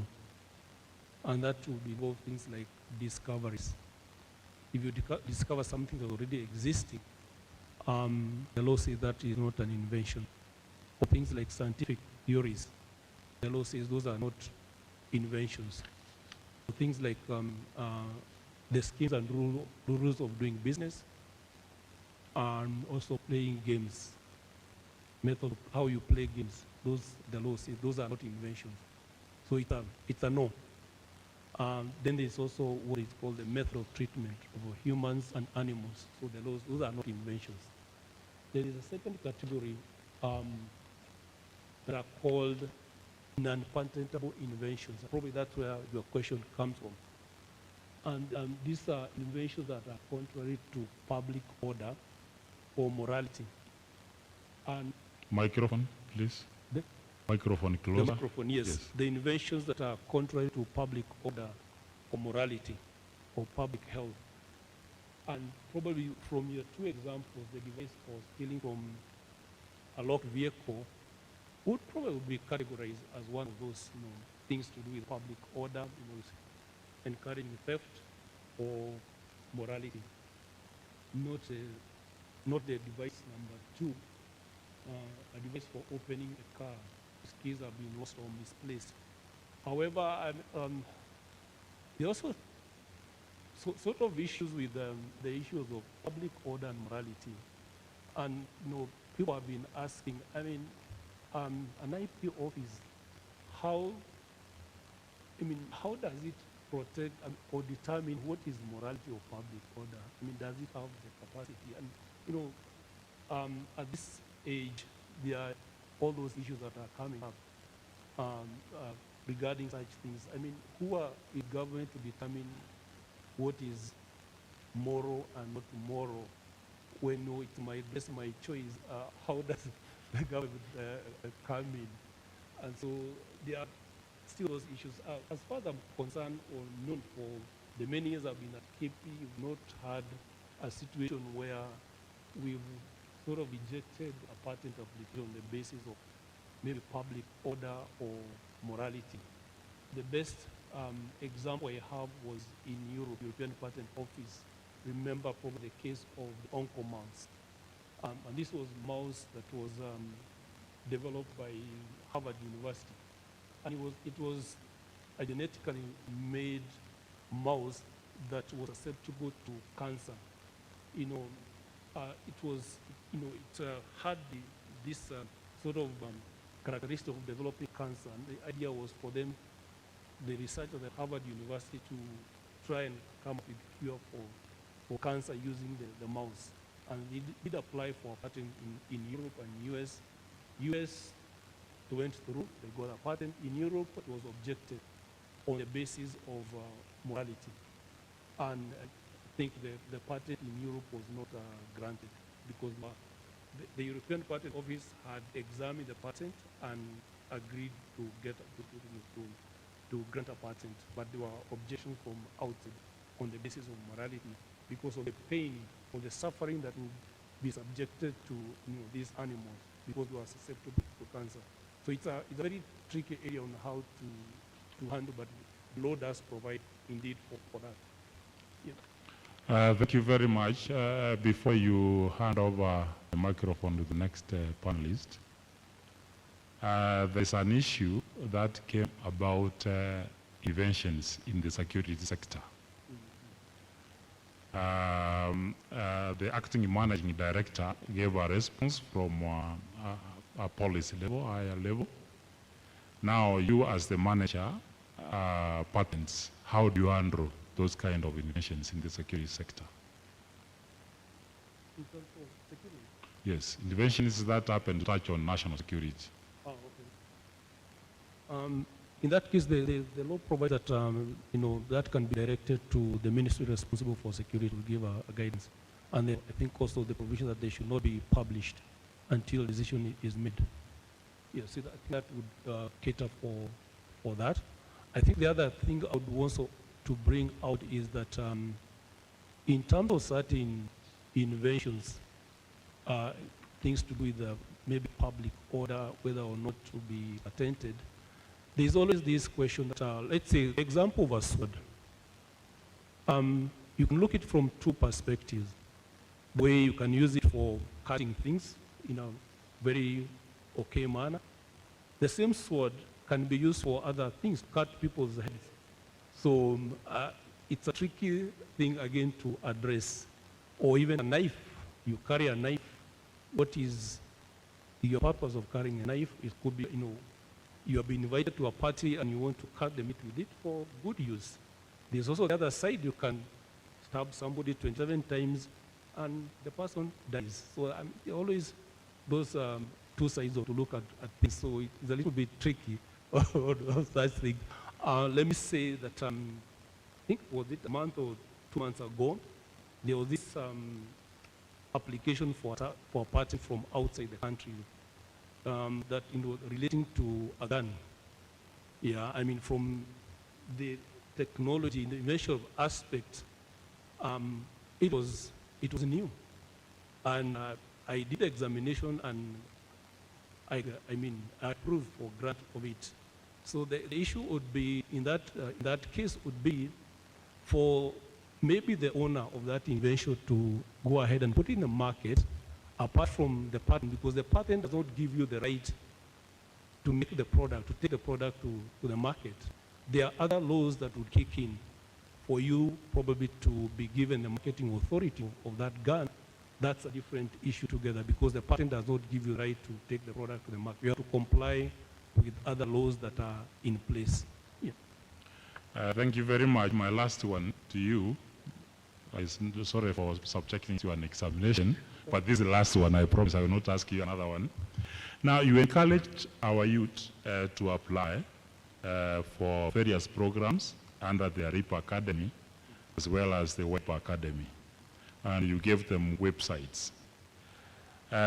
What's your advice, if any, as regards the procedure? Should they go to the website and apply directly, or is better for them when they go through the Kenya Industrial Property Institute?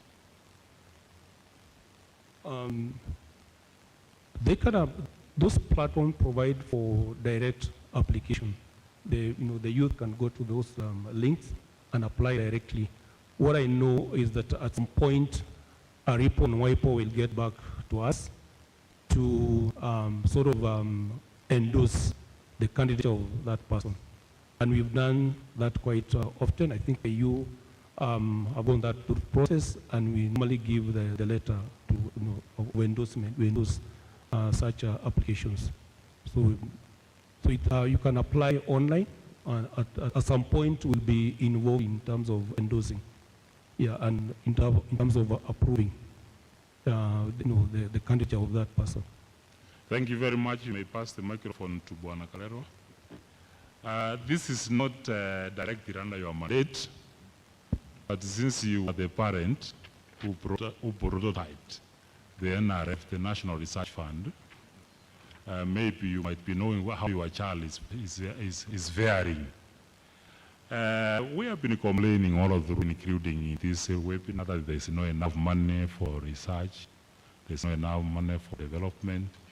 The last time I was talking to NRF, they were saying what the little they were allocated, which was less than the 2% of the GDP, were not absorbed within the year. What's the situation now? Do we still have more money that requires absorption? And we are complaining that there's not enough allocation for R&D? Yeah, I think that's a good question. But I also wanted to mention that NCST was the parent of KIPI. Okay, I had forgotten that. So we actually have quite a number of children, including KIPI, National Biosafety Authority, and many other agencies. I think about money for research, it's not really, I beg to differ. I think we have a shortage of good ideas. Because I believe even you, moderator, if somebody came to you with a very good idea, and they just require 100,000 to put in, and after a year, the 100,000 will be back, you may actually have a partnership. So let's not focus on the money. I think the money may be a challenge, but the issue is about the capacity. Because one of the things I wanted to mention is that if you are the inventor, maybe you are an engineer, chances are that you may not take your product to the market. Do you have the other people? And if you ask me, even if we had more money, we would put it in places like the incubation centers so that we sponsor. Ideally, I believe the incubation center should be able to come up and tell the public that if I want to sponsor a youth into their center, maybe I just have to give 50,000 or 100,000 and you'll get people coming in to sponsor them. Because I'll be hesitant for us to give money to individuals. Because one of the things which came out when we had a research fund at NCST was that if you give somebody money and they are not attached to an institution, how are you going to track these fellows? And that is why the issue of getting affiliated to the right institutions with a bit of mentorship, because you may still be an engineer, but you require a senior engineer to guide you. You may still be a medic, but you require somebody else. So to me, what we require is structures so that when the money is put in the right places. Thank you, moderator. Thank you very much. Thank you for answering for your child. And thank you for remembering me that I was also yours at one time T. And I believe I'm a good child. Okay. Now, distinguished participants, I think I've exhausted my questions to the panelists. So for the remaining few minutes, I would like to invite you also to put a few questions before I give the panelists an opportunity to give any closing remarks that they may be having. You may put your questions on the chat, those ones who are online. Those ones who are here, if you would like to ask a question, just raise your hand, I will be able to identify you. We can start with the one online, which reads, I think is for Mr. Njuguna. We see so many patents on mobile money transfers being protected in other countries, yet in Kenya, this is not patentable. What is wrong with our law?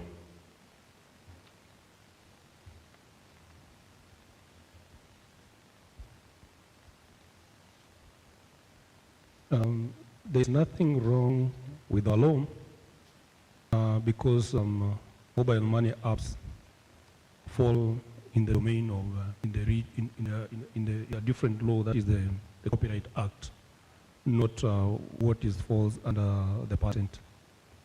So I think that That is the answer, because in terms of patent is relates to the features of a thing. What are the technical features of that thing?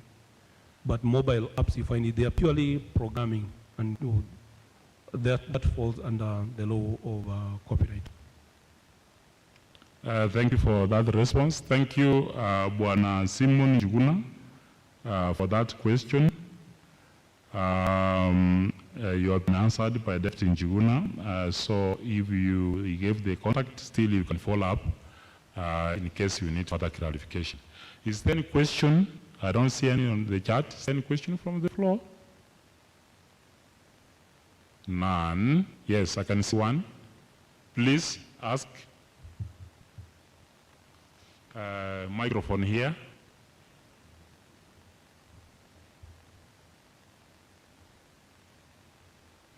There are no steps here I could have passed by and give. Okay. Here, yes. There. Please stand so that it's able to identify you with more ease. Okay, thank you very much. Once again, I'm Mr. John Mukwana from Michuki TTI. My question goes to Makosti, Mr. Carreo. Yes. Yeah.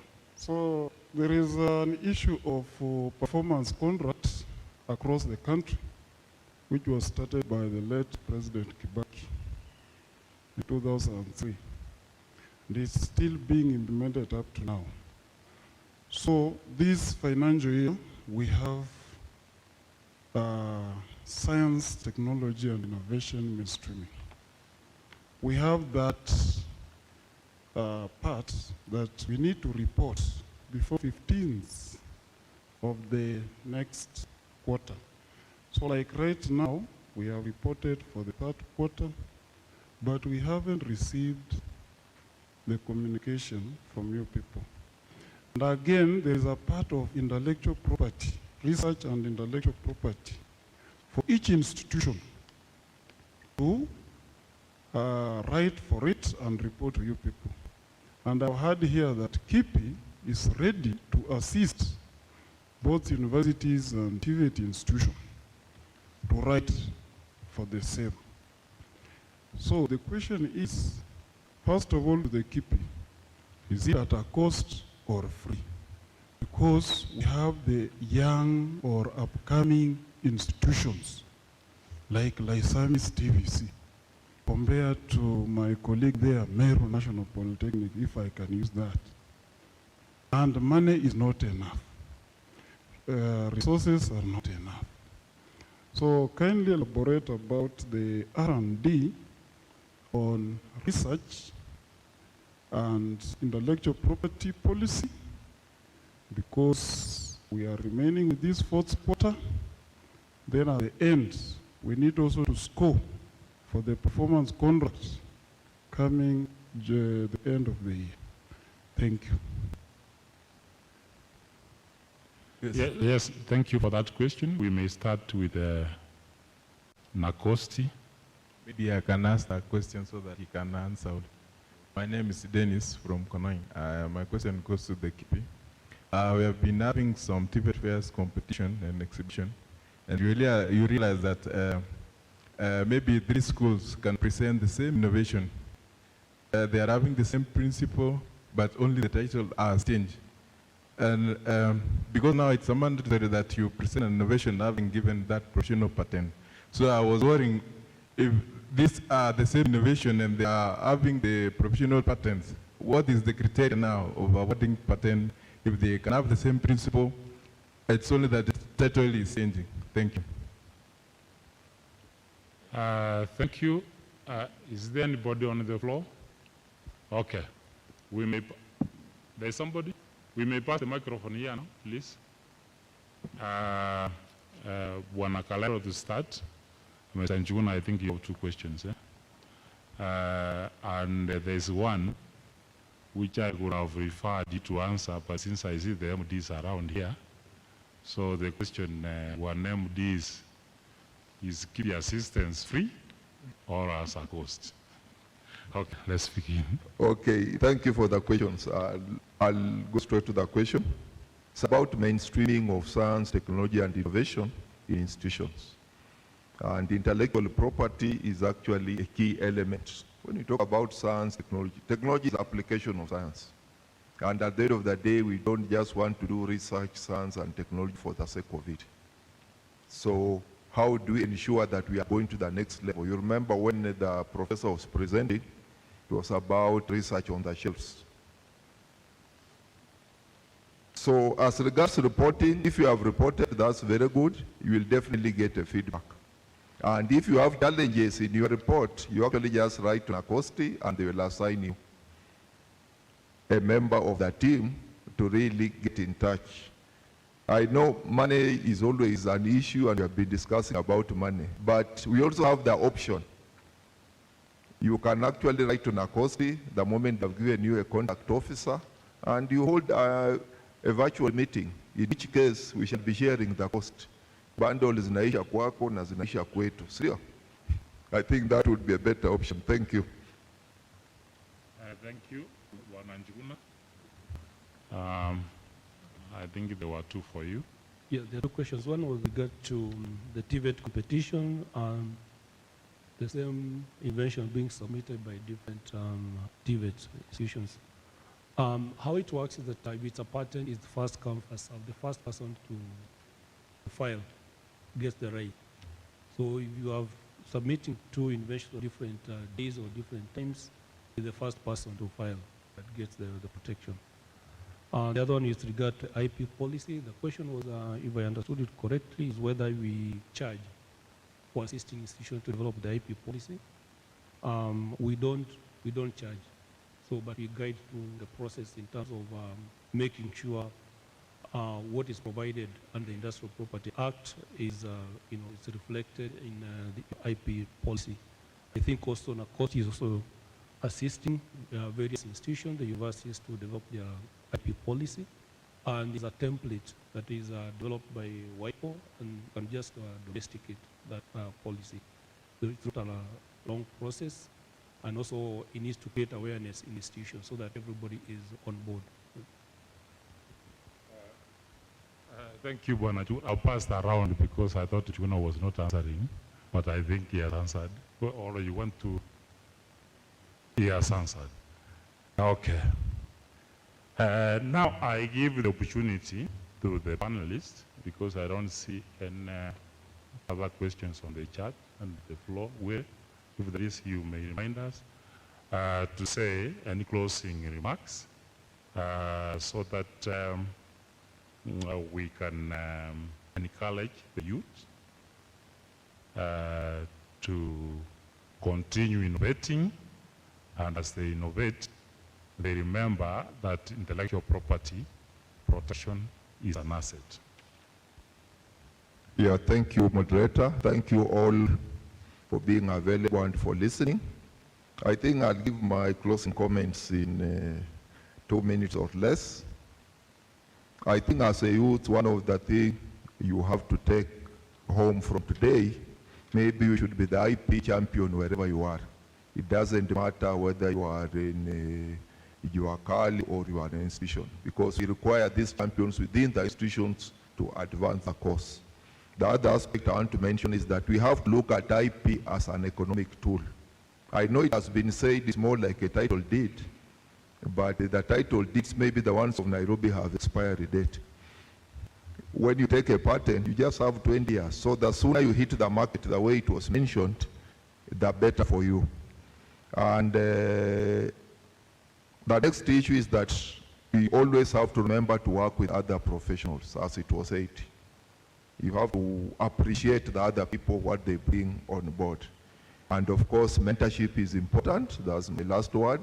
And the last three things we have to do, all of us, including the youth, is awareness, awareness, awareness. Thank you very much. Thank you. Yes, Madam Purity. I think what I can say to the innovators is that there is a lot of support for them, and they should not have any fears.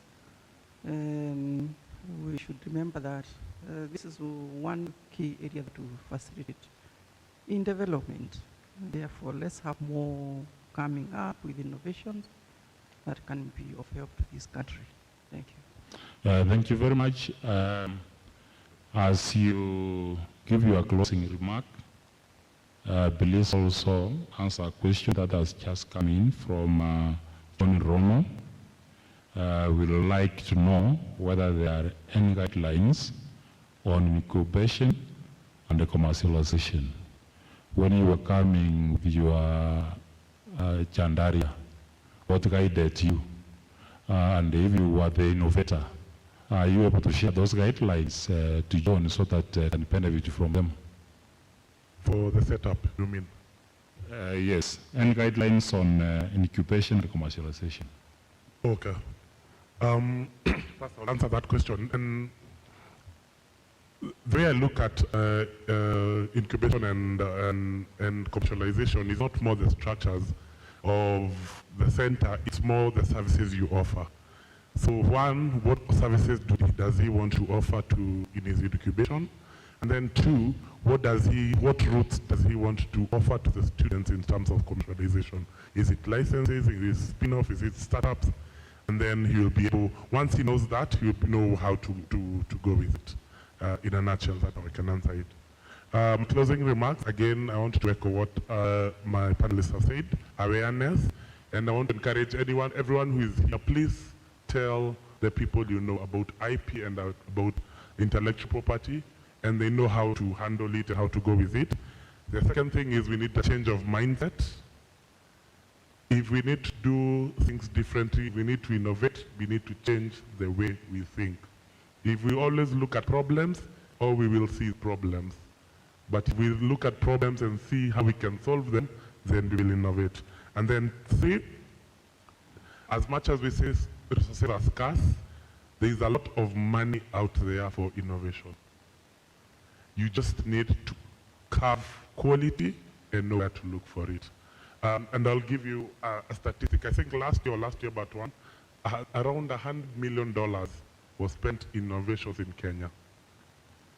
But a majority of it was spent in South African innovations who are in Kenya.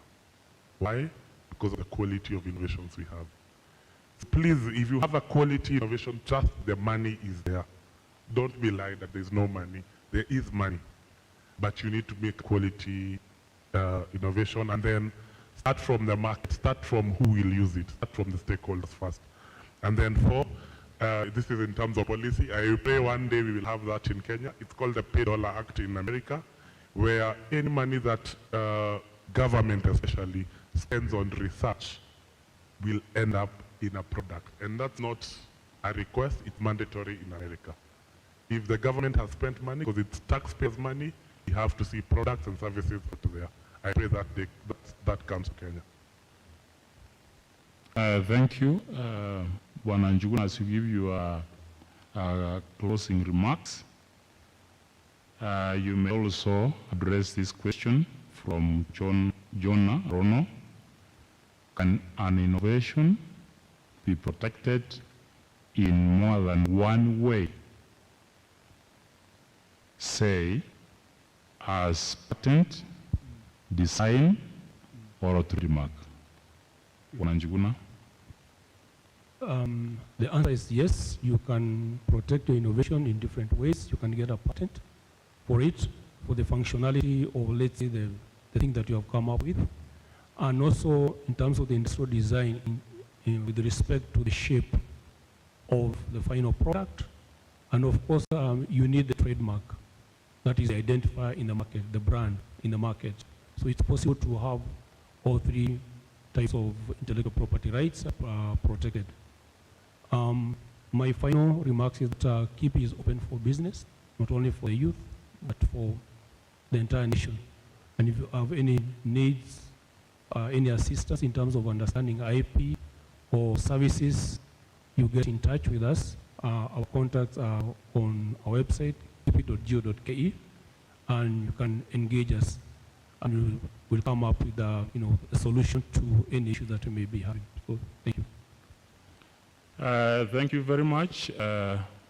Distinguished participants, we have come to the end of that particular session. Mine is just to remind you about the azimio we made on Friday, that Mayuti tuko Mbere na Kipi iko ngangari kusaidia mayouth ku make wealth. Asante sana. I would like now to call, to go to the last session, to call my colleague to come and facilitate the last session, which is the closing part of it. Madam Wire, please proceed. Thank you, panelists. Thank you, participants.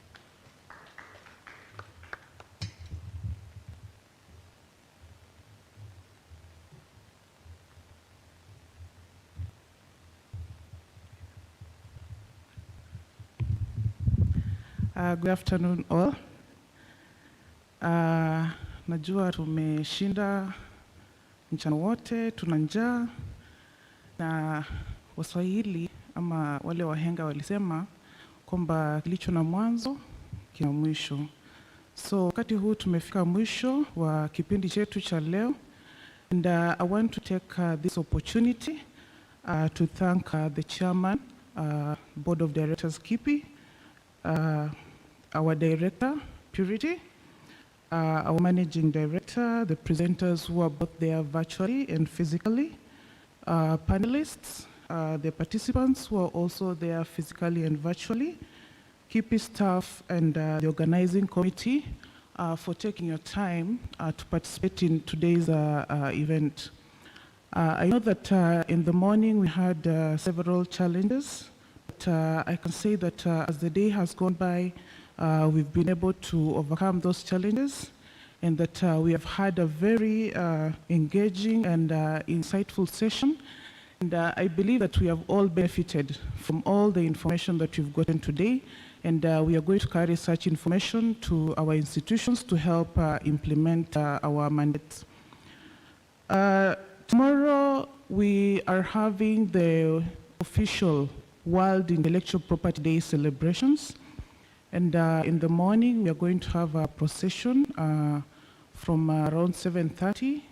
We meet at Central Police Station, then we walk through Moi Avenue, through Kencom, and then to KICC. So if you want to participate in the procession, kindly be there on time. Kipi staff, you'll be required to participate in the procession. So try to be on time, and also check on your dress code for tomorrow, which has been sent to the social media platform.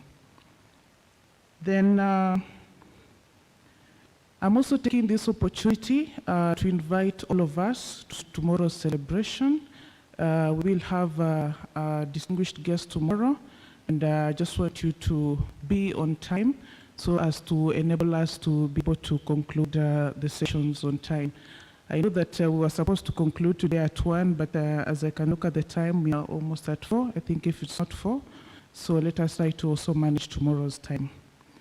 I take this opportunity to thank you all for your patience, and I think I want to close this session, and I ask one participant to give us a word of prayer, a volunteer. Oh, sorry. I'm being informed about lunch. Lunch will be served at the same place where we had our 10 o'clock tea. Any volunteer? Isaac?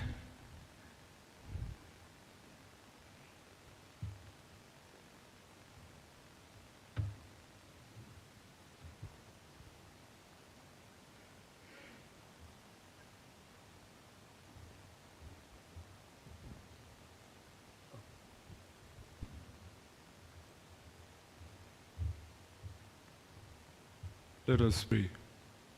Kindly stand up.